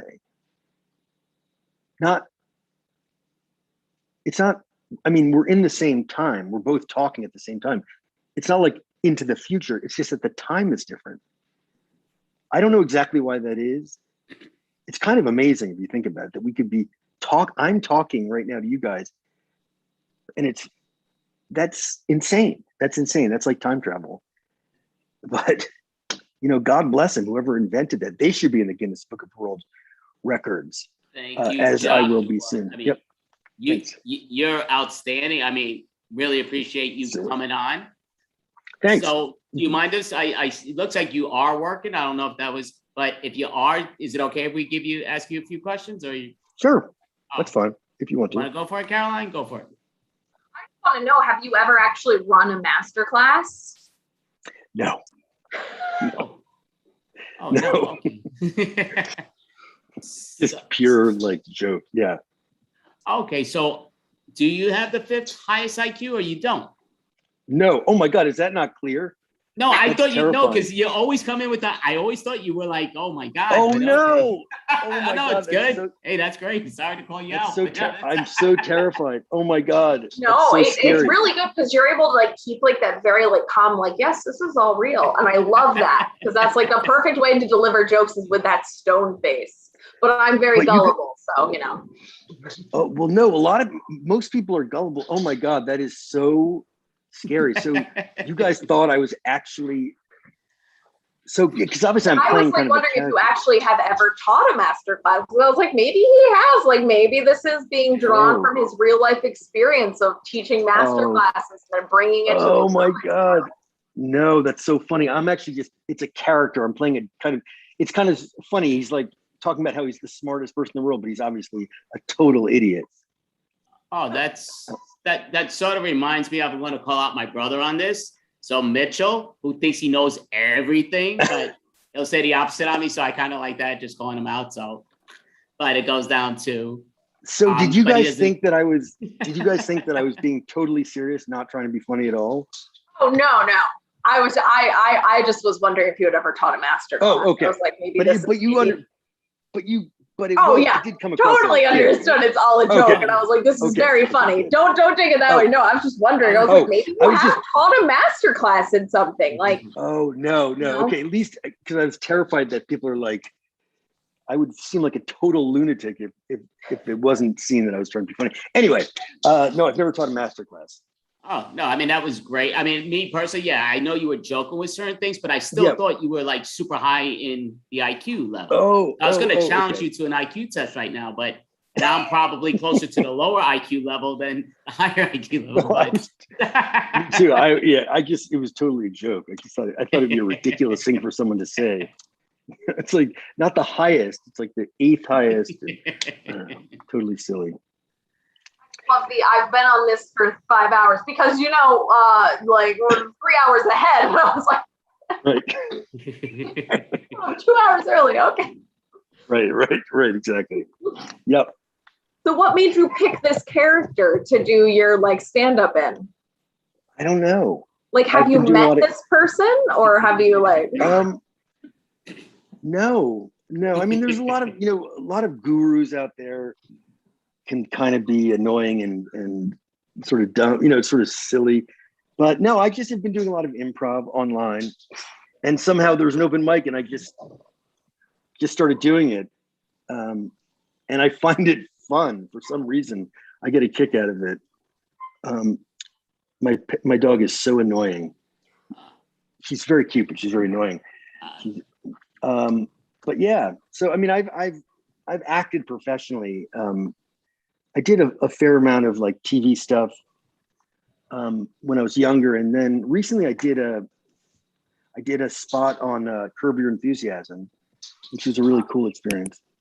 Yeah, love that show. That might be the greatest show of all time. Top 2, definite. Great Yeah, show. me too. I love it. Yeah, no, it's Love it. But Joshua, I mean, you were outstanding. Thank you so much for helping us for our 1-year extravaganza. Oh, You've been thank part you of a lot guys. of it. So thank you so much. And Thank you. It's been amazing. Yeah, it just took me almost a year to find out you don't have one of the highest IQs, but thank you so much. Oh my God. Okay. It's good to know. Thank you so much, Andy. Thank you, Carolyn. Thank I really you, Joshua. appreciate it. You have a good rest of the night. Yep. You too. Great one, Joshua. Thank you so much. So Caroline, do you want to mention the next person or you're? Sure. So next we have up another stand-up. This is going to be Anthony Renda. Yeah, Anthony. All right. Hey guys, what's up? What's up? So honored to be here. Let's give props. Let's give kudos. 1-year anniversary for Extravaganza. Man, it feels like it was like 2 months ago when Andy says, hey, you want to perform comedy? But congrats. Pat yourselves on the back. It's an awesome show. A lot of talent here. Joshua, funny things. You had me. I was like, man, is this guy the 5th smartest person in the world? Is he like Albert Einstein in disguise? Like, he had me going. I had to admit, I was like, man, I don't know. Maybe he's taking his ginkgo or his St. John's wort or whatever. He's eating his green moss smoothie in the morning. But awesome job, guys. I literally just witnessed a bromance between Caroline and Andy. That was sweet. I have some tissues, guys. I teared up. You guys support each other. Not like me, I was on football teams, baseball teams, fraternity. Guys, all my fraternity brothers and my friends are like, you're worthless, you're stupid, you have no talent, give it up. That's their support, but it makes me want to work harder, guys. Reverse motivation, guys. But all right, guys, listen, your anniversary, guys. Listen, we'll get out the ginger ale and champagne later on. All right, let's enjoy this. Okay, I'm going to try to be funny, guys. It's a hard thing. So one of the hardest things to do is doing stand-up.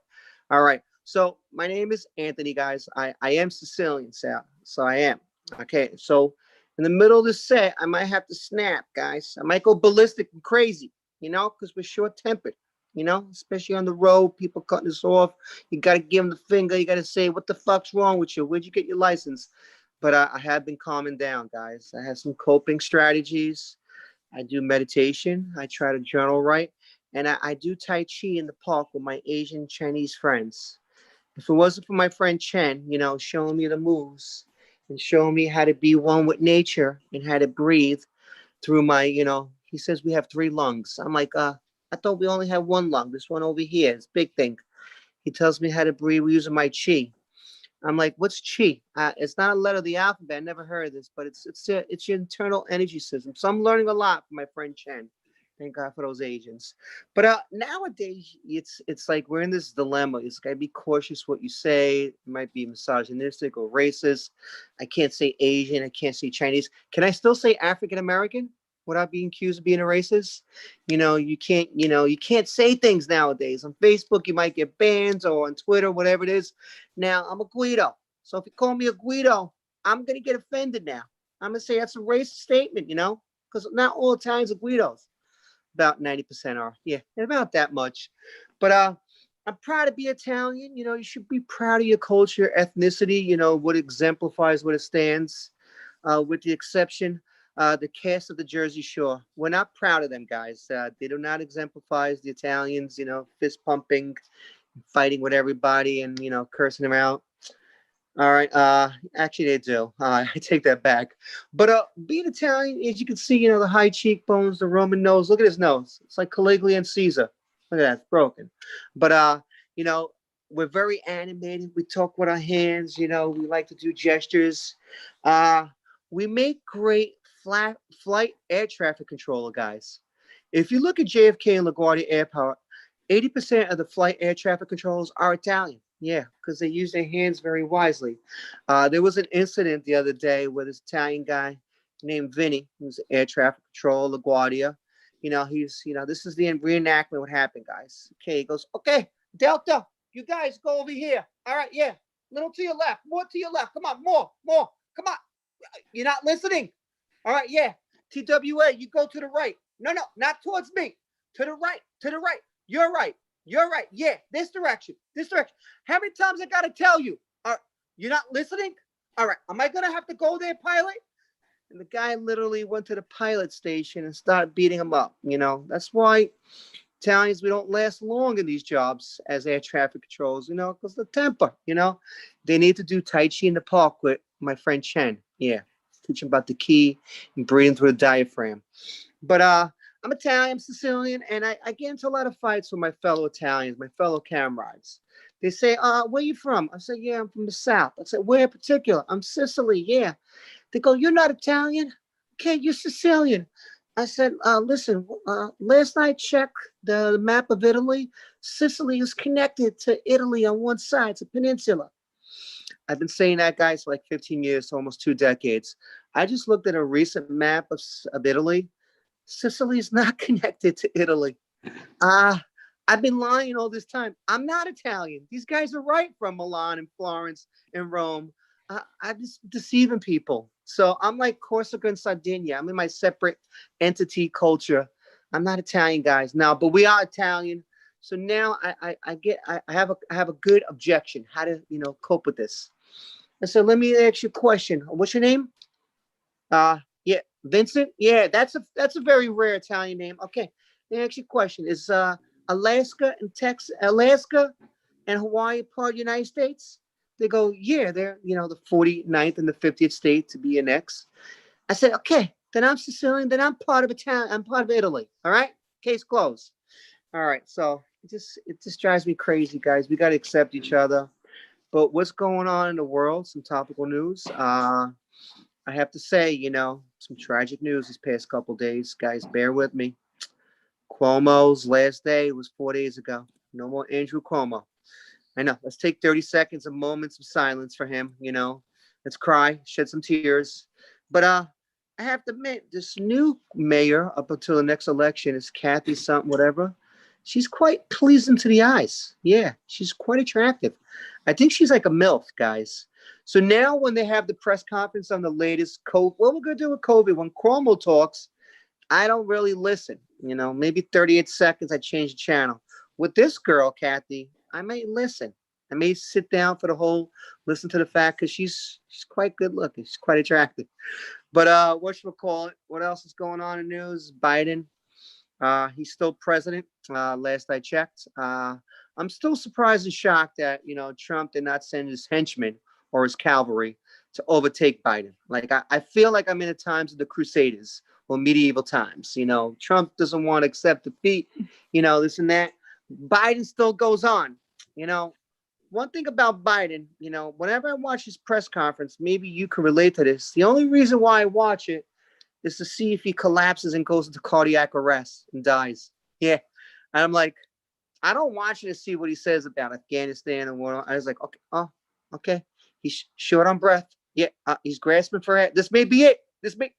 Oh no, he's just taking a deep breath. So that's why I watch, Biden's press conference. But the whole thing about Afghanistan, Biden, 13 American soldiers were killed recently in Kabul.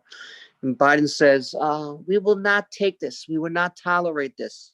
All right. We will retaliate with various actions. This is coming from a 148-year-old man. All right. So I think Biden's taking out his walking stick. He's going to go to the Taliban and say, guys, stop that. Bad boys. All right. And he might need him to the groin. So this is, some big things going to happen now. But I gave some thought and consideration how we should deal with this. I came up with a solution. All right. Like, the guy who created Buddhism, sat under a tree for hours. All right. So this is what I did. I think we should call Batman, Superman, and Spider-Man and send them to Kabul to counter the Taliban. Because, they've been resting. What has Batman, Superman, Spider-Man been doing for the last, year? No, guys, that's a joke, guys. But here's the real shit. I think we should send the WWE superstars, all right, from WWE and send them there, like, John Cena, Triple H, or whoever those guys is. Because these guys in the Taliban, you know who they are? They're guys that couldn't get their law degrees and become accountants, They're like, okay, what is this AK-47? How do you work this fucking shit? It's not a law book. They don't know how to work these machine guns. And they're like lawyers and doctors that were not successful in the Taliban. You ever see these guys? They have long beards. They look like, Deepak Chopra about to give us a lecture on spirituality. Yeah, I have no idea. These guys don't know Kung Fu or Krav Maga. Let's send like the 13-year-old World Series champs on them or something. Anybody. All right. So we got to counter them. All right. I'll end you off on a new note, guys. My girlfriend the other day says, hey, you want to go see the Eagles? I'm like, yeah. Who are they playing? The Jets? Who's the quarterback now? She goes, no, the band. I'm like, who would name a band after a football team? Okay. I don't understand this. All right, but that's my time, guys. Let's hear it. All 10 right, years, Anthony Renda, thank you. So just hold on 1 second, because myself and Caroline, if you don't mind, come back, Anthony. I disappeared. Low battery. So we'd like to just give a quick interview with you, if that's all good. Absolutely. Caroline, you want to go for it? Yeah, sure. I was very Jersey Shore was definitely a throwback.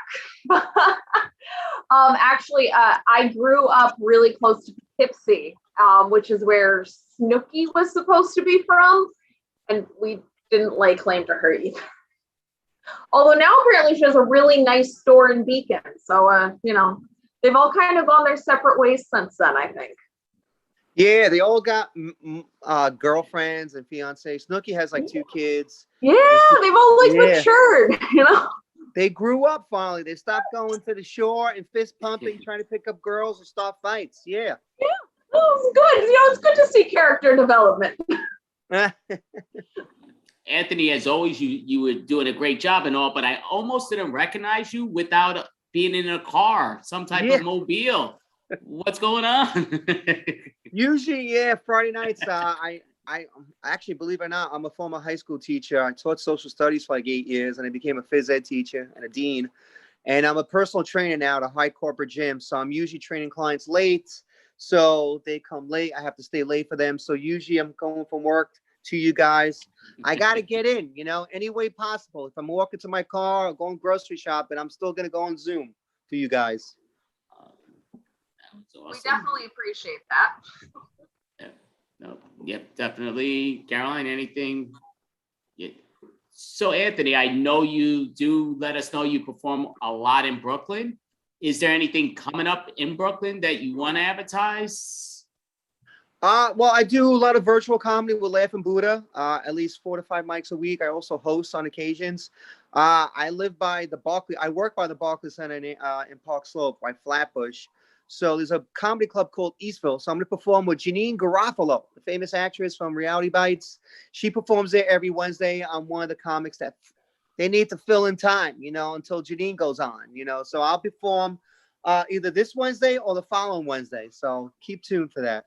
Oh, that's awesome. And do you have a website that people can find you out where you're going to be next at times? It's going to come up. I've been doing comedy for 3.5 years. I have Instagram, which is a combination of my training, massive progressive systems, my coaching systems, and comedy. But I'm going to put more focus as soon as time, because I work 6 days a week. I take care of 2 houses. I have a side business. So comedy, I still try to do my 7 mics a week, 5 to 8, whatever it is. But it's time. Time is so hard to find. But I'm going to put more effort and have a separate page in the weeks to come soon. That's awesome. Callan, you have one more? Do you make any of your training clients come to your comedy shows? Is that like a prerequisite for them to be able to be trained by you? They have to show up to drink minimum, or? Yes. One of my clients, she does improv with me. She's on my improv team too. Josephine Ferraro, you might know her. She's magnet. She's one of my clients, and she comes to all my shows. She's like my biggest fan. It's to a point where I can't tell her no more because she comes too much. They come when I have to do those bringers, Now they lessen the bringers. It used to be like 6 to 8, or now it's like 5 or 6. Now most bringers are like 1 to 2, especially Eastville's 1 to 2. So if I need bringers, I bring them all on. They have to, or I make them do burpees and push-ups. Extra. Oh. Yes. Good old burpees. I love the good old burpees. I'm better at burps than burpees, but yeah, that's always a great thing to know about. But just out of curiosity, because you say you're from Sicily, Cyndi Lauper from Sicily, Italian, but Sicily, well, what's the deal with that? What's going on exactly? Is it Italian? Is it not Italian? I'm just messing with you, but it is Italian. 100% Italian. I am Italian. They accept us, those Northerners, those Renaissance cities. They accept us. Well, thank you, Anthony. I mean, this is our 1-year extravaganza, and you've been a big part of it, and we really appreciate it. You're outstanding, and great job. Thank you so much. My pleasure, guys. Keep it up. Good luck. Thank you, Caroline. Thank you so much, Anthony Renda. Great job, definitely. So we do have a team, I believe, has never performed with us before, but I could be wrong. And you want to announce them, or do you know? You can announce them, Andy. So it is Weird Cat. So Weird Cat, please come on up and break a leg. Thanks, Andy. Yeah. Hello. Hi. Hello. Amazing. So we just need one, we need a suggestion. Could somebody name something that fits in the palm of your hand? It needs to be about this size. A dime. A dime. A dime. Oh, thank you. Thanks. Thank you, dime.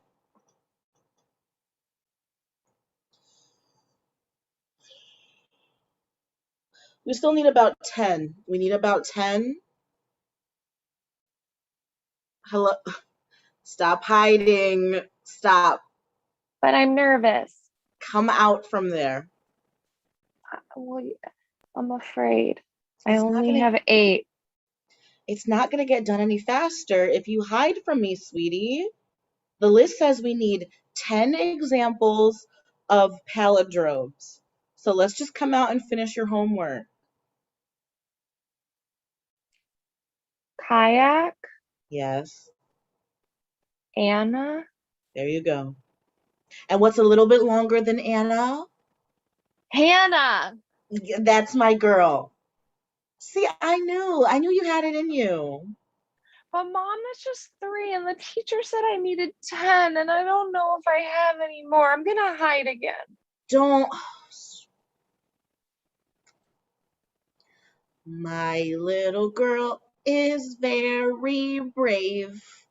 My little girl is brave. That's not a palindrome. No, listen, I just want you to finish the song with me. Finish our song with me.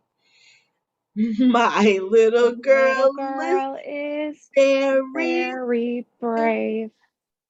My little girl is brave.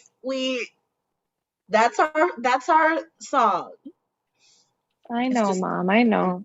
A nice little 2-line song. All right, so let's take Mom, a break. what? I'm just nervous. What if I don't get the palindromes? And then I might not graduate the 8th grade. And then I might not get into MIT like you did. What then? Oh, my dear, my dear. There's nothing to be worried about. We still have about 5 years, 2 months, and 30 minutes to work on that. There's no need to get worried until we must.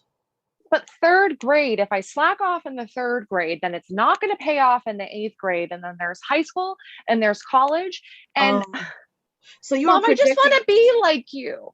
And you are like me. I now see that you are projecting forward to the 8th grade because we're in 3rd. Listen, we're in 3rd grade, but you're first in my heart.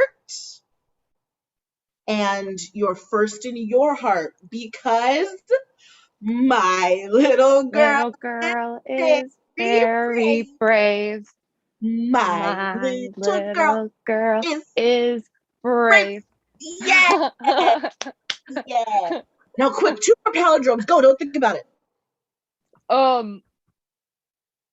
Can a one-letter word be a palindrome? Why not? Ah. Hey, Ba. there it is. What was the second one? Ba. Amazing. With the silent B at the end. That's very good. Because with MIT applications, it's all about surprising yourself. Ding dong. Oh boy. Okay. Ding dong. What let's just be natural and I'll open the door. Hi, Hello. Carol. Yes. How are you? Bye. Good.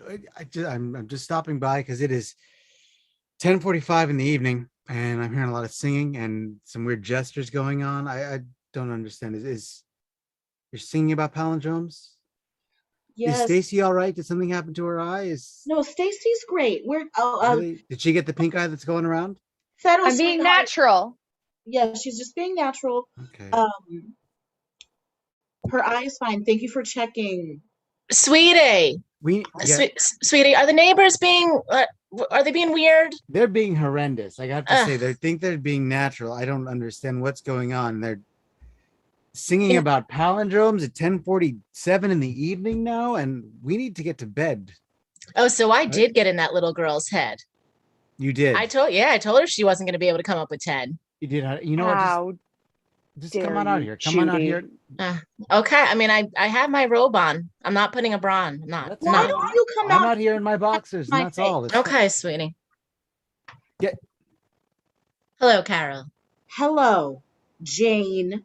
Have you been heckling my daughter once again? No. Heckling. We wouldn't call it heckling. Heckling. Jane stands outside my bedroom window every night and says, "You're not good enough." Okay, now. Let me ask you a question. It was bad enough when you did that while we were kids. The fact that you're visiting it upon the next generation is beyond me.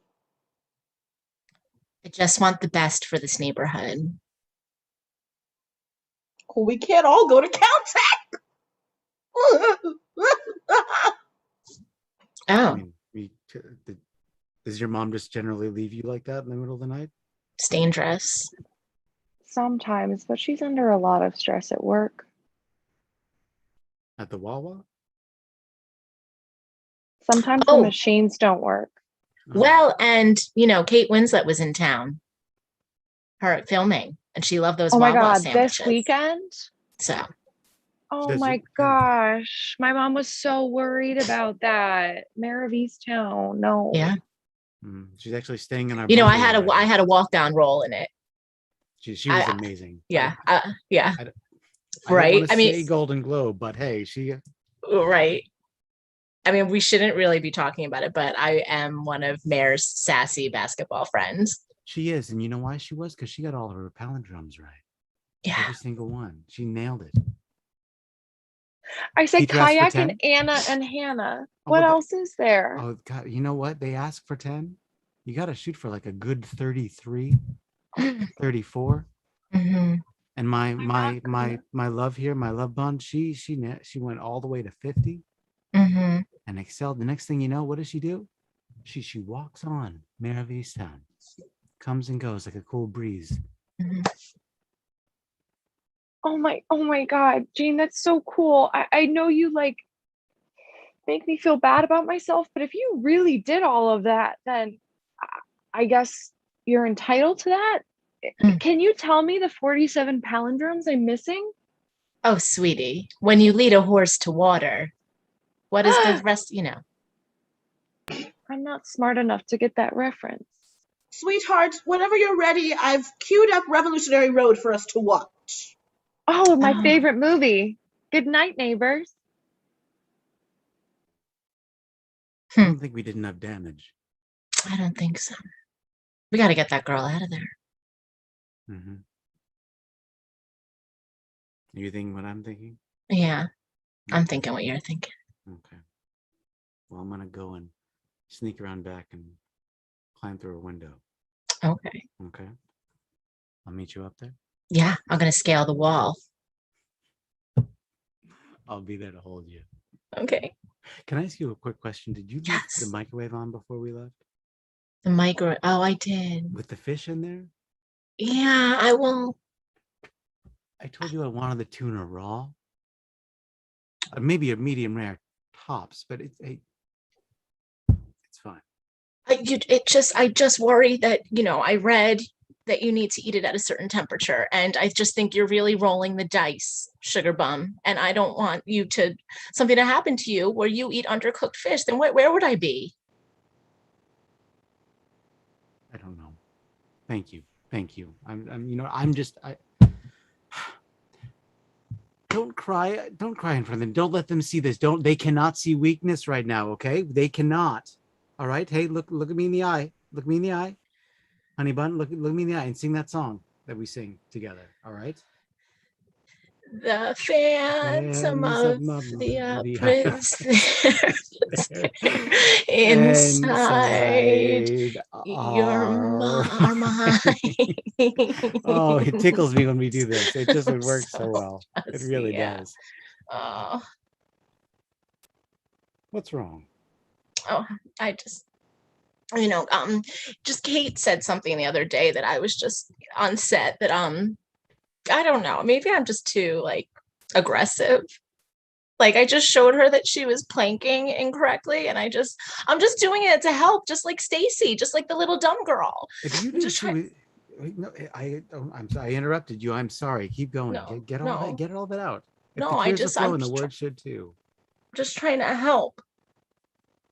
You know what? If you think she's doing it wrong, she's obviously doing it wrong. She was And if you doing it think wrong.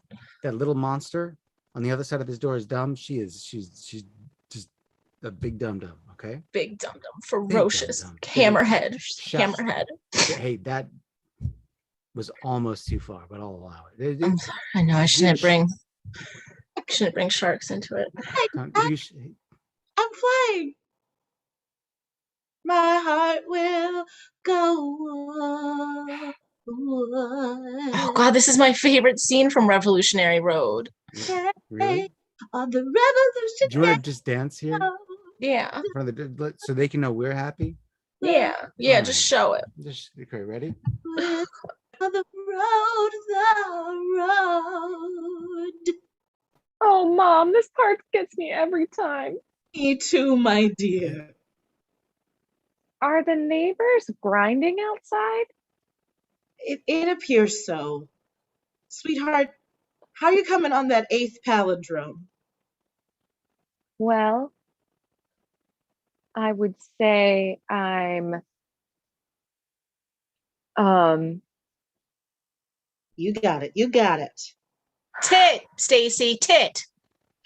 And boob. It's all right there. Let me pause this movie real quick. The revolutionary.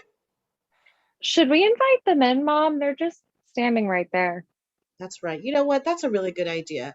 The MIT motto has always been, be kind to the dang neighbors who heckle your daughter. So let's go ahead and live up to that. I want to go to MIT so bad. Me too. Hi. Why don't you come in? That'd be great. We have some medium rare microwaved ahi tuna. I'm gonna go get it. I'm gonna go. Don't go, Jane. You just came in.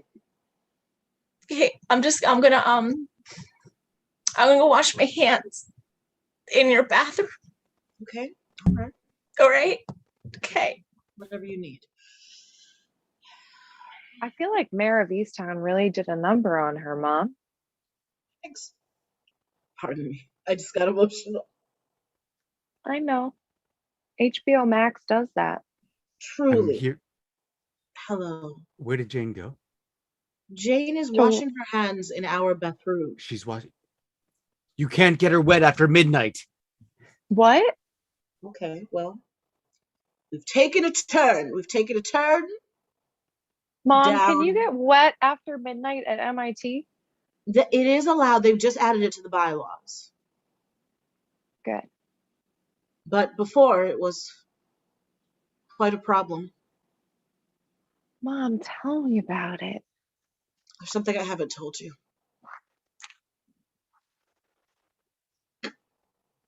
The reason that we're so obsessed with palindromes in this family is because they're the only antidote to what happens if you get us wet after midnight. The curse? The very same.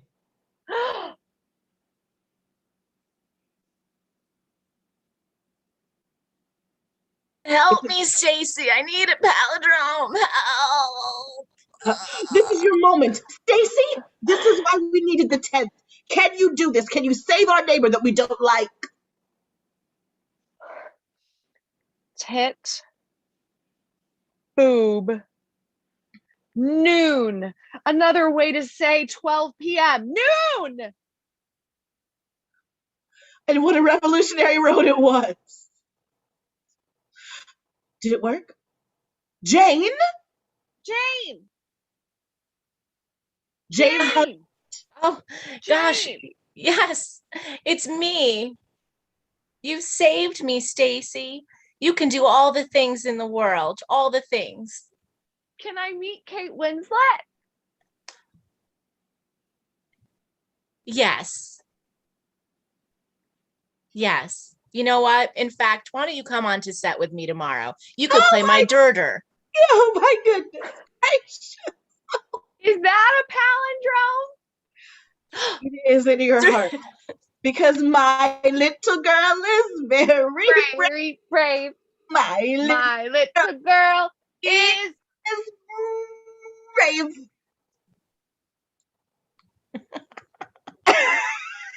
All right, great job. Weird Cat, all pop on it if you don't mind. That was a great job.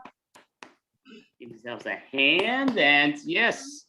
So, if you're not in a rush, we would love to do a quick little interview. We've been doing that. This is our 1-year extravaganza. So we do it every month. And am I wrong, or is this the first time you ever performed with us? It is, right? I'm thinking so. I'm thinking so, Andy, yes. Okay, well, that's great to have you. I'm glad you jumped aboard, which is outstanding. Caroline, you have a question?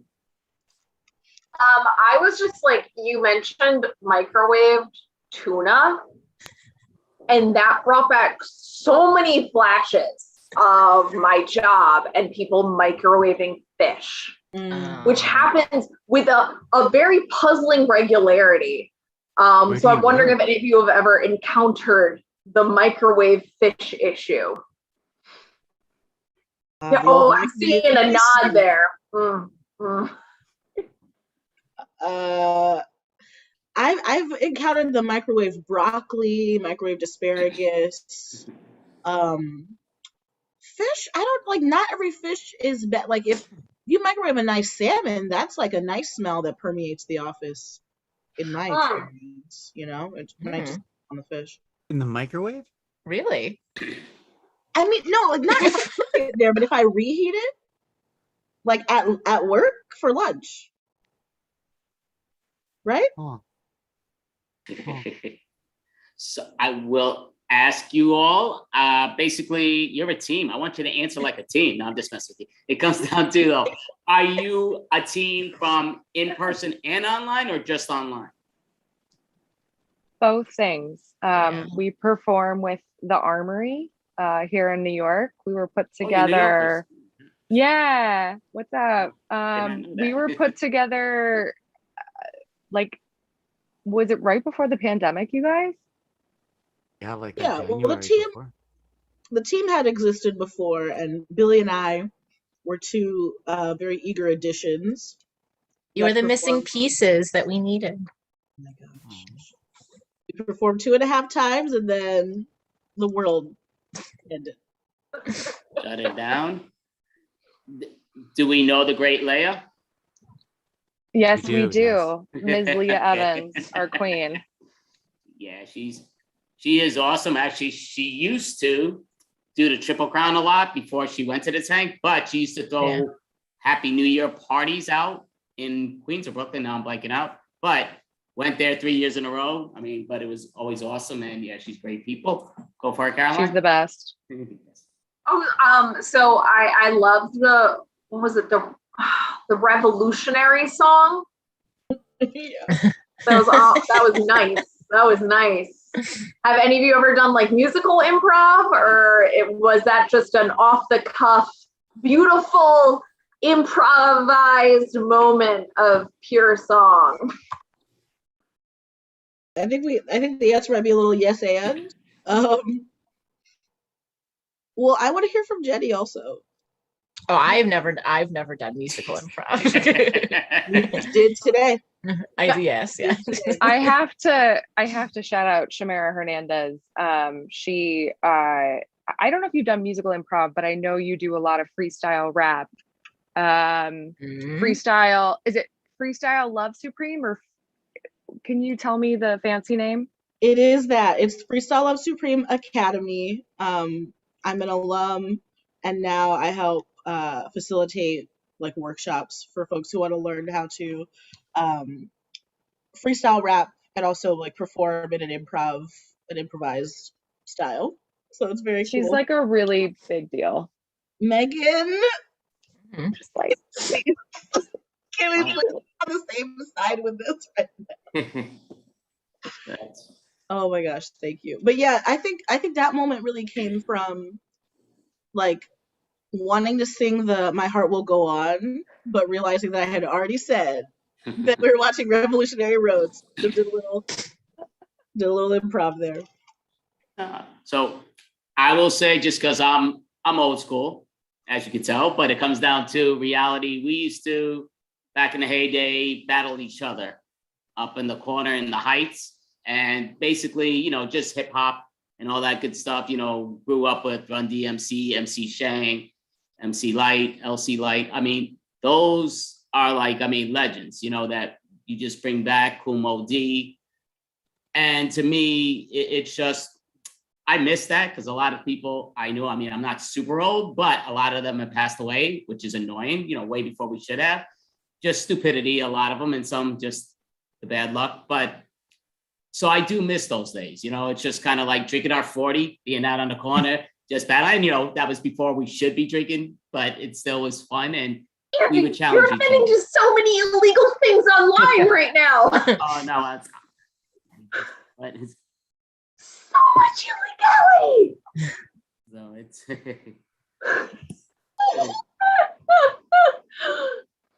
I mean, I do have to ask, because I am a huge cat person. How did you come up with the name Weird Cat? And does it have anything to do with old cats like Andy?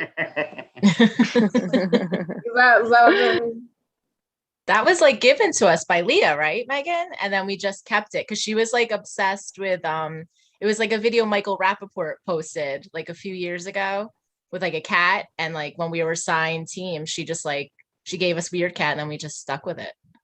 Right? Yes, because it's the perfect name. Yeah. Well, that's awesome. I'm going to ask a dumb question, but that's what I do. So, any of you doing the magnet camp? You're all New Yorkers? No, oh, nobody. Really? No. But so just was wondering, but that's next month. But I just thought somebody would be but We okay. love the magnet, though. The magnet's a great theater. Glad it's still around. It's gone, yes. And I mean, Sean is awesome. Big time. Big fan of Sean's. Sean Taylor, I'm talking about. One of the owners. But yeah, he used to teach there all the time and does funny ball, softball. So we miss all that good stuff with a bunch of improvisers. See, I'm promoting you, Sean. He's probably not watching this, but I'm Sean too. So Sam does and wants to frame you for public intoxication and an underage situation. Andy. Andy, I was with you. I was walking around DC in college with 40s before I could get into bars. So I was with you, Andy. I like that. There you go. See, that's awesome. I got you. So, well, thank you all for showing up. I mean, to me, you all were great. We do this every month. So obviously, we'd love to have you again. So you always know the deal. We usually do it last Fridays of the month, but it's usually either the second or last, except Christmas and New Year's. It'll be in midweek December, but that's still a few months back.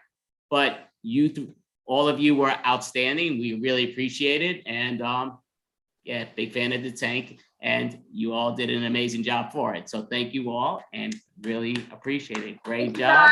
Thank you so much Thanks for having us. That Thank was you, Andy. This is Weird amazing. Cat. Thank you, so Caroline. much. That was outstanding. So we are going to go to a gentleman I'm a big fan of. Do you want to introduce him, Caroline? Go for it. Andy, you got this. Oh, we're going to bring up Michael Werkowski. Michael Werkowski. All right, break the leg. Thank you, Andy. You know, I was lucky enough to get to meet Andy last month, and I can confirm that he is in fact not super old. He is super in to the Mets. So feel free to dislike him for that reason. I'm just going to dive right in and ask, do you think Stalin would be jealous of all the attention Hitler gets? Everyone always gets compared to Hitler if they're getting compared negatively to anyone.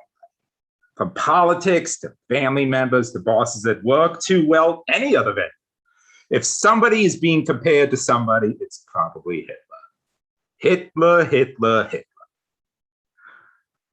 No one gets compared to Stalin except as an afterthought after people have already used Hitler. And why don't people use Stalin? Hasn't he killed just as many people? Didn't he kill just as many people? I think it's just that Stalin needs a better publicist. Think about it. And any Stalinaires out there may want to pay attention to this. They just need to get some more space talking about Stalin in school history books, release a couple of new documentaries on Netflix, and they can get Stalin up there to be the worst. I mean, Trump could still shuffle up the map there, but there's definitely room to grow. Anyone else flirted with nudism a bit during the pandemic? I mean, you're staying home, you're not, at least for me, I'm not living with anybody else. And the desire to cut down on my laundry is understandable. I mean, I definitely put off the pizza di I'm a delivery guy a bit, but you know, everything has costs. I wonder if this is how actual nudists get started. They just get into a period in their lives where they don't have to regularly wear clothes, end up wearing less and less, and before you know it, bam, they are nudists. And yes, I checked online. Bam is the sound effect that is created when a new nudist comes into this world. By the way, if you ever want a phone conversation to take on an entirely different tone, or you want to change the subject, just mention the fact that you're having this phone conversation. It doesn't matter what you were discussing, travel plans, cooking recipes, family gossip. The previous discussion will not be able to be carried on unmodified after that information is introduced. Listen, Mom, I would love to keep talking about Aunt Mildred's boils, but I'm naked right now and I'm going to have to get off the and I'm going to have to end this conversation. No chance they go back to the original topic. Now that, speaking of which, now that quarantine is ending, I need new excuses to not do things with people. I can't use all the pre-pandemic excuses I am used to. I used to just settle for I'm busy or I'm tired. But compared with I don't want to catch a deadly disease and potentially spread it to the people I care about, they feel weak. I feel like the excuse bar has been raised for all of us, and we're all just going to have to get our game up a few points to just really keep up the same standards that we're used to. And for me, this is important because I have depressingly reached the point post-pandemic where I both want to say, if only I could get some peace and quiet, and also I'm sick to death of all these people.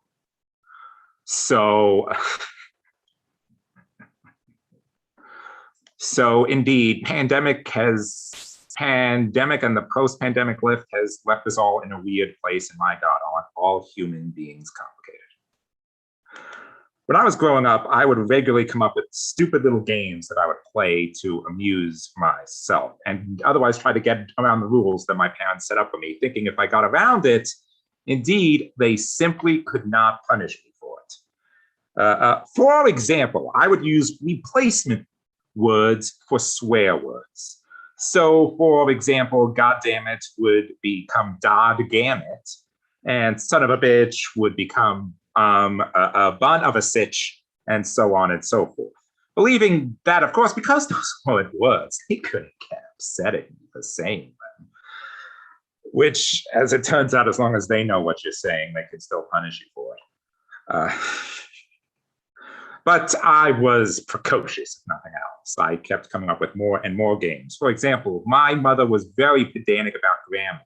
So I would replace similar sounds in different words to make them technically all incorrect. For example, I would say to I'm a mother, listen, we can go to the library right after I finish eating all these strawberries.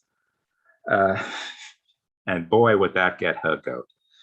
And I could actually play a third game on you right now, just by saying this following sentence. Have you ever noticed how much Virginia sounds like vagina?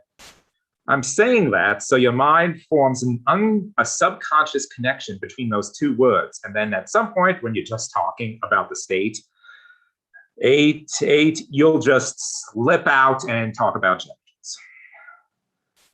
And of course, look like a sex-obsessed crazy person to anyone else who you're talking to at the time. The best part about this joke is that if you're thinking to yourself, Michael can't get to me, I won't fall for this, the more you are focusing and obsessing about the connection, and the more likely it is to actually happen in the future. You cannot escape me. I enjoy imagining people making this slip and then thinking to themselves, Michael Wachowski, that father mucker.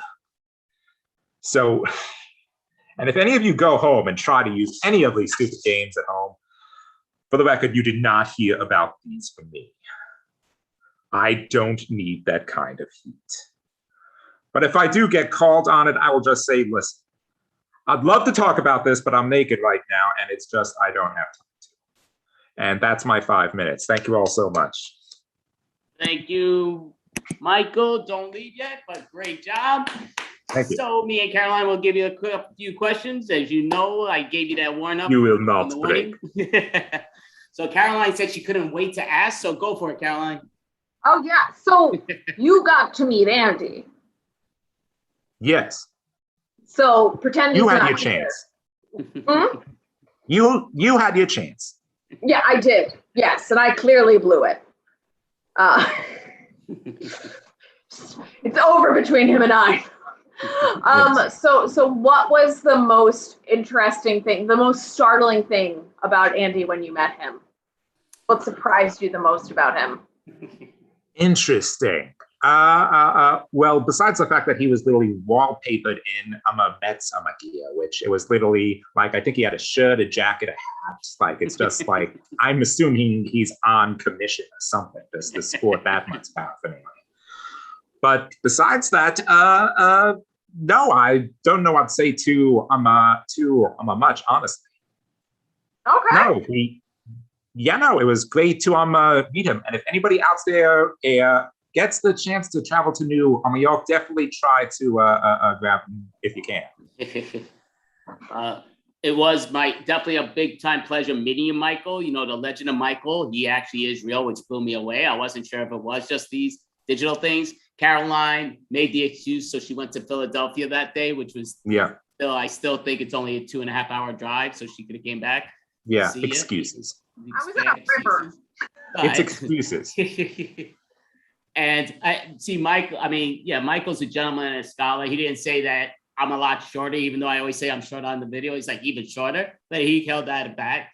A few other people said that didn't know me in the Zoom world. You were actually taller than I thought. I figured you were going to be like a 4 foot or something. So honestly, you were taller than I thought.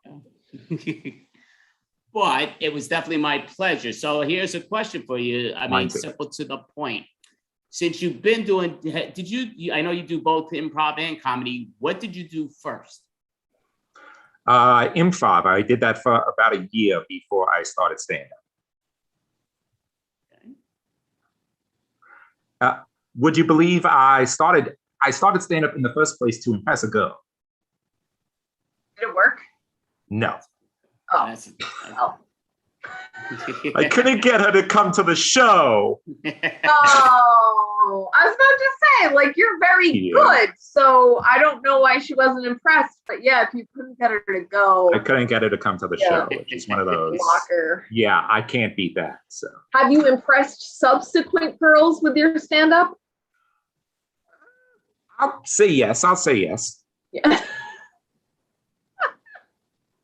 I mean, they say I think I have a few good on the jokes, but they could be lying. So, you know. Yeah. Go for it. I've been trained over the years to have a low self-esteem and not believe anything good that people say about me. So it's just with that in mind, I'm like, you're impressed. Do you want something from me? I refuse to believe it. It has to be an ulterior motive here somewhere. So you kind of remind me, and I could be wrong about this, of Caroline in the styles of how she does her stand-up. I know sometimes she does write stuff. I mean, I'm sorry.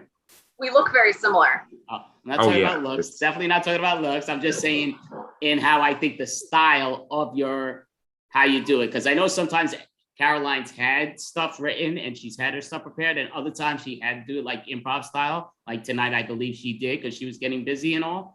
Mm-hmm. So, you know. I did the exact same set I did our first show online. Oh, is that? She's cheating. I cheated. I recycled material. I was writing this for 2 hours today, damn it. That's you just come in and you just throw it out. So, but what I was going to ask before Caroline admitted to the world, I knew I heard it before, but I know she does that improv style sometimes. It's been a year since I heard that one, but it's surprising. So I was going to ask you, Mike, do you usually have it all written down, or do you sometimes just do the improv and put it in with? I'll be honest, I think I probably could, but you heard what I said, Ed, about the lack of self-esteem earlier, so I don't trust myself to get through it without it. So it is all written down, and I constantly keep on making marks on it forever and changing, and then printing out a new copy and making marks on the new copy. And it's a cycle. That is perfect. Caroline, you want to ask one more to go? Yeah. Where else do you perform stand-up besides on the Extravaganza once a month? I am one of the co-founders of A Lot More Better Improv and Self-Expression. We just did a stream show, not last weekend, but the weekend before that, where I did some stand-up and we had some improv acts sometimes do a few Zoom shows, and I'm trying to get to some open mics here in San Diego, but I don't really have any shows per se, but hoping to get that moving. All right. So, I mean, thank you. So, because I know Michael will be performing later on, and we will interview his improv team that he's performing with. So I don't want to keep on asking too many questions. But Michael, do you want to advertise to people online or in person something you are doing with your, stand up or anything? Sure. As I mentioned, I am one of the co-founders of A Lot More Better Improv and Self-Expression. We do Blue Humor Jams Saturday mornings and Monday evenings. We do a Grounded Seats Jam once a week. We also have streaming shows. As I mentioned, we do karaoke events. So definitely like and follow A Lot More Better on Facebook if you've not done so. And I'm also in an improvised sitcom, season 2 of which is going to start in about 2 weeks on September 9th. So definitely check that out. It's been a lot of fun. On with improvisers all over the country. So definitely like and follow live from the asylum as well.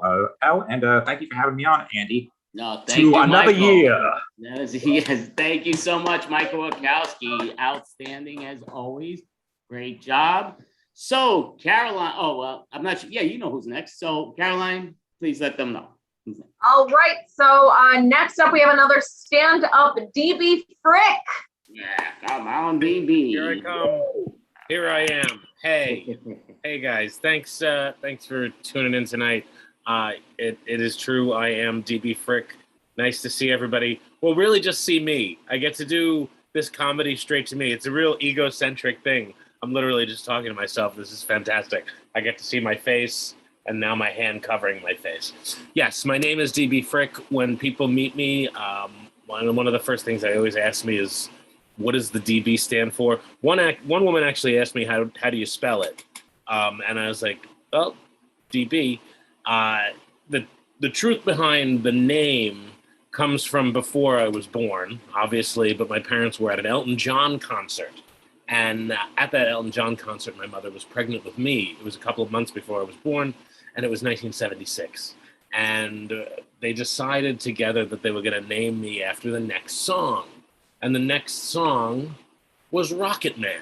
So my father was like, oh my God, we got to go with Rocket Man. Rocket Man's an awesome name. He was such an extra special hippie. But my mother was a little more, normal. So she was like, no, let's wait till the next song. And the next song was Daniel. I'm so glad the next song wasn't Yellow Brick Road, because that would have been my first name.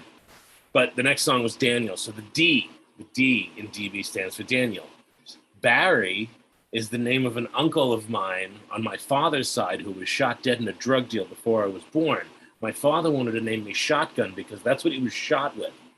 My mother again was like, no, that's a little absurd. So we went with Barry. So the DB is Daniel Barry Frick, but it was almost Rocket Man Shotgun Frick. And I think I would have a lot more friends if that was my name. Like everyone would just, gather and be my friend. I don't know if anybody out there is a fan of sports. I'm not. I kind of like basketball, but I've never really been good at it. No coordination, nothing. My parents forced me into everything as a kid: football, basketball, baseball, soccer, tennis, tiddlywinks. You name it. My parents forced me into it. It was rough. It was really bad because even in Little League, I was so bad at it that my coach would be like, "Frick, you got to take one for the team." And I was like, I don't know what that means. What does that mean, coach? Saying you got to lead into the ball and get hit by it. And I was like, oh, all right. The weird thing about it was bowling. So I would go home with like 6 or 7 bruises several months out of the year. But that was fine because when I'd come home from work, from bowling, my father would be home from work drunk and he'd think he already beat me and go straight to bed, which made childhood a little easier during bowling season.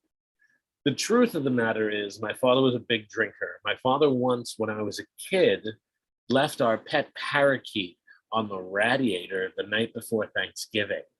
So I loved Pretty Bird. I loved Pretty Bird. Pretty Bird was beautiful, beautiful parakeet, beautiful voice. My father cooked it on Thanksgiving and we ate it the next day, and you know what? Delicious. It was a really good bird. I have to be perfectly honest. I've never eaten a friend before. Well, yeah, I've never. We'll get into that another time. I have some. We all get introduced. They Caroline, and they're having their 1-year extravaganza, and that's great. It's a lot of fun, and I've really been glad to be part of it the last few months. It's really nice. We all get introduced. All comedians, all groups, everyone has their introduction. Someone says something about them. It's usually like something like our credits. We usually talk about our credits. Like I taught at Cambridge. Sometimes I'll get introduced as teaching from Cambridge, but nobody gives a crap about anybody's credits. So I want to start being introduced by my failures. So I want like, hey, ladies and gentlemen, next coming to the stage, he's $150,000 in debt. DB Frick. Ladies and gentlemen, he's coming to the stage right now. He graduated with a non-Regents diploma from Holy Trinity High School. DB Frick.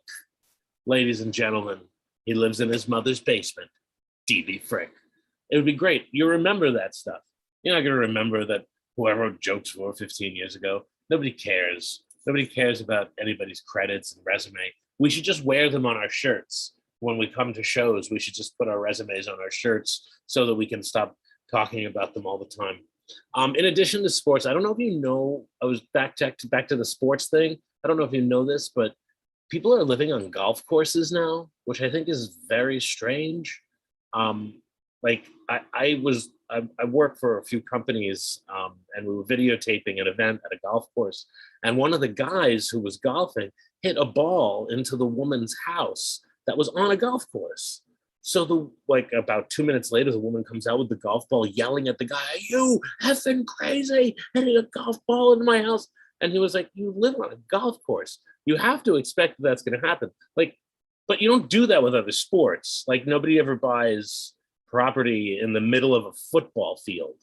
Like, you wouldn't do that. It just would be, the insurance would be just, God, it would just be so high. Also, on the same note, people who live in glass houses shouldn't. That's it. People who live in glass houses shouldn't, because the insurance rates, once again, would be way too high. It's just, it's unfathomable. I don't know if anybody out there has ever lived with a crackhead.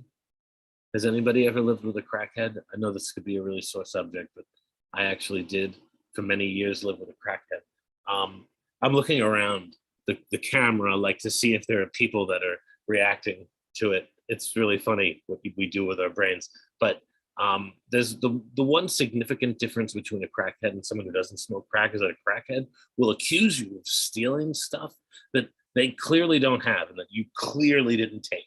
Like, I would do an impression of a crackhead coming to me at 3 a.m. and being like, "Hey, Dan, I noticed a few things are missing. My Porsche is missing. My collection of 9th century Ming vases is missing, and my weather dominator's missing, and I want them back, or I want $40. Usually it's $40. So there you go. Because I think that's how much crack is. I don't really know, but if you ever have the option to live with someone who smokes crack, don't. That's my advice. I also have one other piece of advice. Never trust anyone who says, "Not right now, Nash Bridges is on." Don't trust those people, because whatever they're doing, they're going to stop doing it to watch Nash Bridges, and it's just not right. I grew up in a town called South Hempstead, which is on Long Island.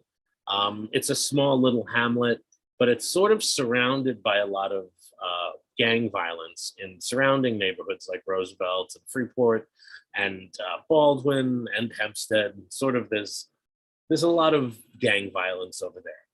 We also have a gun range, which is probably about a quarter of a mile away, and I can hear the gun range. The cops are always checking ballistics. So occasionally we hear the gang, we hear the cops. And then I had a brother who got arrested all the time. I'm not kidding, like 36 times. The guy got arrested 36 times. A few of those occasions involved guns. So then there were the gunshots that would involve whatever he was involved in. So there's 3 places that gunshots were coming from.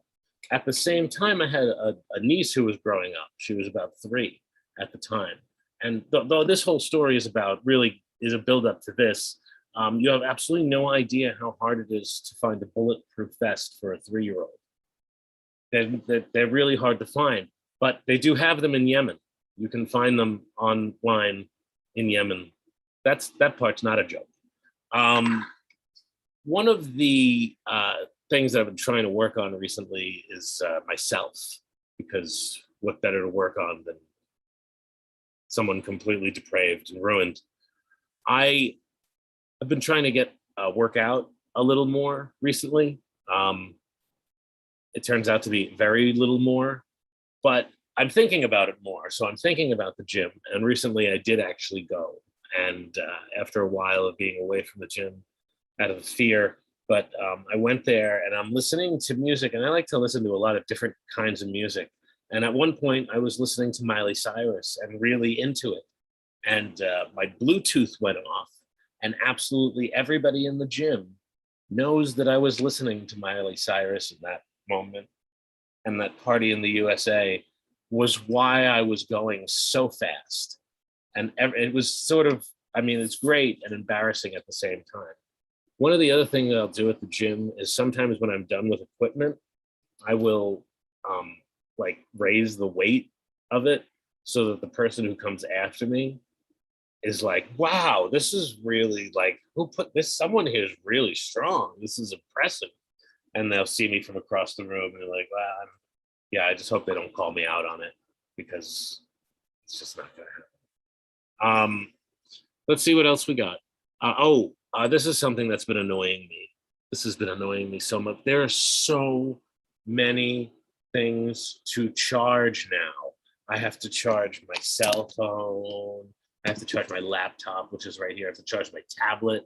I have to charge my charger. I have to charge my Fitbit. I have to charge my Bluetooth headphones. I have to charge my other Bluetooth headset. I have to charge my Roomba.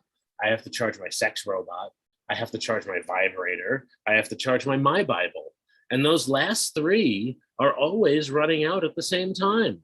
The My Bible and the vibrator and the sex robot. And I guess I just kind of realized something.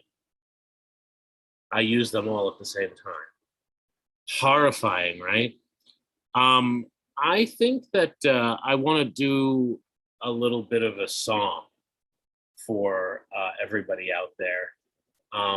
This is a song, this is a rap song. I am on a rap album. If you go on Reverb, it's a name I call myself. It's a rap group with two guys, Chris Vanderhorst and Jannard Sutton and me. And there's a bunch of different tracks. It's really interesting rap, but we did this one tune that was just making fun of ourselves for not having any money. So it was like rapping about being a loser. Before it was really popular, before Little Dicky made it popular. So this is like 2015, and I'm gonna rap this. I'm gonna acapella rap for you right now. And okay.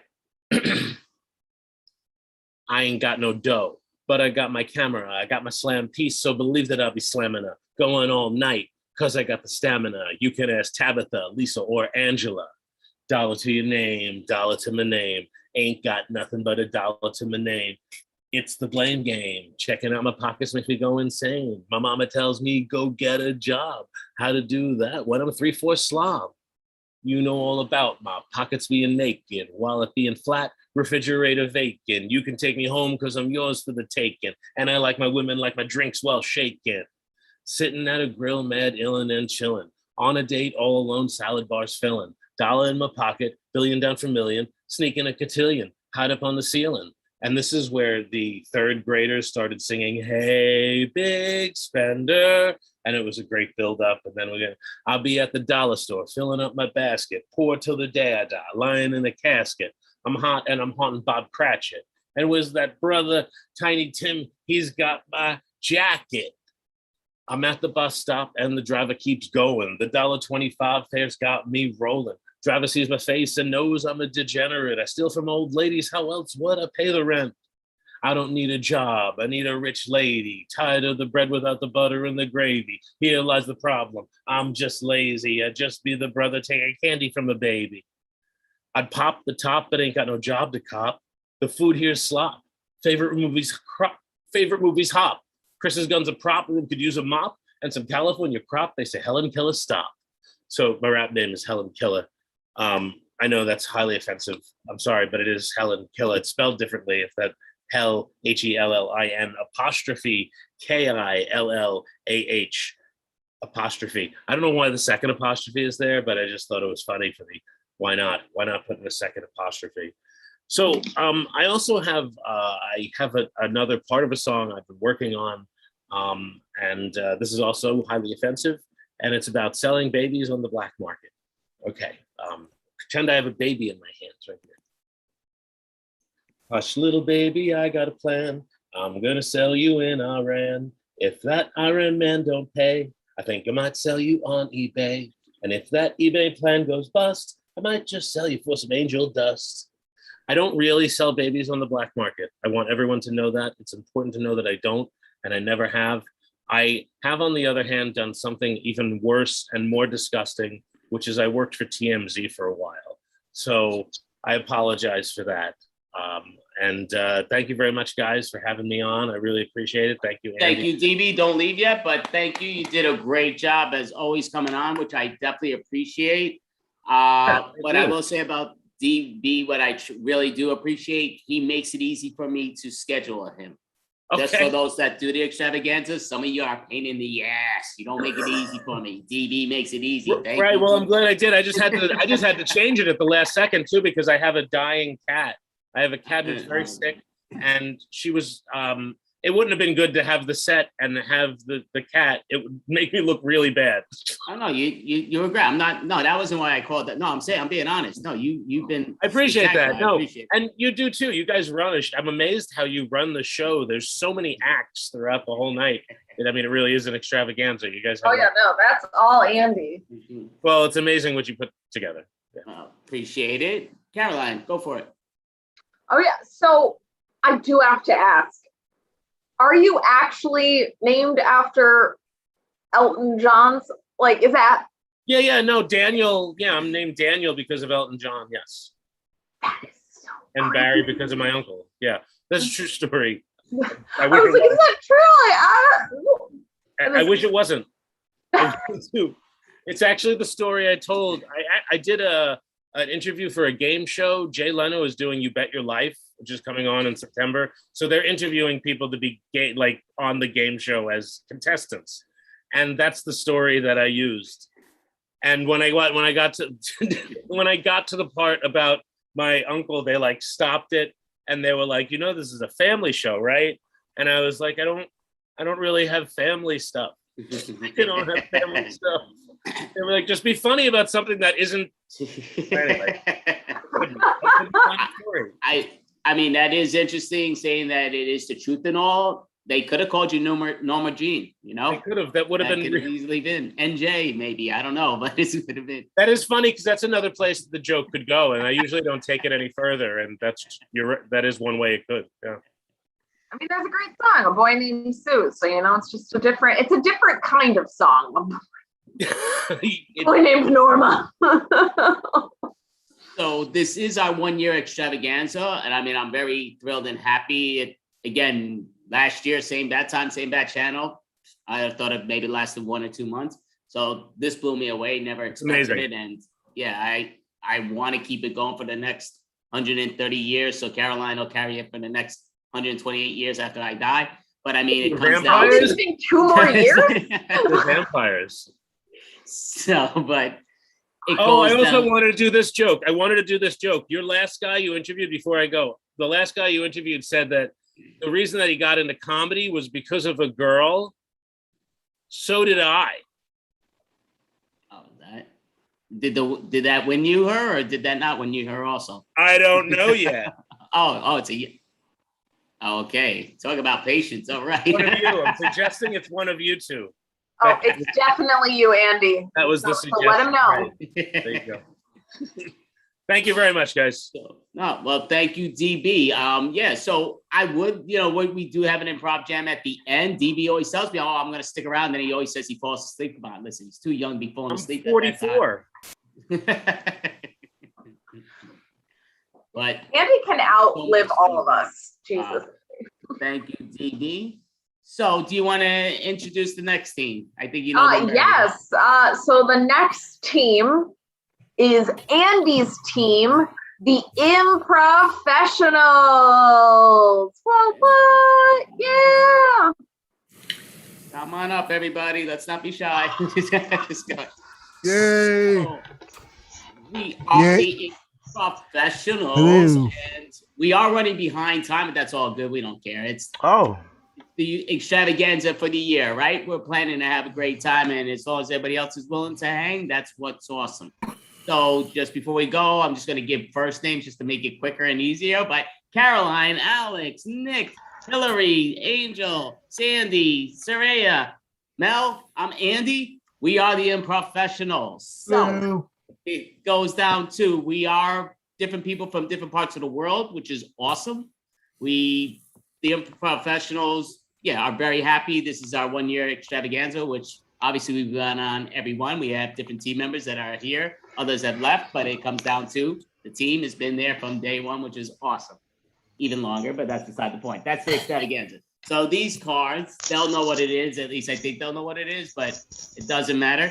So the key is we're going to do the wheel, And the game we're going to start off with is interrogation.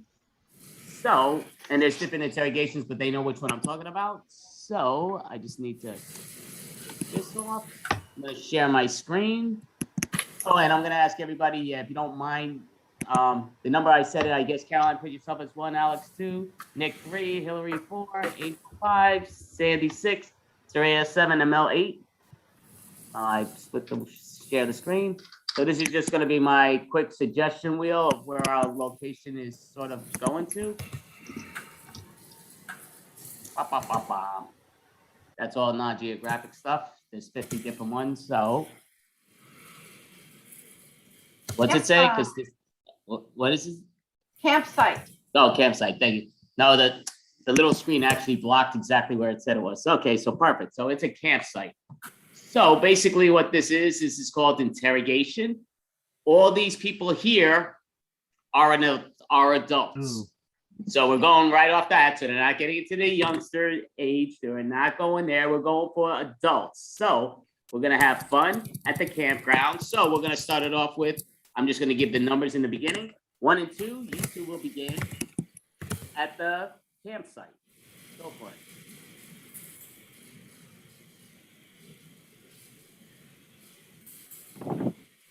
Carly, I am so happy that we booked this campsite. I know you would be, Tina.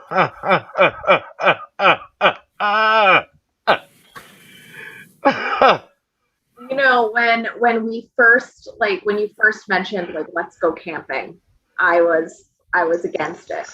But this, the stars, the air, the fireflies, The mosquitoes, the bears, the wood cabin, the pine needles in our back when we lay down. it's beautiful, just like you said it would be. And you smell that? Nature. Oh. Tina, I want to, like, at this moment, I want to ask you, Tina, you know, we've been together for a long time, and you know, we've been spending. I mean, it's just been great year after year. It's just like no arguments at all, and um, like how I feel about you, you know, like I can't even describe. It's just like being out here in nature, just laying on pine needles and just We're going to cut to 3 and 4 later that night at the same campsite.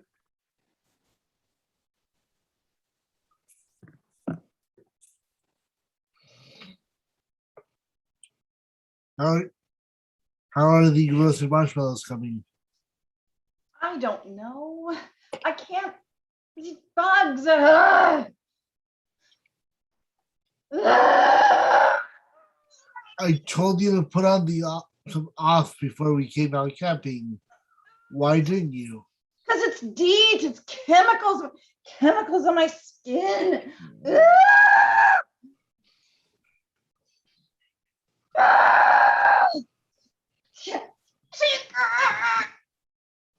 Okay, sorry. I'm going to focus on the s'mores. Oh my goodness. I'm going to focus on the s'mores. I'm sorry, babe. I'm sorry. It's all good, babe. All right. S'mores. Graham crackers, marshmallows. What's that third thing? Chocolate? Chocolate. Okay, there's chocolate. That's good. Okay. Here's your beer, sweetie. Oh, thank you so much. Oh, thank you. It's Cut to number 5 and 6 at the campground later on. Ooh. Oh, I love this fresh air. I know. I mean, where we live in the city, it's always so overcast and polluted. Yeah, Michelle, it's oh my God. Here we have all the inspiration. Oh, It's we all could. here. I mean, it's what's that song? It's all happening not at the zoo, at the campfire. Oh yes, Michelle, we could create a song this evening, even. You know.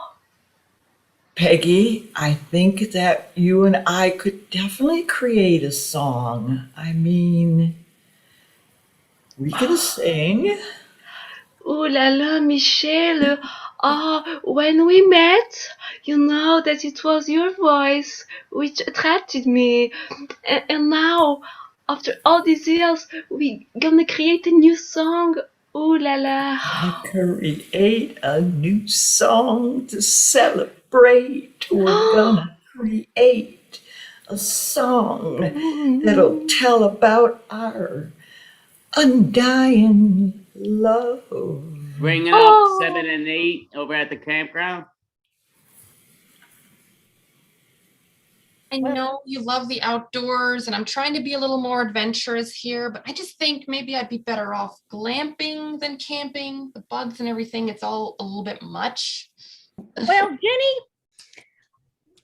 we prepared for this day for the last week, and I know you got enough in your backpack to make it for the weekend.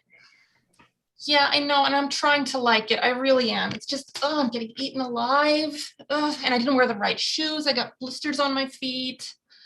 Remember, just like we practiced, when one of those flies lands on your arm, you grab it by the head and you smack it just like that.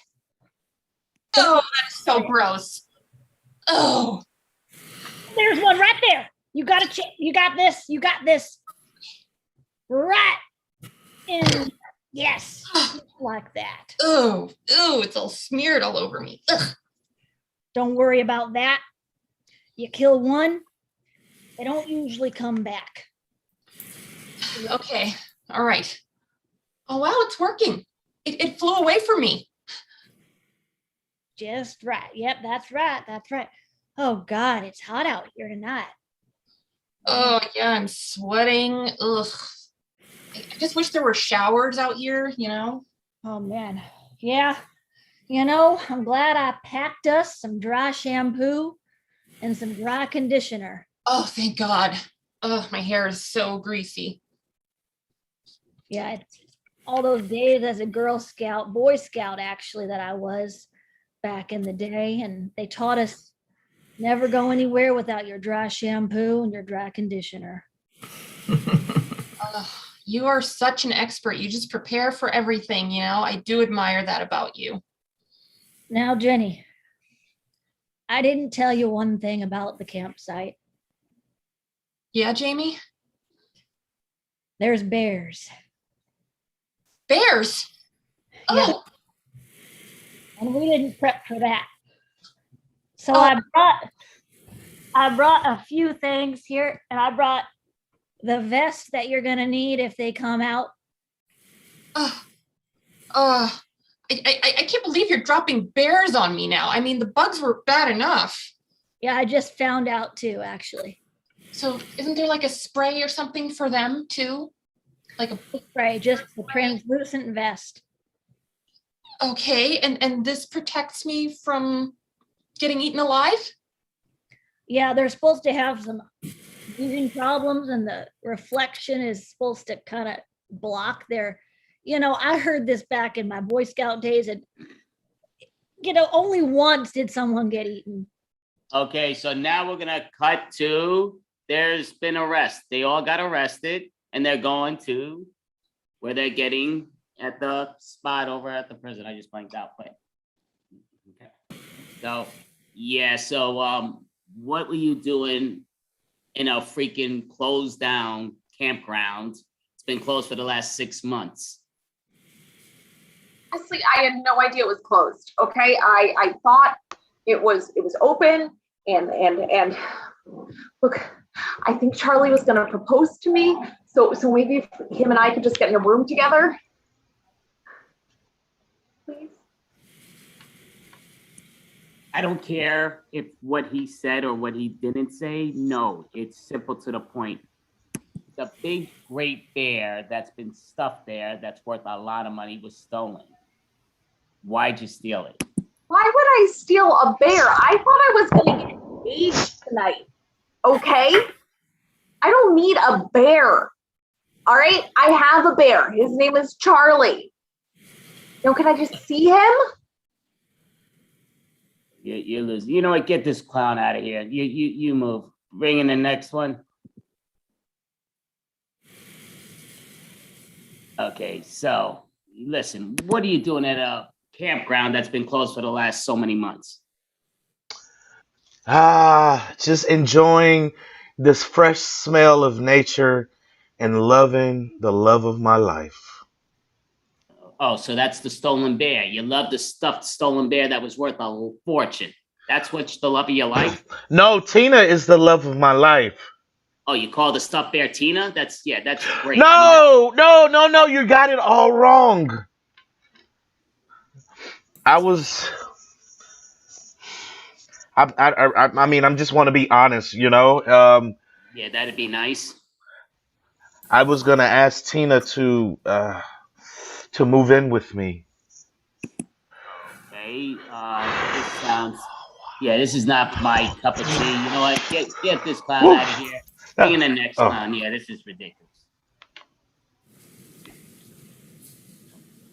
Yeah, bring in the next clown. Yeah. Yeah, okay. Look. What are you doing at the freaking campground that's been closed for the last 6 months?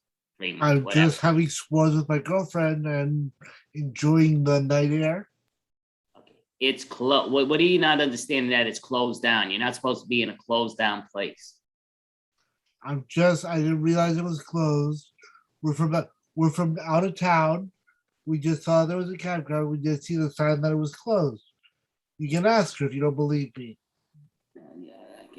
Okay, well, so you're trying to say that you didn't steal the big stuffed grizzly bear? She did. Is that what you're saying? No, I'm not saying that at all. I'm saying that I didn't steal it. I'm fairly sure she didn't steal it either because she was with me the whole night. Oh, you're sort of sure, but you're not positively sure. Okay, get this I'm one out of here. positive sure. Get this one out of here sure. also. Bring in the next one. Holy crap. All right. So listen. What are you doing at a campground that's just? I'm eating marshmallows for the s'mores. Why didn't they take the marshmallows out of her hair? Holy crap. Okay. Listen, They eat your marshmallows. They tried. What the heck? All right. I just need to know why'd you be in a campground? Oh, did you steal the stupid bear? I mean, that's a very valuable stuffed bear. I never saw a bear. I mean, I do have a bear. His name is Nick. He's my boyfriend. He's like my Nicky bear. But no, I mean, I literally never had a s'mores before. He handed me the marshmallows, and that's the last thing I remember. It was so good. Yeah, you better eat those marshmallows quick because they're gonna take that out of you as you get locked up. But yeah, take that clown out of the way also. Bring in the next one. Holy crap. Okay, yeah. What are you doing at a campground that's been closed for so many months? Oh, it was closed. Oh, I was there with my wife. We were enjoying nature because we live in a big town. We didn't know it was closed. I just don't understand none of you knowing that it was closed when there's a bunch of signs that say it's closed down and there's a bunch of construction around it and holy crap. Huh? Oh, maybe that's because, me and Michelle, we are still so in love. We only have eyes for each other. And so, people when are in love, sometimes they are like blind. Oh, so what are you saying? You worked together as a team and grabbed the bear out of there, the big stuffed bear, and you got it out of there? Is that Oh my God! Was there a stuffed bear? Oh, we haven't seen it. I'm feeling so guilty. Yeah. Oh, you're feeling guilty because you did it? No. I didn't see the bear at all. It sounds like you're almost admitting it, but you know what? Get this one out of here. We'll ask questions later to this one. Bring in the next one, please. What are you happy to see me? What are you smiling at? Holy crap. I mean, Because it's just double what Peggy said. I mean, we just are so in love after so many years together. okay, I have no clue what. Listen, what are you doing at a freaking campground that is locked up? Well, you know, when you have spent so many years together, you have to take chances. You have to go for it. I mean, just change up. Change it up. So you're saying you stole the bear for your friend or whatever you called it? No. We don't steal. I mean, we just like to do different things together. Yeah, get this clown out of here also. Bring in the next one. Holy crap. This is, oh, Jesus. All right. Well, you know, I know. Yeah, you didn't know the campground was closed for the last so many months. It's only had was boarded up and all. So did you steal a bear? Let's be straight up. Absolutely not. Oh, absolutely not. Not just not, but absolutely not. No way. I was with my fraternal twin, Jenny, and I was teaching her how to survive in the wilderness. And for that very reason, I had this reflective vest. There's no way that bear would have come near me. How do you think I could have stole it? Okay, well, you're saying you're teaching your friend to survive. Does that mean you ate the bear? That was a prized possession, you know, that stuff bear. Oh, God, no. No way. That bear was running away from me and Jenny. There's no way I could have come. In fact, A stuffed bear? But what the freak is, what is this one on it? Your lullaby sounds awful. It's a stuffed bear. Stuffed bears can't run.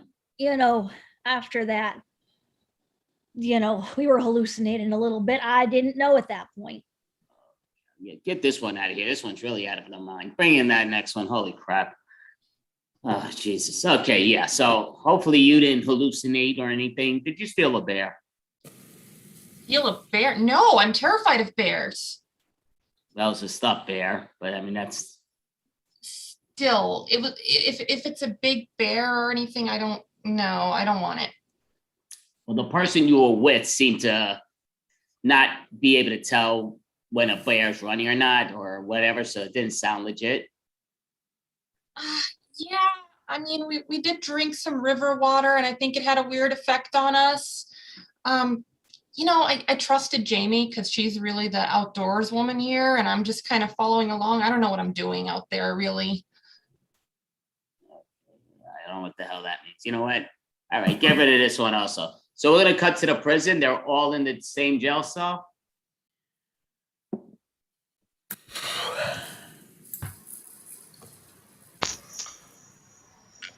And now for the next 2 minutes, you get to banter to each other. I knew that camping trip was a bad idea. Actually, not so bad. Are you okay? Babe, that was anyone else getting eaten alive by these damn mosquitoes? Jeez, look at my arm. This is ridiculous. Well, that's what happens when you take stuff that doesn't belong to you. Oh, really, Charlie? That's what happens when I take stuff. I just wanted to change it up for you, Peggy. I mean, this is crazy with being in jail. Why do you take that crap from Charlie, babe? Well, you're the gentleman. You stop him from talking to me that way. Never. And FYI, Charlie, someone in this room is expecting a proposal today. No pressure. Oh, me and Michelle, we don't need it because we are already engaged for many, many years. Oh, you guys are engaged? That's so sweet.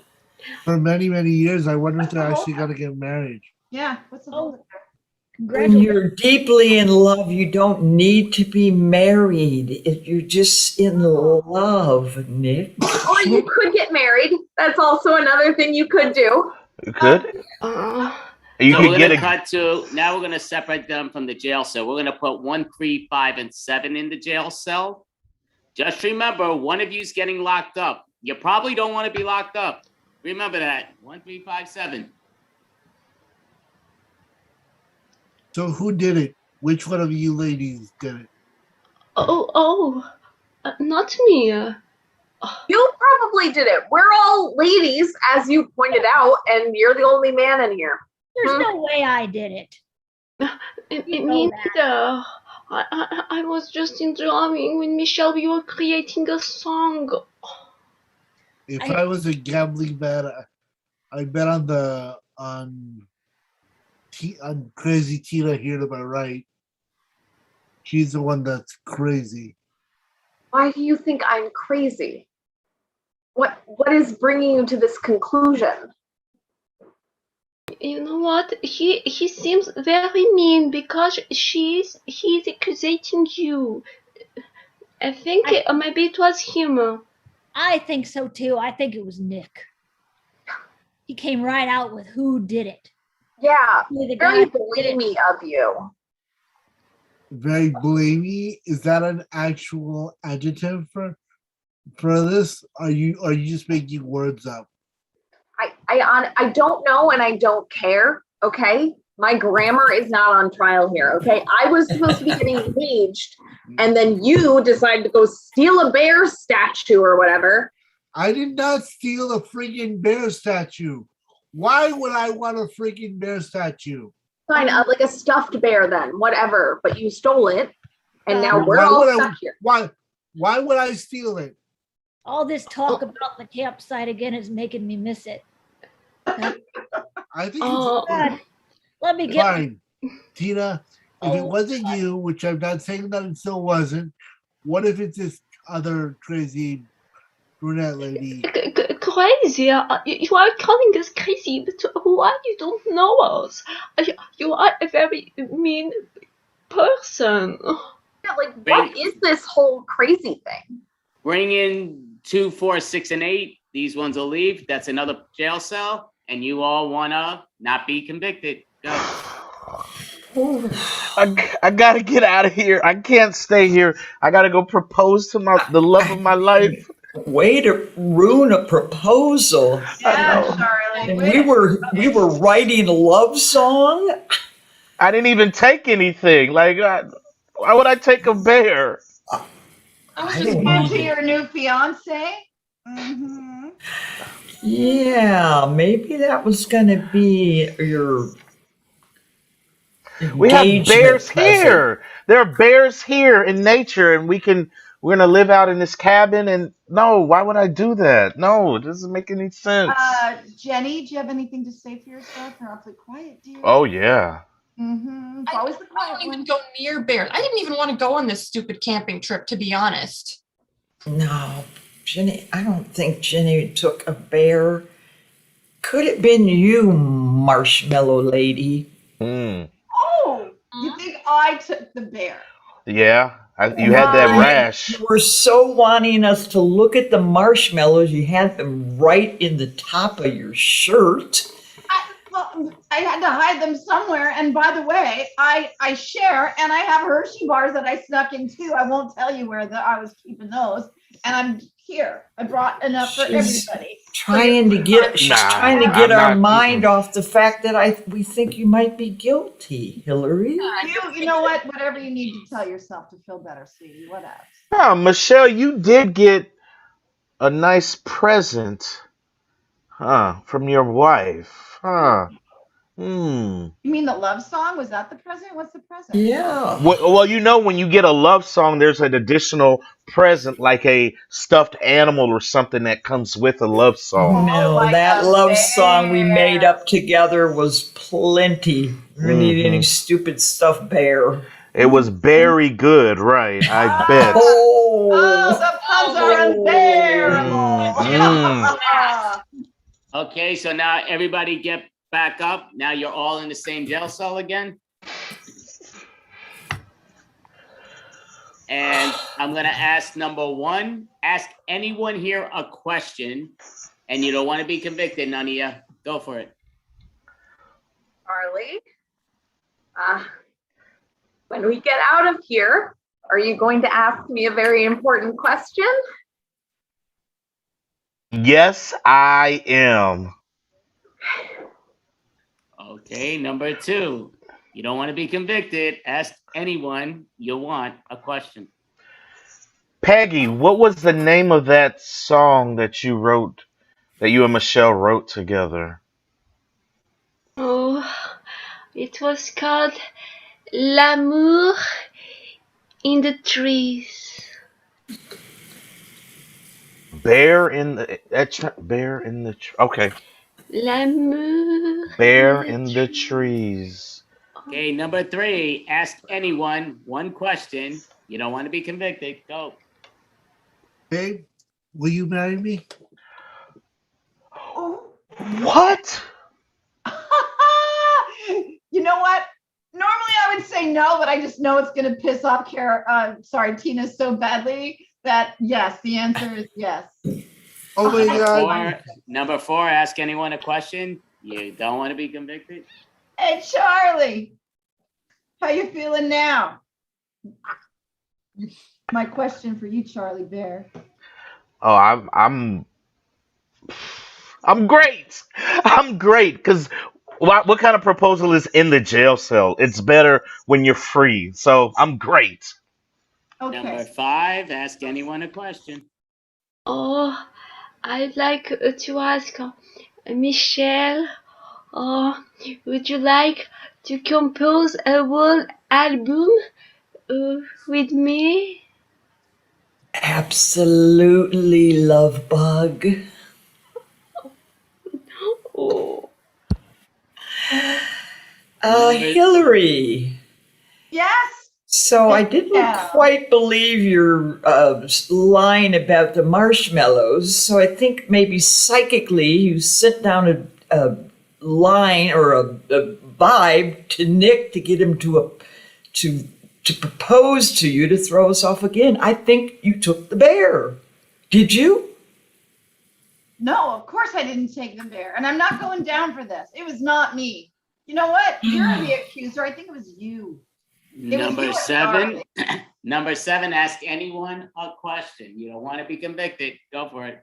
Nick, how does it feel to be engaged and guilty and knowing that you're going to have your wedding in jail? I have no idea what you're talking about, but if I had the chance, I would ask you the same question. Number 8, ask one question to anyone here. Nick, why would you propose on top of someone else's proposal? Who does that? Yeah. You sound jealous. He's 100% jealous right there. 100% jealous, babe. Okay, so now someone's going to be convicted, whether they did it or not. We don't know, but we're going to go down the numbers. Number 1, who do you think did it? And a quick why. It's obviously Nick. He keeps trying to point the finger at everybody else, and he's trying to somehow loop Hillary in on it by getting engaged to her in jail. Number 2, who is the victim you think and why? It's I agree with Tina. It's Nick. Who would propose to someone in jail when they know they're going to have to spend the rest of their lives in jail because they stole something? Okay, number 3, you're all in a single jail cell. You're in the interrogation room, so nobody knows who you're picking. Who do you think did it? Charlie. Why? Because he's been haranguing me the whole time, and he's envious of my proposal to Hillary. Okay, number 4, in the interrogation room, who do you think did it and why? Some of these people aren't aware of the Menendez brothers. Anyway, I'm going to say Michelle did it. Michelle, she just came at me hard. She came at me hard. The guilty party always strikes first. It's a thing. Okay, number 5, you're in the interrogation room. Who do you think did it and why? It was Nick. Because he was accusing everybody, and also he was doing a marriage proposal just to hide the thing he did, and it is sad, so sad. Okay, number 6, you're in interrogation room. Nobody can hear you. Who did it and why? Hillary, between the marshmallows and sending the vibe down to Nick to take the mind off of with the proposal, Hillary is guilty as sin. Okay, number 7. Name one person that did it and why. Interrogation room you're in. It was absolutely Nick. Absolutely, without a doubt, Nick, because he's sneaky and he's trying to get engaged to hide his criminality. Number 8, you're in the interrogation room. Name one person that did it and why, you think. I think it's Nick. I mean, he's pointing the finger at people. He proposes in jail on top of somebody else's proposal. It just seems like he's trying to create a diversion or something. Yeah, I think it's him. Okay, so we're gonna split this up again one more time. We're gonna stay inside this jail cell. Now you could all hear each other, but back to the thing, you don't want to be convicted, whether you did it or not. Obviously, you don't want to be convicted. Number 1, ask anyone here a question. Anyone. Hillary, how does it feel to know that your fiance is about to be in prison for however long bear prisoners go to jail for? Look, I'm just going to say this, Tina, and only this. If Nick did it, I knew nothing about it. I knew nothing about it. And I think his proposal was genuine. Number 2, ask anyone a question. You don't want to be convicted. Go for it. Tina, will you marry me? Yeah. Yes. Yes. Number 3, ask anyone a question. Tina, how does it feel to be engaged to somebody who's going to go to jail? Also, congratulations on your engagement. Because Charlie is not going to jail. Okay, number 4, no, you don't want to be convicted. Ask someone a question. Michelle, will this be your first time being on trial?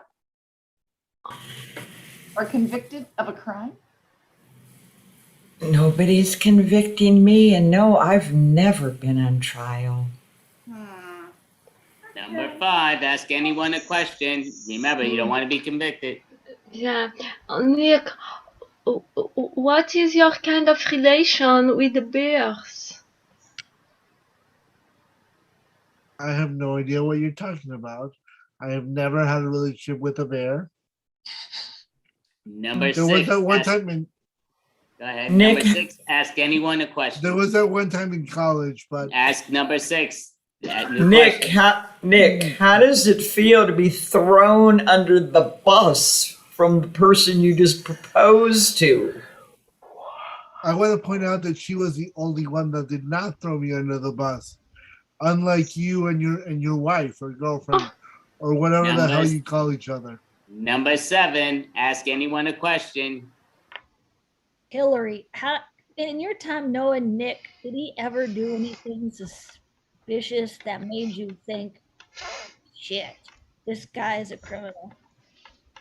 Not even once. Not even once.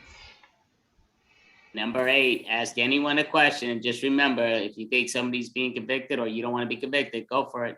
One question. Nick, you seem to be big on grand romantic gestures. Did you steal the bear to give to Hillary? I did not steal the bear to give it to Hillary. I did not steal the bear at all, in fact. Okay, perfect. So now they're all back in the interrogation room. One person, they hear nobody else. Number 1, who do you think did it and why? Nick definitely did it. Number 2, you're in the interrogation room. Nobody hears you. Who do you think did it and why? Nick. Because he's jealous of me and Tina's relationship. Number 3, who did it and why? You're in the interrogation room. No one hears you. I'm going to say it was Tina. because she is jealous of my relationship with Hillary. Number 4, who did it? You're in the interrogation room, and why? Michelle did it because, well, she's not really that good of a songwriter, and no offense, babe. And yeah, I'm not buying it. She just came at me too hard. She's the accuser. Number 5, don't want to be nominated, but who do you think did it and why? You're in the interrogation room. Oh, it was Nick. And because he's destroying love, he's asking for marriage just not to be considered guilty. It's sad, c'est triste. Number 6, who did it? You're in the interrogation room, and why? I'm coming off of Hillary. I'm going to move it to Nick because he wasn't even smart enough to pick up the fact that she threw him under the bus. Number 7, you're in the interrogation room. Who did it and why? Nick, because he's a criminal. And number 8, who did it? You're in the interrogation room, and why? It was Nick. He said he didn't steal it to impress his girlfriend, and then he said he didn't steal it at all. Like he hesitated a second. He's definitely lying. All right, perfect. So now everyone here is going to put down their things except Nick, because Nick's convicted at this point. So it was 5 votes to, or actually 6 votes, Nick, pretty almost unanimous. So it goes down to Nick. Basically, you're going to do 25 years for stealing the stuff there, unless you could just admit it that you did it. If you did it, did you do it? I did not. You didn't do it. So they convicted of false information. Correct. That's a bummer. So the rest of the crew, 1 through 7, pop on up, and Nick will put his video down for me. I mean, 1 through 8, Nick will put his video down. Oh, yeah. So I'm sorry. I've said too many numbers. So we're going to put in 8, 7, and 6. Keep your videos up. 8, 7, 6. So you're going to do a quick scene. This is 6 months later. You're outside Starbucks. You see a newspaper. It's a 6-month anniversary of the conviction. So you will mention it, but let's hear it. And if one of you did it, I'll say 30 seconds. You'll tell us that you did it, but go for it. That's the last time I follow you to the great outdoors, Jamie. I'm staying here at Starbucks. Oh, Yeah, I'm feeling way more comfortable in the city than I will on a camping trip from now on. God, well, even though it was a weird time, despite all that, my heart belongs at the campsite. Oh my God. If we could have just stayed in the campsite, great. But all that craziness we all went through. Okay, so basically, if one of you did it, you're gonna admit it in less than 30 seconds. You know, it was a really rough time, but how? Oh, freedom feels good. And this pumpkin brew. You just don't want to get eaten by a bear, so I think I'll pass on the woods. The whole stuffed bear thing was enough for me. Oh, this pumpkin latte is delicious. Okay, so we're gonna cut to now 5 and 4. You two will put your video up, and you know what? You're at a park right now, 6-month anniversary. You're talking about it, but you won't say you did it unless you did it when I say 30 seconds remain. Go for it. I'm really sorry. I'm really sorry I accused Michelle. She's really sweet. I'm sorry. But everyone was accusing Nick, you know, so I understand. The love way is not easy. Don't worry. Yeah. It was not easy for you neither.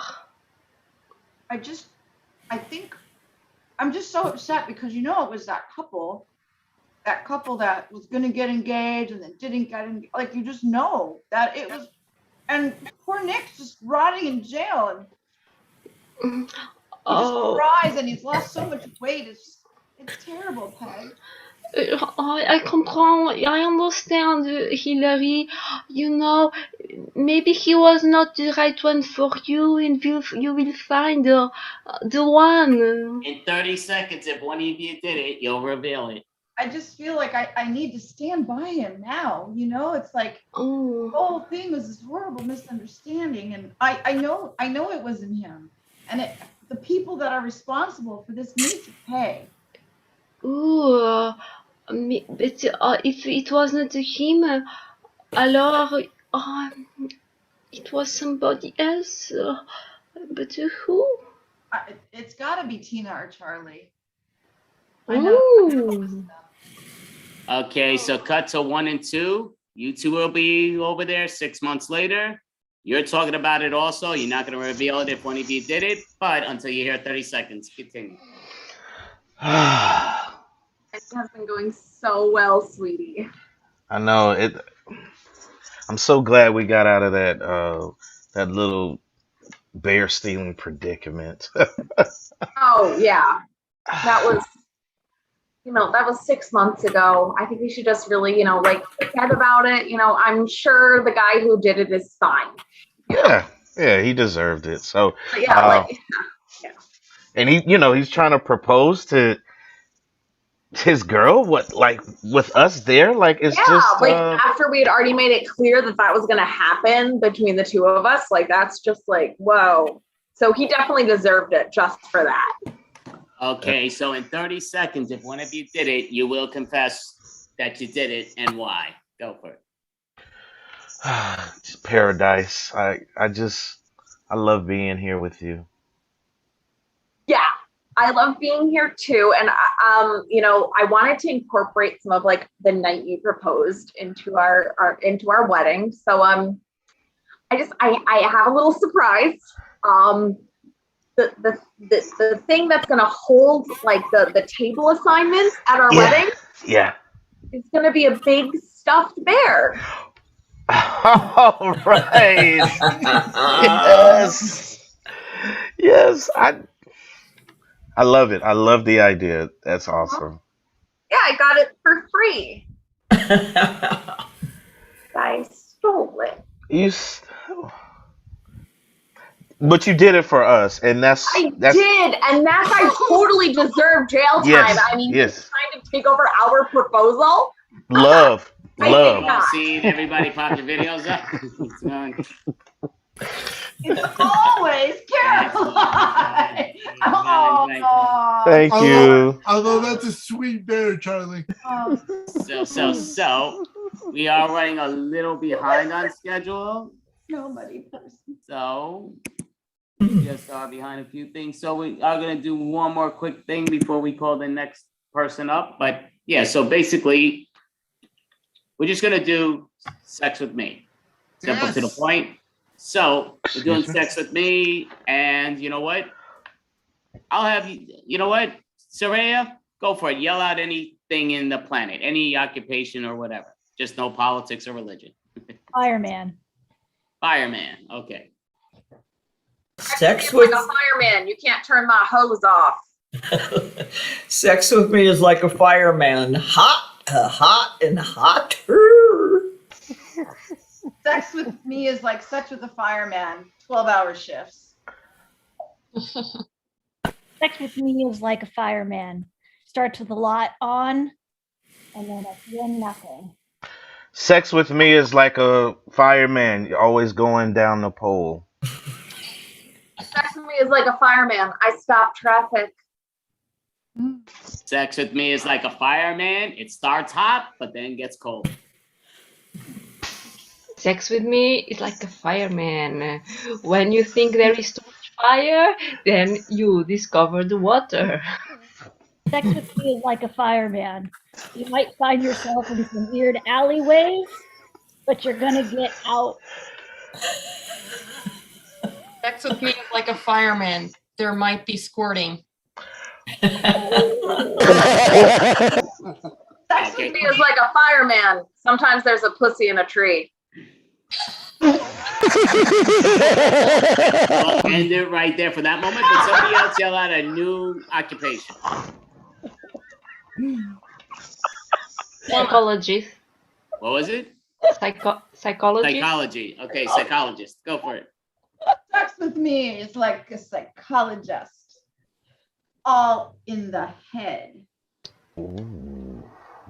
Sex with me is like a psychologist. You never know what I'm going to say next. Sex with me is like a psychologist. I'll give you exposure therapy. Sex with me is like with a psychologist. You'll be playing with my head.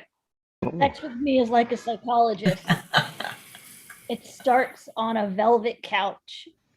Sex with me is like a psychologist. I'll keep detailed notes about it. Sex with me is like a psychologist. It's better when you on your back. Sex with me is like a psychologist. I charge by the hour. Sex with me is like a psychologist. There are a lot of Sex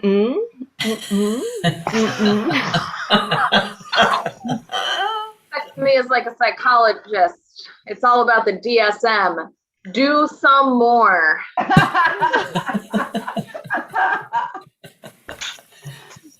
So we'll Sex hold with- on to that. Okay, go for it, Angela. Sex with me is like a psychologist. I will call you names. Oh, you are obsessive. Oh, you are histrionic. Oh, you are schizophrenic. Perfect. So we'll pause that for one more, and we'll do one more occupation before we all call it. So someone yell out any profession. Gardener. Gardener. Sex with me is like sex with a gardener. I have lots of hoes around. Sex with me is like a gardener. You really know how to water my flowers. Sex with me is like a gardener. It's all about filling those holes. Sex with me is like a gardener. I'll take care of your secret treasure. Sex with me is like a gardener. You'll have plenty of grass. Sex with me is like a gardener who knows just what to plant and where. Sex with me is like a gardener. I know how to take care of your bush. Sex with me. Sex with me is like a gardener. You're going to be on your knees a lot.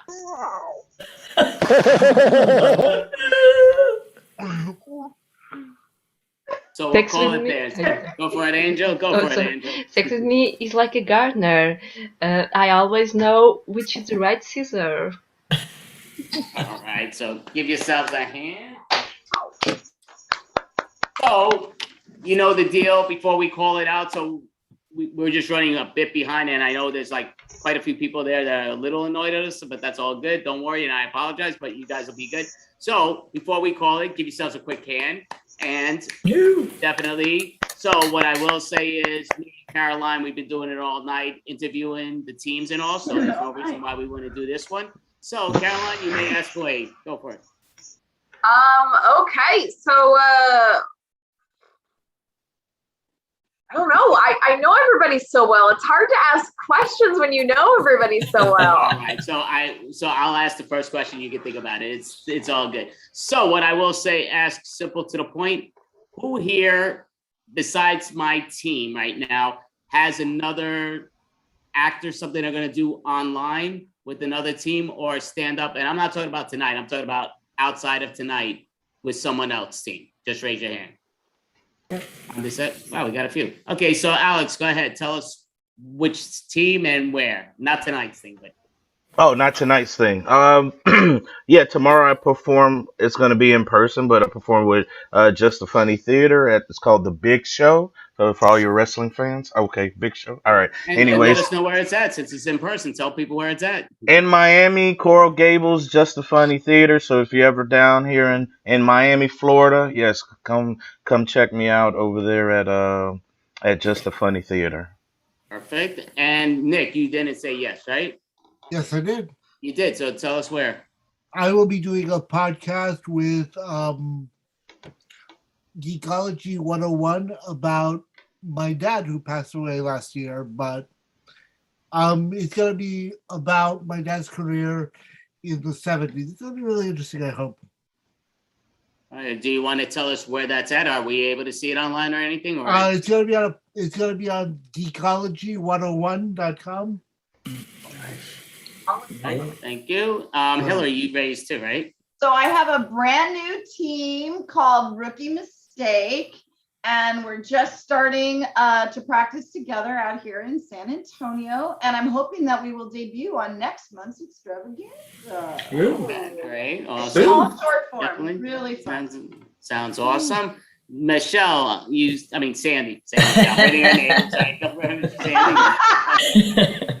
I'm on a team called Tiny Dinos. It's out of the nursery, and a lot of them are out of the UK, but we're all actually international. We're performing September 9th, and that will be running on the nursery Facebook page.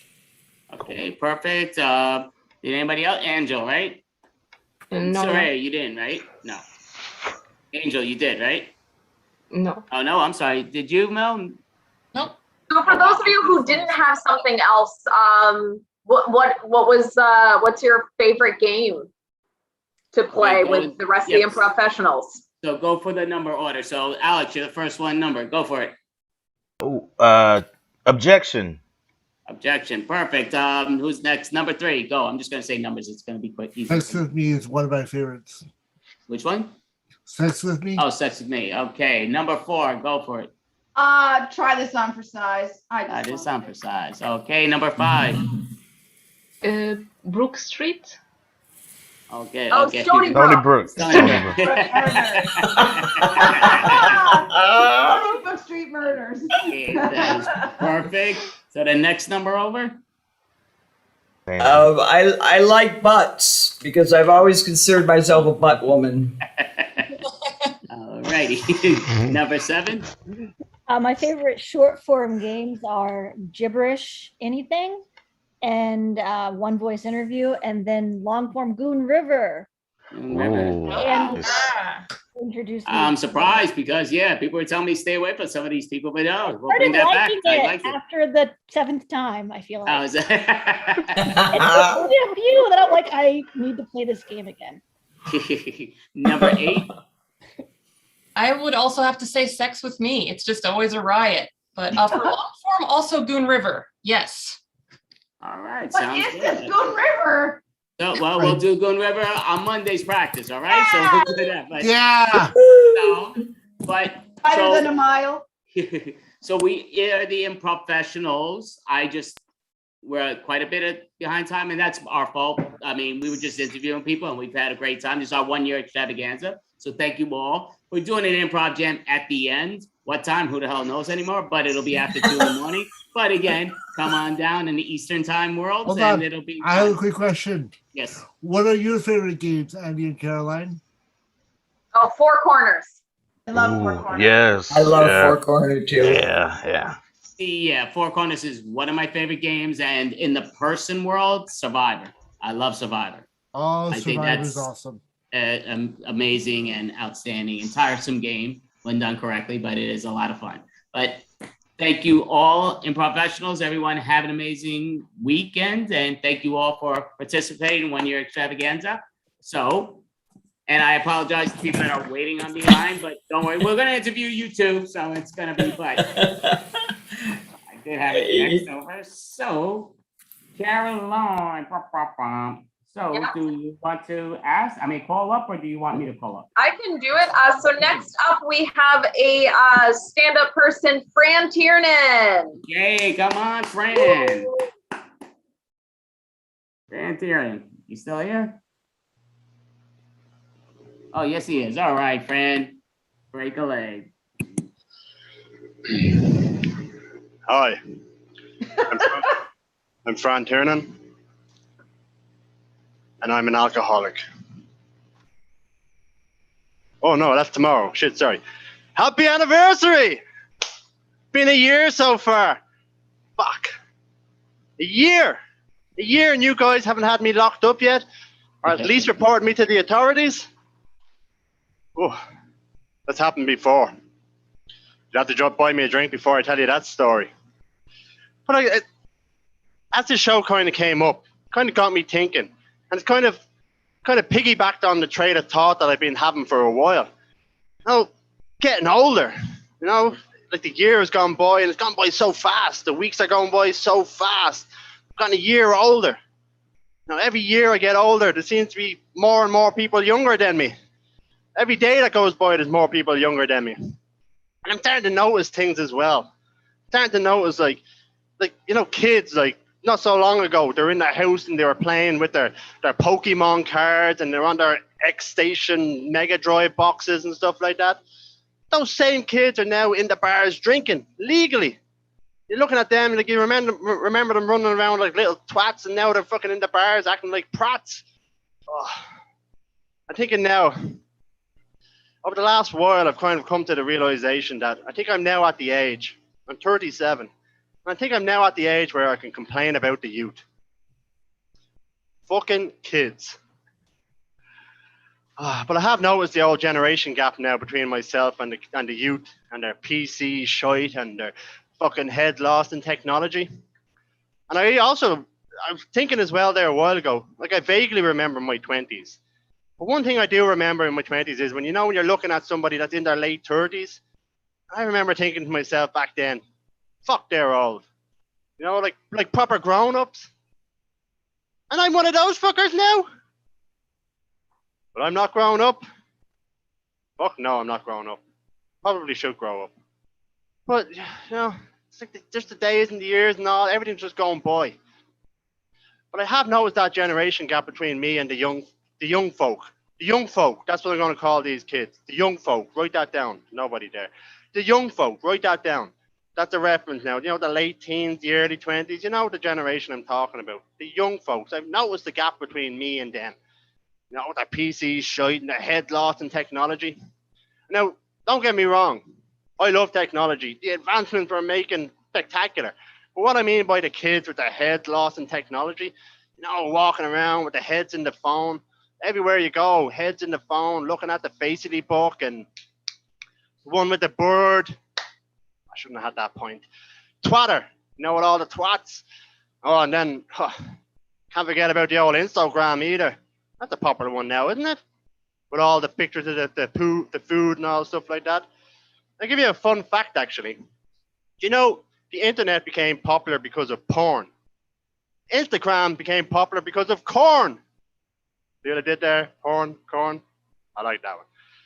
But seriously, though, there's so many pictures of food on that app. So many pictures of food on that app. And when that app first came out, whenever many years ago it first came out, I was like the sheep, follow the crowd and stuff like that. I got that app. I opened an account. But fuck me. I could not keep it for too long. I just could not keep it for too long. Cards on the table. I put all the cards on the table right here, right now. Born an alcoholic. Can't shake that. But I'm also a pothead. Been a pothead since my early 20s. So the whole munchies thing? That munchies thing is like a daily part of my life. And having that application on the old electronical device in the pocket, easily to take it out, and you have a library of food, restaurants, recipes, everything. Oh my God, I ate so much food, I did. I really did. I ate as much food as a porn star's cunt eats cock. I got so fat, I did. Oh, it was ridiculous. And you know what? Another thing that bothers me about this old Instagram thing. You know how they can make places popular? Like restaurants become popular because fucking some anorexic bulimic went in and had a bit of rice and a leaf on top. And all of a sudden, because that person may have had so many thousand followers, that this restaurant is now the best restaurant in town. Oh, I tell you, these kids now as well, these young folks, they follow it like sheep, don't they? I'm not joking. There's some restaurants here now, some of these restaurants that are, trending on Instagram or the Twitter and all that sort of stuff. These kids, these young folks, they're queuing outside of these places for 1, 2, 3 hours. I'm not even exaggerating. They've literally, I've seen it, I've witnessed it. They're queuing up outside these places to get in there for food that's probably nothing that they want. And they walk in there, they get their food, they take the picture of the food, they post it on the old Instagram, hashtag, I'm cool now. Oh, that one drives me mental, that one does now. But the young folk, they kind of just have to go that way, really, don't they? The way that the world is taking them. They have to go there, they have to tell their story. We're getting a generation of storytellers, we are, with this social media. You know, just fucking they paint the picture of the life that they want rather than the life that they have. Anything they can post now.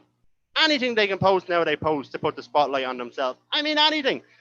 You know, gone are the days of keeping things to yourself.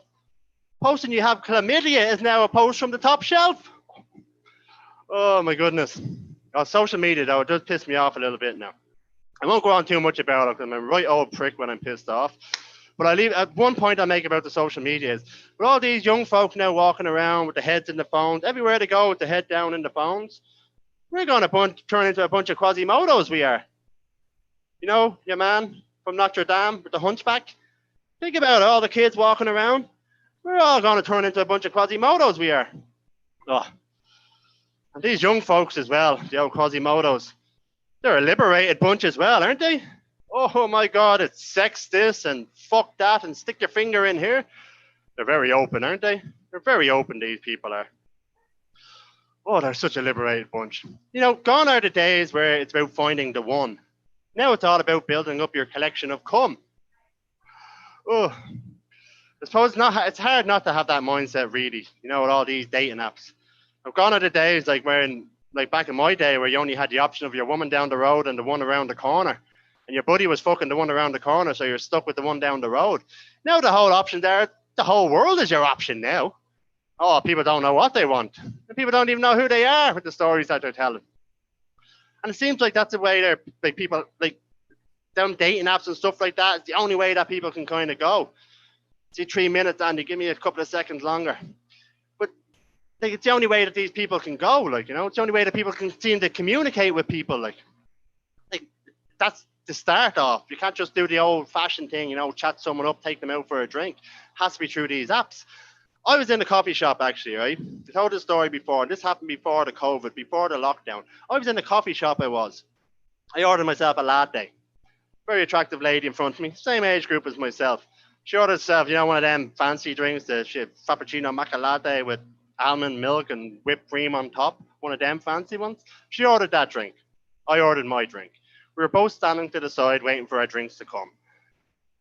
I decided I'd strike up a conversation. I do enjoy a conversation or several now myself. So we started chatting. Just something light. We didn't go anything too drastic. Like, I think we were talking about the meaning of life.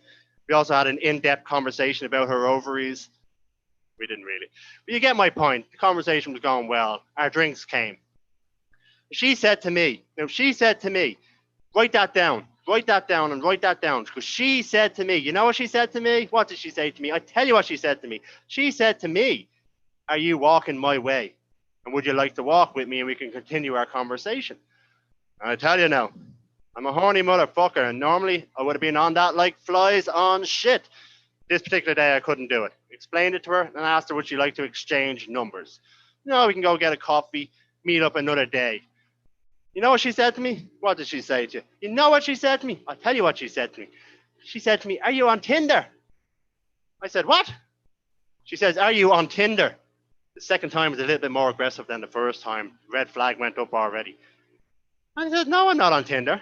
I said, I'm on my 2 feet standing in front of you. You can swipe left or swipe right now. It's up to you. I didn't get a date off that girl. Needless to say. But it does kind of make you think, though, as well. All these young folks, like, they can't really, we're so reliant to communicate with these applications, to communicate with each other and to meet new people, even friends. I've seen people texting each other in the same room, just general conversations in the same room. So reliant on it. Like, how many of these young folk can walk up to a stranger and strike up a conversation? You know, I would guess none. Because everywhere you go, these young folks are just walking around, scrolling through porn and corn. The way the world is. And with these dating apps, they're another thorn on my side. I can't get my grips on any woman now. I said that out loud, didn't I? But they're another thorn on my side, like, you know. People want to know everything about you before they meet you. They want to know everything about you before they meet you. I'm a bit too honest as well on them fronts. And I try to tell jokes as well, but I don't put in the old happy face emojis and the ha-has and all that. I just write a line, hoping that it'll kind of land on the other side. As you can guess, it rarely does. One girl there a while ago, she blocked me, and I think she reported me as well.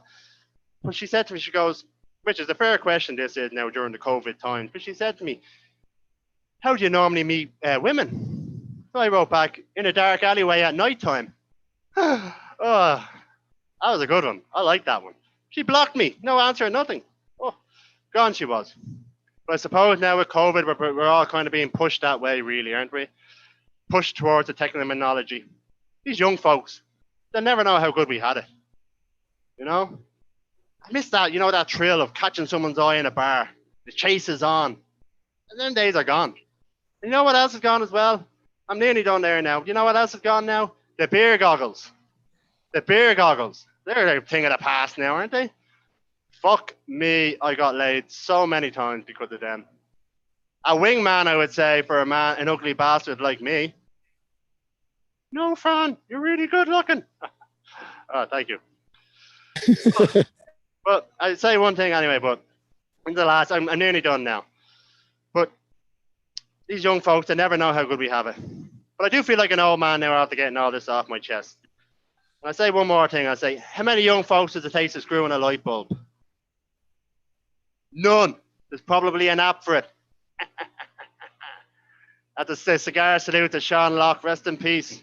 And Fran Tiernan, that has been my set. Great job, Fran. So don't leave yet, but if you have time, right? We could give you a quick interview. All the time in the world for you, Andy and Caroline. You are awesome, Fran. So go for it, Caroline. Yeah, so sounds like internet dating's been going real well for you, huh? Oh, fuck's sake. I'm one of the, Caroline, I'm one of them guys there, I'm more classically handsome than modernly handsome. That wasn't a joke, Caroline. But I normally get into the bars, and I can chat to people. I can get into their heads, You can kind of have the quirky remarks and change your tone of voice and stuff like that. I just can't I can't portray that on the old dating apps. But I'm still having a lot of fun trying, though.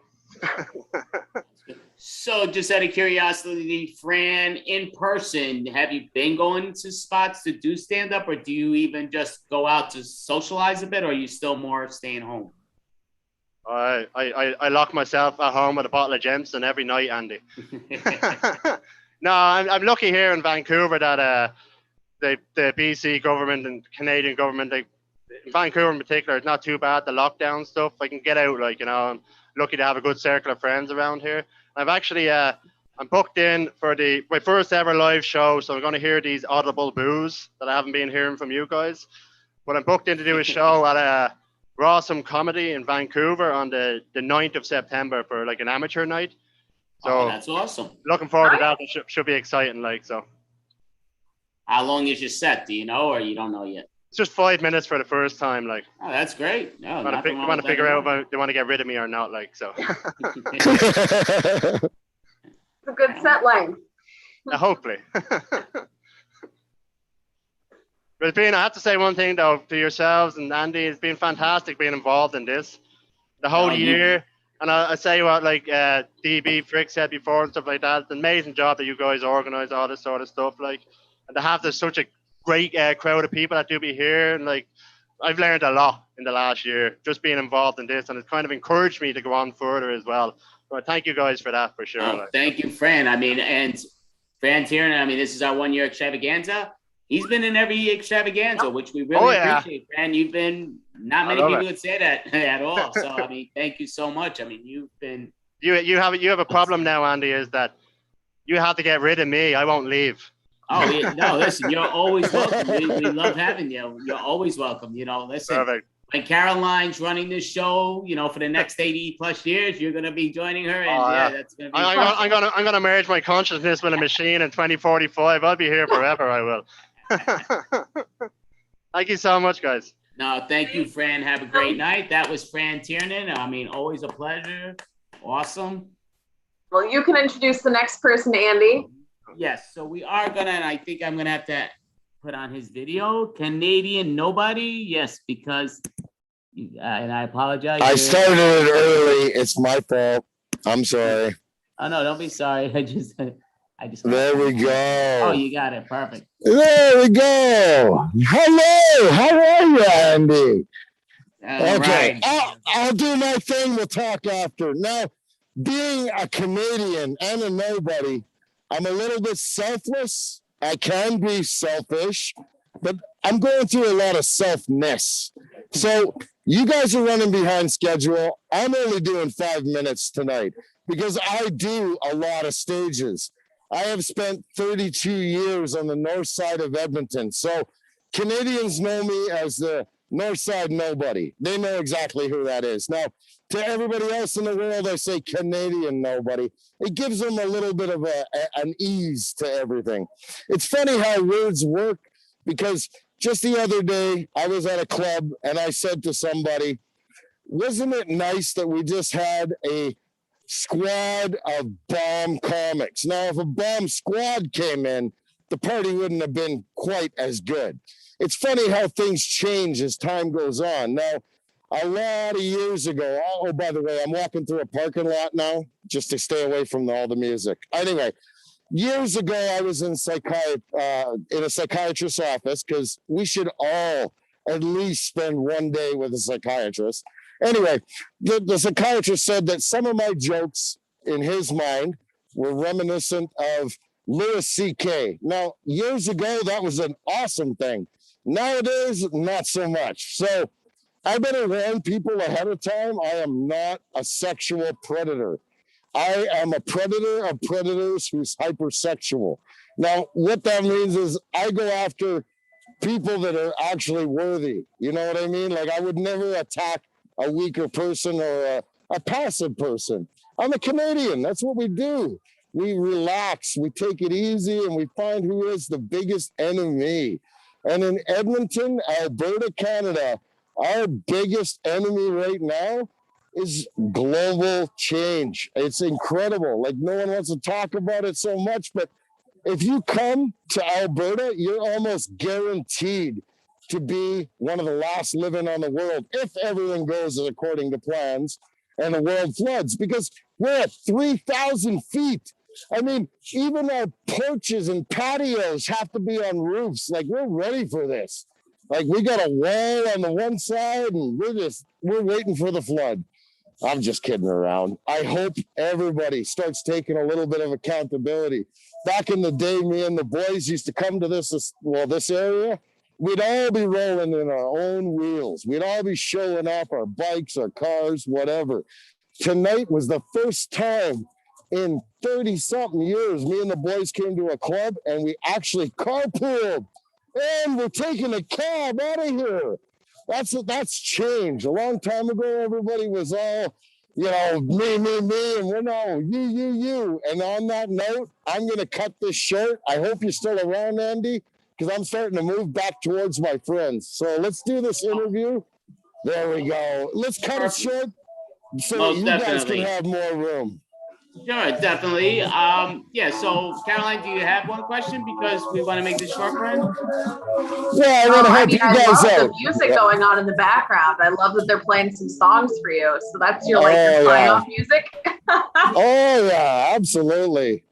Oh, that is awesome. So, I mean, we will keep it short for you because, we appreciate that you performed, get the opportunity. We, you're awesome. I'm a big fan that we were able to get you. So every time. I've only gone to 5 of these now, but I will never miss one. You guys are so much fun. I love coming out and working on material with you guys. Granted, I do try it out with some of my friends, but these are my friends. Look at them, all drunk up against the wall. That's life, isn't it, baby? That is awesome. So thank you guys for everything. You have any other Great questions? Job. Any other question? No, I guess hopefully we see you in another extravaganza. Yeah. The last then. Say hi to your friends. I will. And if you're ever in Edmonton, Alberta, Canada, I am every Sunday at Killer Comedy at the Craft and Cork on White Ave. I do 6 to 7 days a week, but usually I'm hanging out with the comedians. I'm not on the stage because I prefer to make comedians laugh because that's way harder. Thank you guys. Have a great night. Thank you so much. Great job. We really appreciate it. So that was the Canadian Nobody. Thank you so much.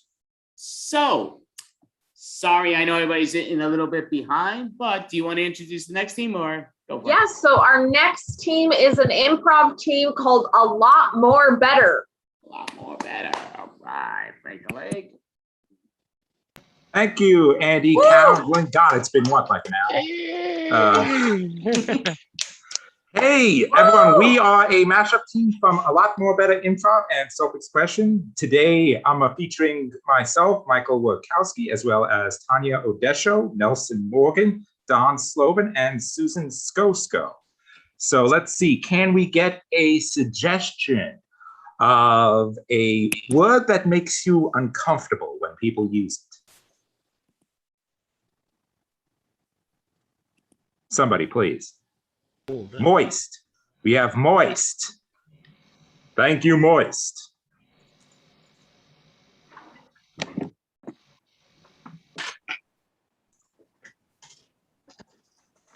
Oh my gosh. I know. Why does everything have to be moist? I know. It's so bad. It's so disgusting. It is, because it's moist in places that shouldn't be. You know, Jack, I know we're doing this yoga class together, but I can't stand like how wet everything is. Like I understand that Bikram yoga, you're supposed to sweat and everything, but this is disgusting. This is horrifying. Listen, Jill. What is this? I'm telling you, we're just, it's perspiring, you know, we're just, maybe we're inspiring. I like that, but it's too wet. I don't know. Do you think there's any way we could like, I don't know, tone it down?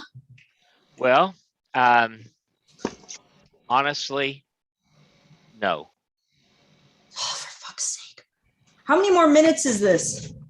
We have 45 more minutes for this yoga. Oh my God. Okay, what's the next pose? It's called the bald eagle. Oh my gosh. I didn't know we were in this hot yoga class. Did you know it was hot yoga? No, they just said yoga at the Y. It's hot because I'm here. No doubt. I get what you mean. I hate this. Do we bring on somebody else? Mr. President, there's a crisis in the country. I know. It's getting so hot. Everybody is moist. I know, and they're standing in puddles of water. It's weird. I know. And they don't like to have to describe themselves as moist because then they have to say the word moist. I know. It's making everyone very uncomfortable. Listen, as my vice president, I think that you should actually go out and to tell the people sort of the truth. What, that due to global warming, they're just us going to get moistier and moistier? Also, you know, that also, but basically our country has sprung a leak. Where is the leak? That's what we can't figure out. I'm working on it with all the rest of my staff, but you know, someone's got to tell the people, yeah, you're better at this stuff than I am. Okay, if you think so. God, I thought you just brought me on to balance the ticket, but I'm glad to know you have so much faith in me. For things like this, I have ultimate faith that you will certainly say what it is you say. Thank you. Cut to the press conference. And so, yes, we feel that the country has indeed sprung a leak, which means that, of course, we think it's somewhere in the Great Lakes area, but we've not identified it yet. But unfortunately, this means people will have to get used to being moist. They will be the moistest they've ever been in recent memory. And I'll take some questions. Yes, in the front there. Yes, hi. My name is Jill Gilman. I'm with the Tribunal News. Why is it moist? Well, as we've said, it's that the country has sprung a leak. We're thinking it's probably Michigan's fault. We found blaming Michigan for things is very popular. Cool. All right. Yes, another question? Yes, is it a leak or is it a geyser? And is there any way that we can push something in it so that it would stop springing and getting us so moist? Well, of course, we have to identify. I'm sorry, I didn't mean to interrupt you, but let me take this one. By all means, sir. Yes, we have. That is an amazing idea that we have already thought about. We have already actually developed communities because it's so hot that we have community. Wait, excuse me. Committee or committee? I think they're on to us, sir. I believe that you'll have to discuss that with my vice president. Is there committees for committee? There's committee for humidity, and there's committee for the leak. And is this going to increase taxes? This I can take. I'll take this one. I'll take this one. Where'd he go? I hit the escape hatch. Mr. He had to wring out his clothes. He's so moist. You know, those vice presidents, you can never trust them. Okay. Yes. I'm sorry. What was the question again? Are taxes going to be raised due to the committees? I can definitely say that there's a possibility that may or may not happen. Wait a minute. You can definitely say that there's a possibility that it may or may not happen. Are you just running around in circles? What's up with you? No, absolutely. I have stated exactly what my opinion is on this matter, and there will be no more questions concerning that particular matter. Then you don't have an opinion. Of course I do. My opinion is that it may or may not happen. And nobody said anything about this geyser. Are you going to stop it? What is being done? My vice president will be glad to answer that question for you. Wait a minute. Is it a geyser or is it a girlser? Is it because of global warming? To the leak. So this is where the leak is. My God. It's obvious in retrospect what caused this. Somebody knocked over the world's largest sewing needle and it just fell into the world. And yeah, it made the world spring a leak. We should have seen this coming. Yeah, it's pretty bad. Can I tell you a secret? Sure. Don't tell anyone, okay? This is just between you and me, right? Got it. Yeah. How do I say this in the best way possible? It was my fault. It was your fault. What did you do? This is very embarrassing. I don't know how else to. Just say it already. Okay. I tried to fuck it. You tried to fuck the earth. Yes. I've got a fetish. What can I say? Drowning in this leak. I'm curious. Did it work? I feel like I have to know. I can't move on until I know. Well, I mean, there is a leak. Well, I mean, did it work for you? It was kind of. I mean, it was fun for the first like 10 seconds, and then after that, I kind of got hurt, and then I tried to ask it out on a date, and it was just really bad. Got it. Yeah. Got it. Yeah. Yeah. Well, God knows. God knows it's a couple of billion years old. Talk about a May-December romance. Yes, it was very much so. Yes. No, it was quite an experience. Yes. But, yeah. I mean, but then what do we do? I mean, it's not like we can unfuck the world. Wait. Yes, we can. We can? Please tell me. Go on. We can. So instead of gyrating like this way, Okay. What if you just kind of like went like this and just kind of like kept going, like cowering away from it, you know, like it's like, oh yeah, I'm gonna fuck you, and then the other is like, oh, get away, you're gross, you know. I think it could work. Fine, let's give it a shot. Absolutely. I mean, we might as well try. Might as well, I think we might as well try because it's getting very moist in here. Absolutely. Cut to right after we tried it. Well, that was awkward. Yeah, but I'm sorry. I really did have to videotape it just for the news reels. We need to show that we're on top of these problems, and and particularly since you were on top, if I could point out the other. What the hell? What is going on there? What? Oh shit! I mean, help! God, the whole earth's deflating. How do I unfuck this? I think it's too late. Oh God! I think we're all fucked now.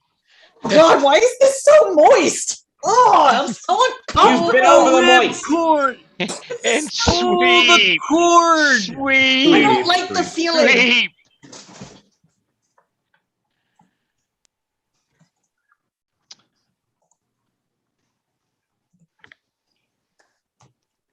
You had to do it, didn't you?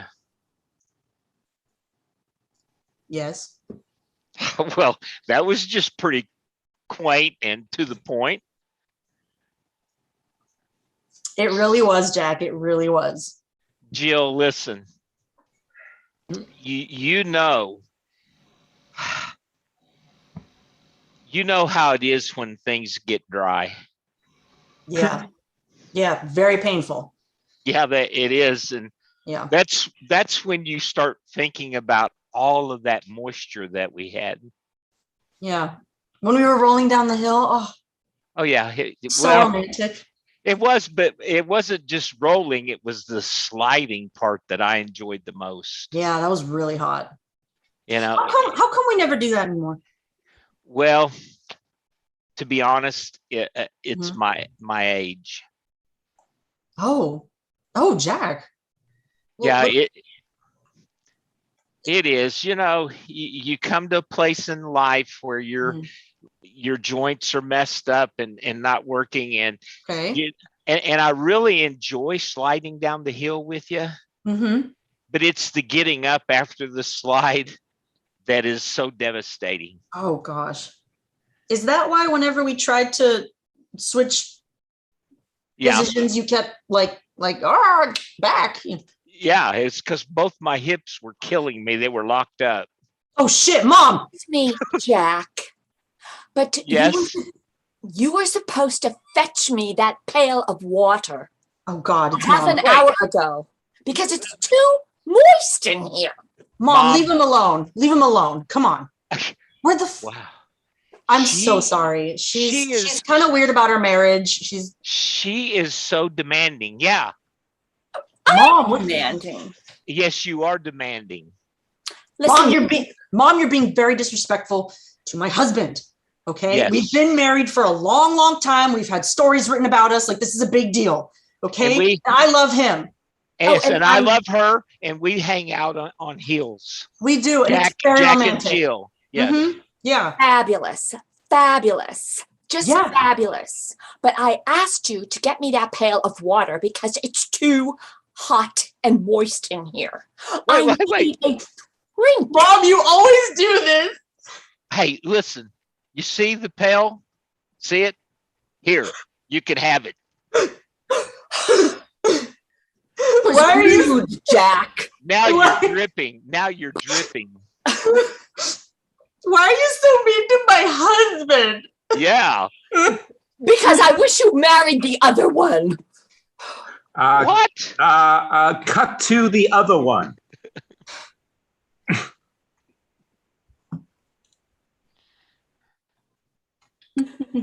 Oh, hi, Don. Hi. Hi, Don. How are you? I didn't know you'd be coming over, Mom. I had to get out of the the street. That's why I came in. It's so good to see you, Don. You must come over more often. Oh, well, Mom, did you invite Don? Did you invite Don? I made your favorite cookies. Oh, wow, that is lemon moist cookies.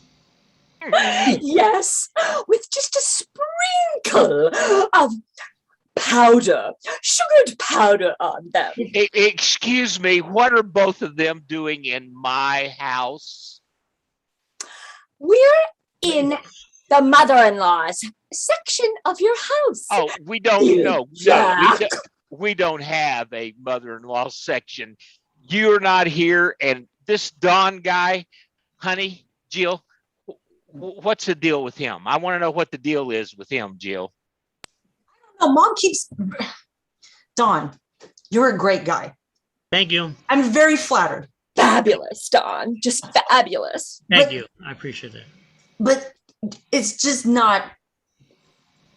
We're not rolling very well. Excuse me, dear. clear. I would like a moment with Don alone. Don, I love your background. And yes? Listen, you have to be a lot more subtle about the plan. Oh. Much more subtle. Don't just show, just like, you have to be subtle. Just subtle. Oh, you are just something else. You're so. Don,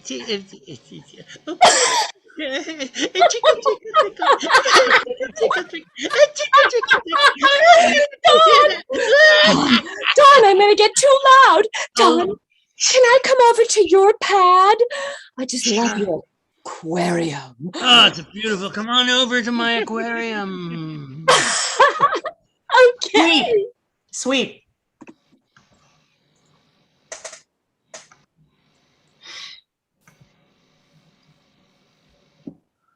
Hey, Yes. Harvey, is this right?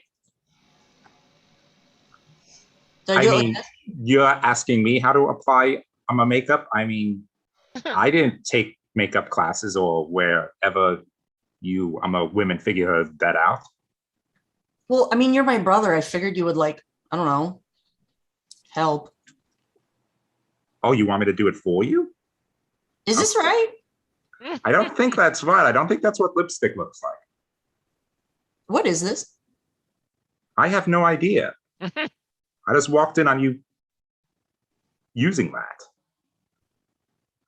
Okay. It's a little moist. Let me just get my bag. No, look, I really need your opinion on this. Okay, this is really hard. Okay. I mean, prom's tomorrow and I'm trying to practice my makeup, but all my makeup, for some reason, it's really humid. Yes. Wait, did you leave my makeup in the bathroom when you were showering? Because it's I mean, I wasn't using your makeup, so I went in and took a shower. If the makeup was in there, then I didn't explicitly remove it.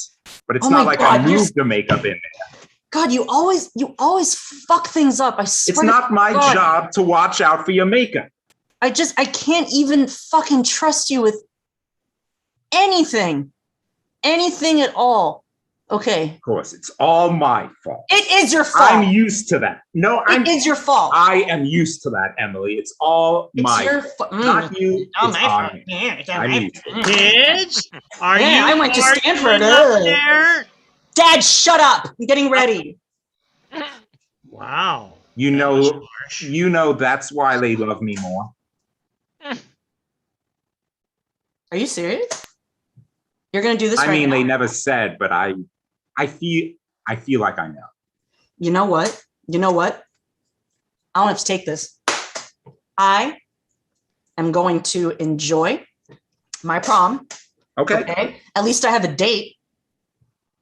Okay. At least I have a fucking date. I don't have to tell you. No, you don't. I don't have to tell you. Okay.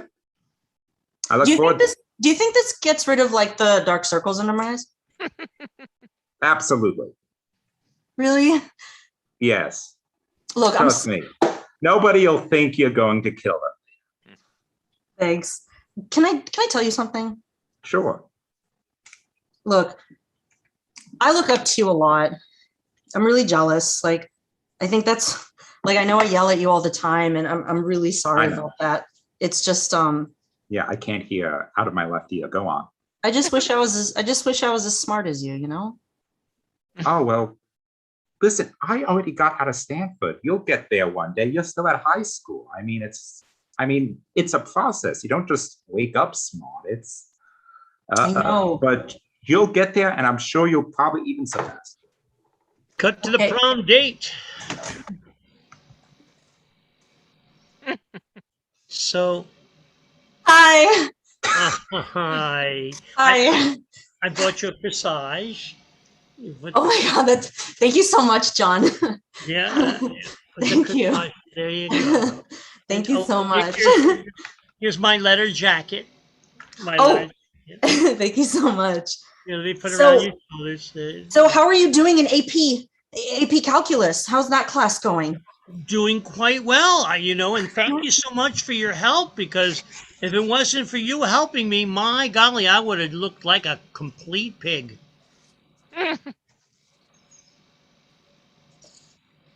Oh my golly. Oh, it's just perfume. It's just perfume. Oh, it's my cologne? It says it's that new stuff that came out. It's called Moist. I don't know. It was like $1. It was $1 at CVS. I don't know what to do with it. Hey, I want the two of you to know that the class voted, and you are the prom king and queen. Yes. Yes. and that was gonna happen. I knew that was. Wait, let me get my crown. And you guys have to lead out the opening dance. Oh, good. So, Jack, don't you just love her makeup? I would like to thank the class of 2071, and also my mom for being so supportive. And also I want to thank my brother who couldn't make it because he doesn't have a date, but I love him so much. He's a great brother. And to my date, will you marry me? Yes, I will. This is the first time this has ever happened at the prom. And scene. Yay! Happily ever after. Ever. And the MVP performance definitely goes to Tanya for the makeup. Yes. Thank you. Oh no, I wanted you to take a picture of that. Yeah, stay up. We want to interview you. Come up. Too late now. It's definitely not going to come off until tomorrow. Yeah. It won't. It just won't. So there we go. Wow. Perfect. So yeah, we've been interviewing people all night. So we want to interview you guys. You all did a great job. This is our 1-year extravaganza. And I do thank you all, but I do like to thank Michael Wachowski also, because he's been in. Woo! Yay, Michael! Been in 10 of them, I believe, maybe even 11. But we really appreciate it that you know, when he's able to come, he comes and he always kicks ass, which is awesome. And I got to finally meet him, which we were talking about before. And I did finally get to meet Don, which, which is always great. And it's just awesome. So hopefully I get to see you people sooner or later outside the Zoom world. But I don't want to take all the stuff. Go for it, Caroline. Ask a question away. My question. Well, I guess I asked Michael this before. So, Don, what was the most surprising thing you thought about meeting Andy in person? Oh my golly. Well, his amazing legacy, if you will, in the modern improv world. He's a giant among men. He's an absolute A giant is the only word that I can think of that comes to my mind. Really big, just a big personality and just big everything. But he's kind of what height exactly are you, Andy? What is your So just because you're super tall, don't be blaming me. That's your fault. That's not me. I'm super short, but that's all good. It's all right. You trying to hook up with me, Don? What, you need my measurements? What the fuck? Chicka wow wow. Chicka wow wow. No, but I've seen most of you before, and I might be wrong, but I don't think I recognize you, Tanya. But am I wrong? Or No, this is my first time here. Yeah, thank you guys so much. Like I really love being here. I love doing improv, so I really appreciate you guys having me. You did an awesome job. And again, I'm a moron with a lot of this stuff, but I actually thought you did a good job with the makeup. Like, to me, I didn't think it looked bad at all. I thought it'd work. Hey, it's go to the Village, New York City. That's not bad at all. Thank you very much.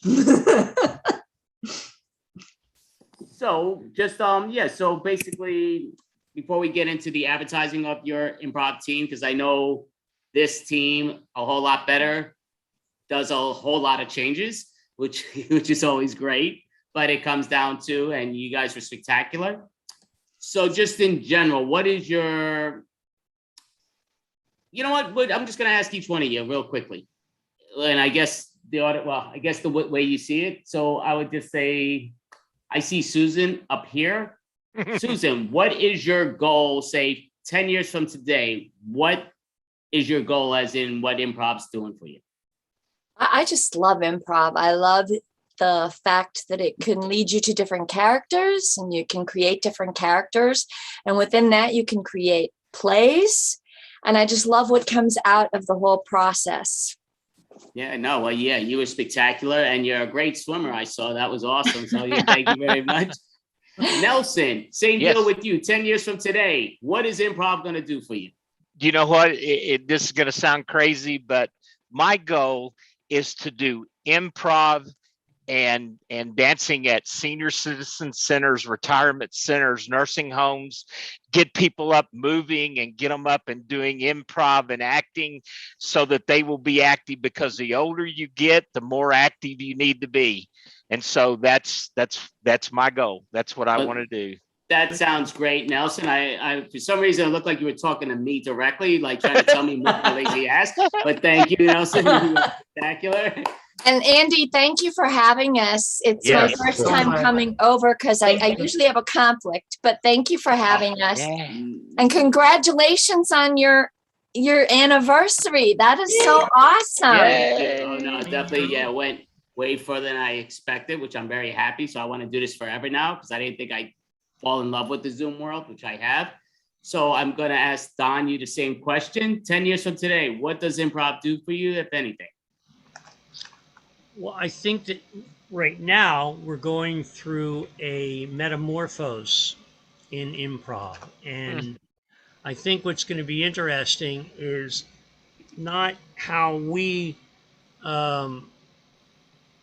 end up matriculating into the current going into the real world, but how people who were not, who were improvisers before, who have not gone to virtual, and then how they are going to play, because they can't play the way they used to.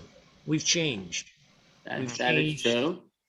Okay, thank you. Definitely agree. I do remember, and it was great meeting Don, but I do know he'll take that short story and make it super, super, super long, but he is an awesome person. So, but thank you, Don. Just messing with you, Don. Have to. But Michael, same deal. 10 years from today, I'm sure you're going to take half the world with this improv world, but let us know. Yeah, but I'm still trying to decide which half. So if anybody wants to recommend a half, please let me know. I always like the bottom half. I just, I think the right side. I'll take I mean, I feel like that's a lot of Indian Ocean, which, I mean, there's nothing wrong with it, but I feel like you can only take so much Indian Ocean. There's a limit. Very interesting. Tanya, what about yourself? 10 years from today, did improv do something to you? What are we doing? Yes. So improv means a lot to me. My goal is to become an actor. And for me, improv helps me not only like get all my energy out, but also learn how to take a step back and let others, perform. I really love being a support character, a support person when I'm playing. So I think it's really helping me learn how to be like flexible and how to be adaptable while performing on stage. I also work in education, so I really love doing improv with kids and teenagers. That's like currently what I do. And so I really think that improv can make the world a better place because it relies on, supporting each other, creating a community, and showing complete respect and giving full attention to who you're playing with. And so, yeah, like I'm going to do improv for the rest of my life. Like this isn't going to change. And through the pandemic, I've made so many friends through Zoom. I feel like I have this chosen family now. And so this has been just an incredible experience. So yeah, I'm just very thankful for it. No, I mean, yeah, Tanya and I agree with most of what you said on that. No question that, yeah, improv's great. I wish you the best in the acting world. I personally did think you were a makeup artist. I thought that's what you did, but it's great to know that you didn't. So, Caroline, you have any more questions for them before? Yeah, I think just like what's your social media stuff if you have anything, or where are you performing? Well, we're all in different places, so we can't really perform physically very conveniently. But this team was organized through a lot more better at improv and self-expression. We do Blue Humor Jams Monday nights and Saturday mornings. We do a Grounded Scenes Jam Tuesdays or Thursday evenings. We do karaoke shows. We do streaming shows. We do other events as whim takes us. So definitely like and follow a lot more better on Facebook if you've not done so to date. You will not probably regret it. Thank you so much. Thank you for having us. It's good. Yeah, so that was a lot more better. They were brilliant, and thank you so much. And we have a jam at the end if you want to go. It's probably going to be all of you sleeping, but you might be around. You should come on join. It's the same Zoom link. Thank you all. You were awesome. Thank you so much. Thank you. Thank you, Andy. Congratulations. Thank you, Andy. Thank you so much. Definitely Great job, Andy. Thank you so much. Definitely appreciate it. So Caroline, your choice. Do you want to introduce the next group? Yeah, so next up we have Cousins. Cousins, all right. Woo! What's up? What's up? Yes, we are Cousins. I'm Alex. And I am David. Yes, David. And we are cousins. Yeah, now that's not just a convenient colloquial euphemism. We cousins in real life. Who reconnected through improv. Coincidence? Or serendipity. And you decide. It's your decision, okay? You decide. But what we're going to do for you tonight is we're going to bless you, not stress you. Yeah, because life can be hectic AF. What does that AF stand for, Alex? A lot of fun. Yes. Yes. So much. So much fun. And we're going to give you some advice tonight. Advice? Yeah, we're not doing that. No. Listen, it's right there. It's right there in the term itself. We do not want to add vice to anyone's life. Okay, we're gonna show you what we would do. My bad. I'm sorry. Thank you, sir. It's been a while. It's been a while. I forgive you though. Yeah. All right. So who out there has a problem, not connected to what the real world is going through, that needs some help solving? Ooh. How do you loosen your pants? Ooh, okay. Yeah. This is what we would do. Yeah.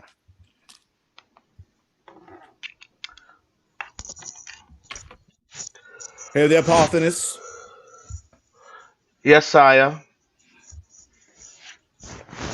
I see you have still not completed the riddle of the Sphinx. I'm sire. I'm working through it. I have to rub my hair before I can solve it. I'm at a standstill right now.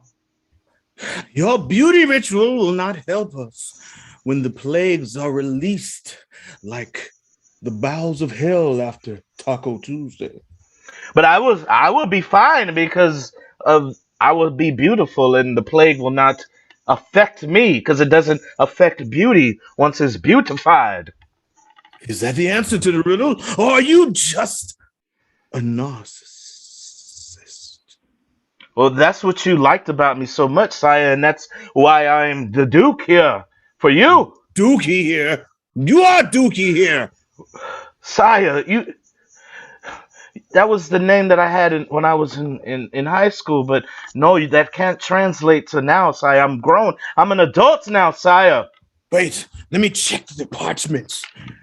Dookie here, Dookie here. Don't look at, don't. He that has been Saya, destined to do nothing but be a thorn in your side, flay and destroy in moonlight. Ah, okay. Come with me out on the balcony and let's take a look at the moonlight there, Parthenos. Let's mosey. Okay. Yeah, that's fine, Saya. I will.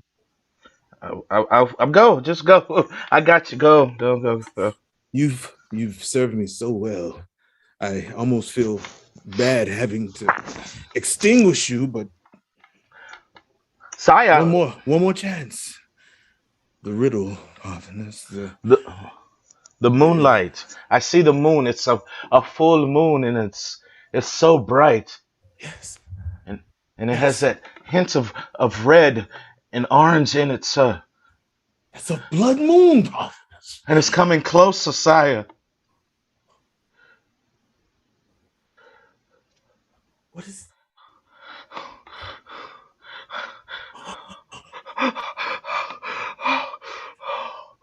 It says to anoint you the new king. You are the pharaoh, the promised child. Here, Parthenos, let me place my crown upon your ample and swollen head. And it fits so perfect. All I can see are your eyes over the crown, but you look regal. I will grow into it. That's what we would do. So your pants are too tight. Anoint yourself king or queen, and the pants will understand that, and they will fit perfectly. Buy everything 3 sizes larger. It's going to encourage you on your journey. All right. Who else out there has a problem that needs solving?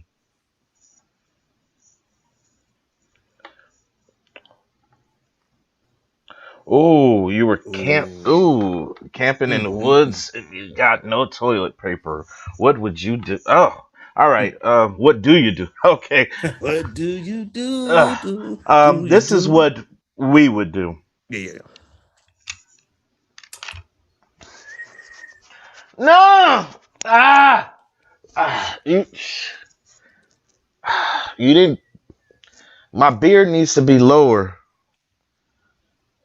Michael, my beard needs to be lower. Why, yes. What? My beard, it needs to be lowered. You want me to recalibrate the location of your beard on your supple and lovely face?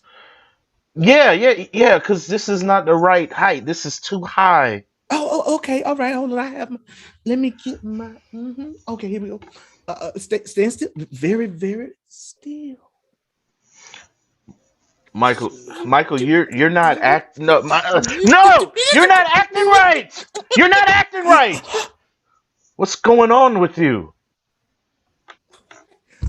Nothing's going on with me. I'm trying to satisfy you. I shouldn't have to explain this. Like, every time I come in here, you know what to do. I'm doing what I always do. But for some reason, you want to be all flustered today, Mr. Vegas. You're not doing what you always do. And you said I could go to Vegas, so why are you bringing that up? I always start with your ankles, and then I work my way up to your elbows, and then from there, I nibble on the bottoms of your ears as you... You know what? Don't tell me what I do. I know what I do, Mr. Vegas. Why you keep bringing Vegas up like I did Sit something still wrong? and let me adjust your little raggedy beard. Come here. Not with. I don't trust you. I don't trust you anymore with that attitude. No. Mm-mm. What? I don't You don't trust you anymore. Mm-mm. me? Mm-mm. Where's Oh, John? Where's oh, no, John? you didn't. No, you didn't. Give me John. I want John. Johnny! John, you best not touch one hair on his fine little head. You sit here. You know what, Mr. Vegas? I want a new barber. What? You know what? Actually, you know what? You know what? I want a new cutologist. Oh, I see. Mm. Where Yeah. did you get this term cutologist from, huh, Mr. Vegas? You would. You thought, I do my research too, okay? I do my research too. Yeah. Would it happen to come from a DM from Chocolate Bonbon, Big Balls, Dropper? Does that drop a hint? No, that was a hack. I don't know who. Oh. And they just hacked into your actual personal account and hacked their way right into your the back seat of your Datsun? Throwing up money chips, Mr. Vegas? Cut. All right, you can finish the beard. Oh no. I wouldn't touch you if they paid me. If the government put me on a sanction specifically just to design for me to be able to live for the rest of my life comfortably, even more comfortable than Elon Musk, I wouldn't touch you because you don't deserve the catology that I was going to give to you. You know what? You go ahead and you let Mr. Bonbon Dropper go ahead. Let him go ahead and cut your little stinking little funky hairs. Look. You see how long it is? You want to cut it, don't you? Look, you see how you see. You are not fair. You see how long it is? Okay, come here, boy. Your dumb ass. Come here. Don't you ever. And that's what we would do. You ran out of toilet paper in the woods. What do? You cut your beard and use that. Life is all about improvisation and substitution. And if you find yourself in the woods, the closest thing, be it child, be it animal, mineral, or vegetable, you grab it and you use it. Because in the woods, if the bear is hungry, they eat. All right. Don't help me, help the bear. All right, who's next? Who else has some problem out there? Honestly, I don't even know if there's an answer to this. What cake do you choose? Chocolate or carrot? Carrot or chocolate? This is what we would do.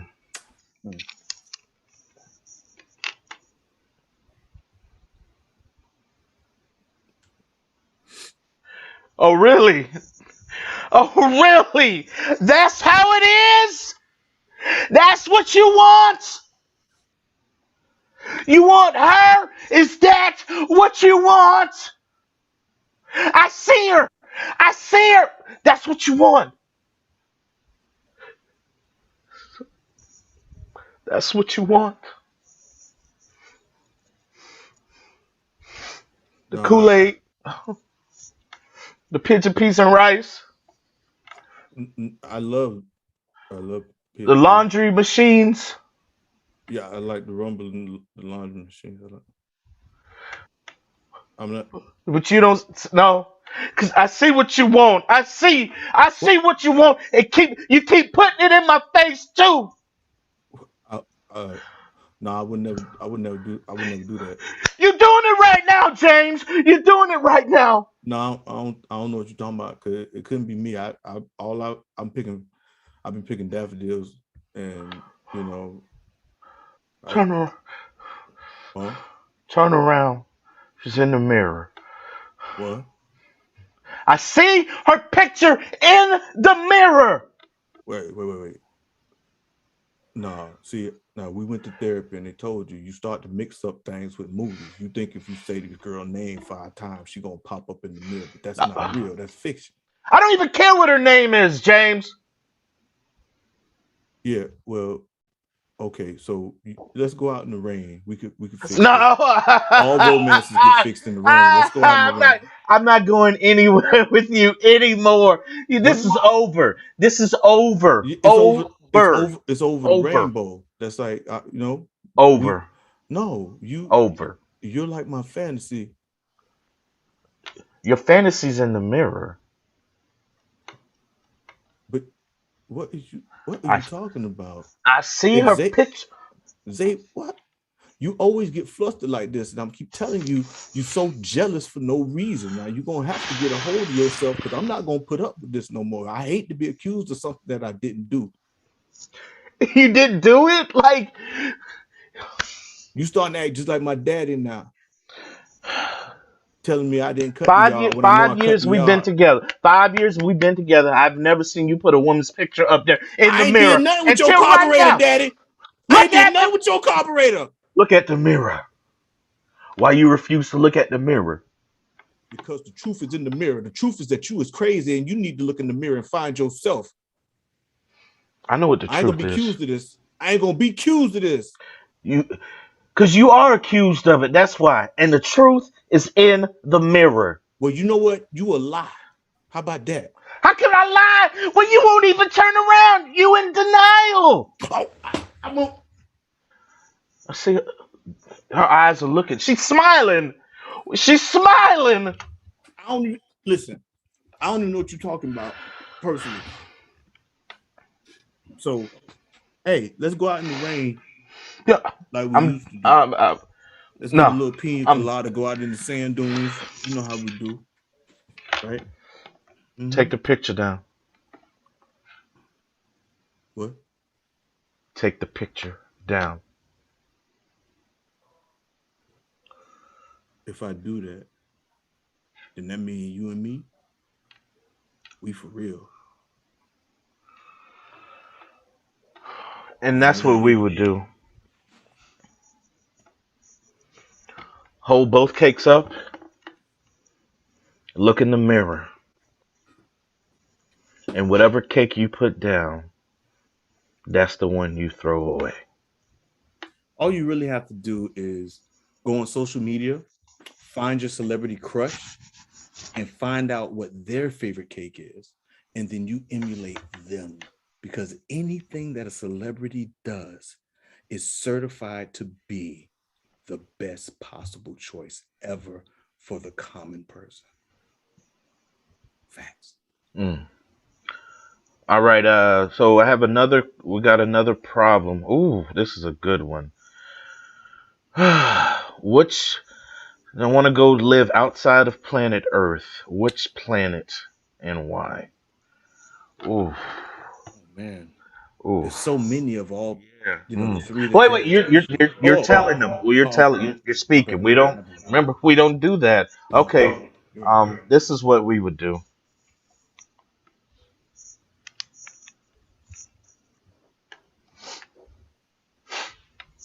Do you see it?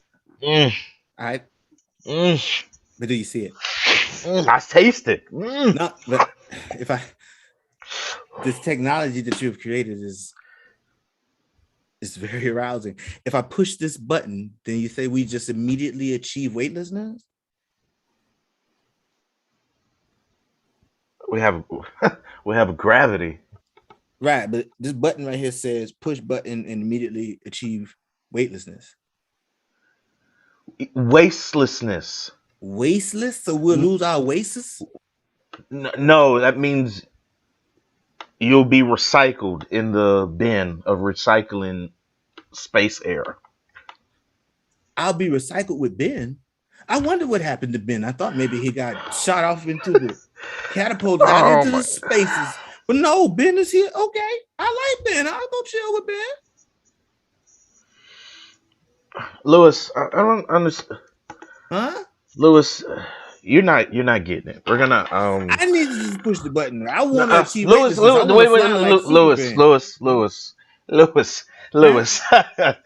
right. Okay, you've been doing research for a while. Okay. I'm not getting the bins. But yeah, you've been messing up a lot of the space projects, and it's not really working out. So we're gonna have So to. I'm pushing the button. We're gonna have to let you go. No. I'm pushing the button.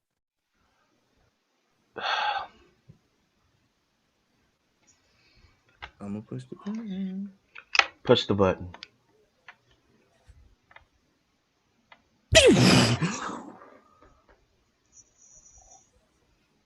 And that's what we would do. You can't decide where you're gonna go in space. Push the wastelessness button. It'll shoot you out, and wherever you land, that's where you need to be. And that's all for a good reason. This won't help you choose your planet, but while you're here, definitely watch Marvel's What If. And even if you don't get any ideas on a good planet, you'll be watching some outrageously magnificent entertainment. All right. We got time for one more. Come on, who out there has a problem that Hey, they Cuz, need can you push the solving? button back, please? I keep forgetting a lesson plan for my kindergarten classes, and they destroy my classroom whenever I don't do it. So how do you want to have more consistency on doing the lesson plan, or you want the kids not to destroy your room? You want less destructive for kindergartners? Kindergartners destroying my classroom. Okay, you want to stop your kindergartners from destroying your classroom. Thank you. All right, this is what we would do.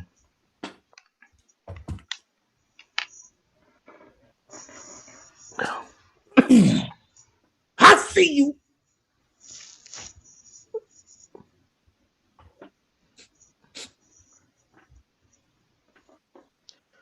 Stay down. Stay down. I see you. I see you. Stay down. Hold on. Hold on. What? Wait a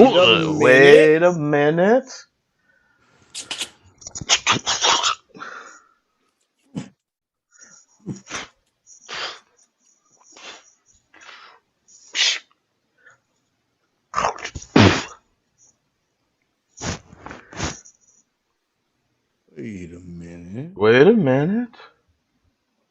I see you. Hey, you. I see I you. see you.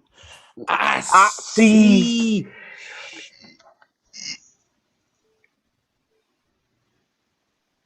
Is this some kind of 3D chamber?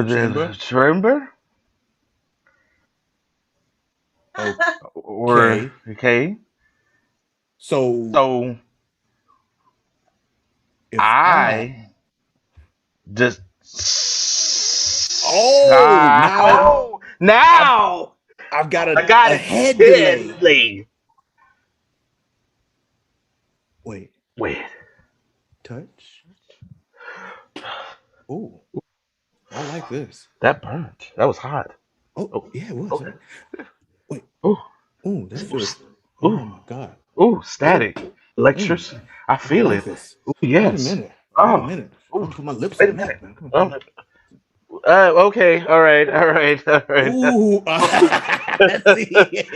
you could keep it up. I see you. Gotcha. Was this just a birthday treat? Gotcha. Happy birthday. I didn't even know cockroaches celebrated birthdays. Happy birthday! How You old are you survived. You survived. You survived the raid. That's awesome. Oh, wow. Okay, sentient cockroaches. You know what? I'm here for it. Okay. Here for it? Yeah, cool. And that's what we would do. Throw them a birthday party.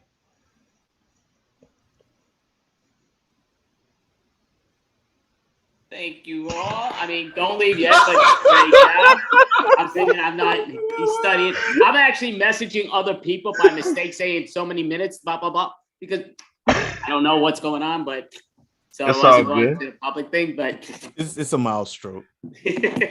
I saw 23 minutes. I was like, oh, what? Okay. did I message that also? I didn't know I sent it. I saw 23 members. I was still scared. Okay, well, great job. No question. Caroline, Thank you you. have something or? Yeah, how did you guys come up with this whole well, it's not advice, but this is what we would do format? I'm so glad she caught that it's not advice, but I'll Not let you handle it, advice. Alex. Yes, that's very vital. That's our LLC disclaimer. Go ahead, David. Oh no, I got you. You got this, bro. Go ahead. Do Oh, your thing, man. yeah. Part of the Black Improv Alliance with Stephanie and we kind of put our heads together and just we kept workshopping different things, and we're so comfortable like just playing with each other because we're cousins in real life, and like when we just step on stage, it's just like we can just banter so much back and forth that we needed to have a place to play with that and just show our strength. So that's what we came up with. Yeah, I think you both did a great job, and we've seen you both earlier tonight on two separate teams, which is always great. So what I do want to ask, it's going to be one compliment and one question. Easy question. Compliment is, I loved your spacewalking, David. No question. I mean, that looked outstanding. That didn't even look good. That looked great. I mean, that's like really great job. I don't know if maybe you really were on the moon or what, but you did a great job with that. Oh, thank you. Yeah, no, that I liked a lot. And out of curiosity, what degree of cousins are we? Are we first cousins, third cousins, fifth cousins, 23rd cousins? What cousins are we? You're going to stay tuned for that one. Ooh. Yeah, that's a sequel. That's a cliffhanger. Yeah, but we will reveal the answer in a intimate soiree in Nassau, Bahamas, and you're all invited. Andy's paying for it. So. Oh, Andy's okay. Yeah. All right. I was gonna say, how am I getting there? Andy. I'm assuming you're not first cousins then. No, that's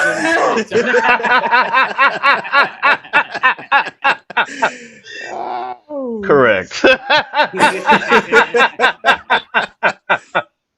But it's gonna be a hell of a party. What's the weirdest suggestion that you guys have gotten for this at this point? What's the most interesting problem somebody posed to you? You know what? I can't think of anything weird because I feel like people tend to stay actually grounded. I don't know if it's something about the mechanic of asking people and engaging them that they tend to not go to the absurd, that they kind of get, I think they kind of get go insular and start to really think about stuff. And that it may be a little playful, but I don't remember anybody doing anything really off the wall. Yeah, I mean, I agree with David, but there's one piece of advice that we did, someone asked us is like, just he raised his hand, he said, how do I keep a girl? And I remember me and David we went out and hugged him. This was pre-COVID, right? So we just went out and hugged him. It's like, man, we don't know either, bro. So that stands out to me. Yeah, that was a magic moment. Well, here's sort of a same follow-up question to what Caroline asked. So I know you both do things in person, which is awesome. I've done many things in the past person where, especially short form, I've done short form and long form, but short form, I used to get the worst suggestions. And the number one suggestion would be, they always love to yell out dildo. That was like the go-to. What is the worst that you two have heard, as in a suggestion just in general of any improv scene that you've done? And was it short or long? You mean the dildo? Well, I'm saying, to me, that was like, that's in short or long. Hey, maybe you like it. I don't know, but that's not what I'm saying. I'm asking you. Phrasing, I'm saying, Andy. Because we were offered it so much, and again, we did different shows, but that was like the go-to. So then they started to say, okay, we'll take any suggestions, but dildos, which was funny. And this is, you're talking about months later. So in long form, you really don't have to do that, even though you get some stupid requests. But what is your stupid suggestion that you've heard worst, or at least most frequent stupid request? David? Listen, I know where you guys live. It's not New York City, but come on, let's not get out. Let's do it. I'm not a big fan of it. It comes up a lot. You get a lot of scatologicals, so people always want to suggest poop in any and all forms. I think colonic came up recently. For me, I would say pineapples. Because I didn't understand why, I hear pineapples a lot, and I really didn't understand like the meaning of it per se. Please expound. And so I don't know if it's true or not. I'm just true. if you have an upside down pineapple outside of your house, that means you're down for whatever, as far as like swingers are concerned. So, that's Is that a deep secret, Alex? Is that true, Andy? Is that true, Andy? I don't. Like I said, I don't know if it's true. But if anybody's out there, please chime in the chat because this is news to me. I thought you were going to say it had something to do with keeping your fluid sweet, but right. No, you went a whole I mean, nother I heard direction. that, but like an upside down pineapple outside the house means you're, come on in. So what if it's an upside down house with a right side up pineapple? I don't know. You're asking. Oh, okay. Listen, I'm trying to get to the bottom. Andy's asking the questions here. Oh, Andy and Caroline. Okay, sorry, Caroline. So go for it, Caroline. Let's have you go for it. One more question. That's easy to follow. One more question. I put you on the spot. Well, yeah, because the Facebook Live just went down, so we're still on YouTube though. So I was trying to post stuff and figure all that out. I think it was that comment. That was sorry. well, you guys were talking about pineapples. I think that kicked us off. Yeah, sorry. Because you're pineapple. Sorry. You and your pineapple. What are we, OnlyFans? Yeah, that one. Okay. So I guess my question to you guys would be, when is your next family reunion happening? Ooh. Yeah, probably, yeah. But the two of us will probably October 1st and 2nd. Yeah. Consecutively. Yeah. Yeah. Mm-hmm. We'll be in the same space. You're yes. all invited. All invited. It's in Orlando. Bring your mask. Well, that definitely sounds very interesting. So I'm just trying to check because Caroline was saying that the Facebook world went down. I'm seeing it's still moving I though. put a comment on it, so people should know now. So I still see us moving though. You do? I mean, maybe am I looking at it rewind, but It might be rewound.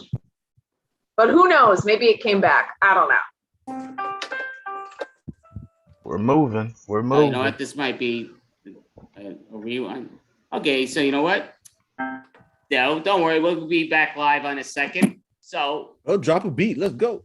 It's so. I mean, thank you both. I mean, you were amazing. I know you're both coming back in a little while.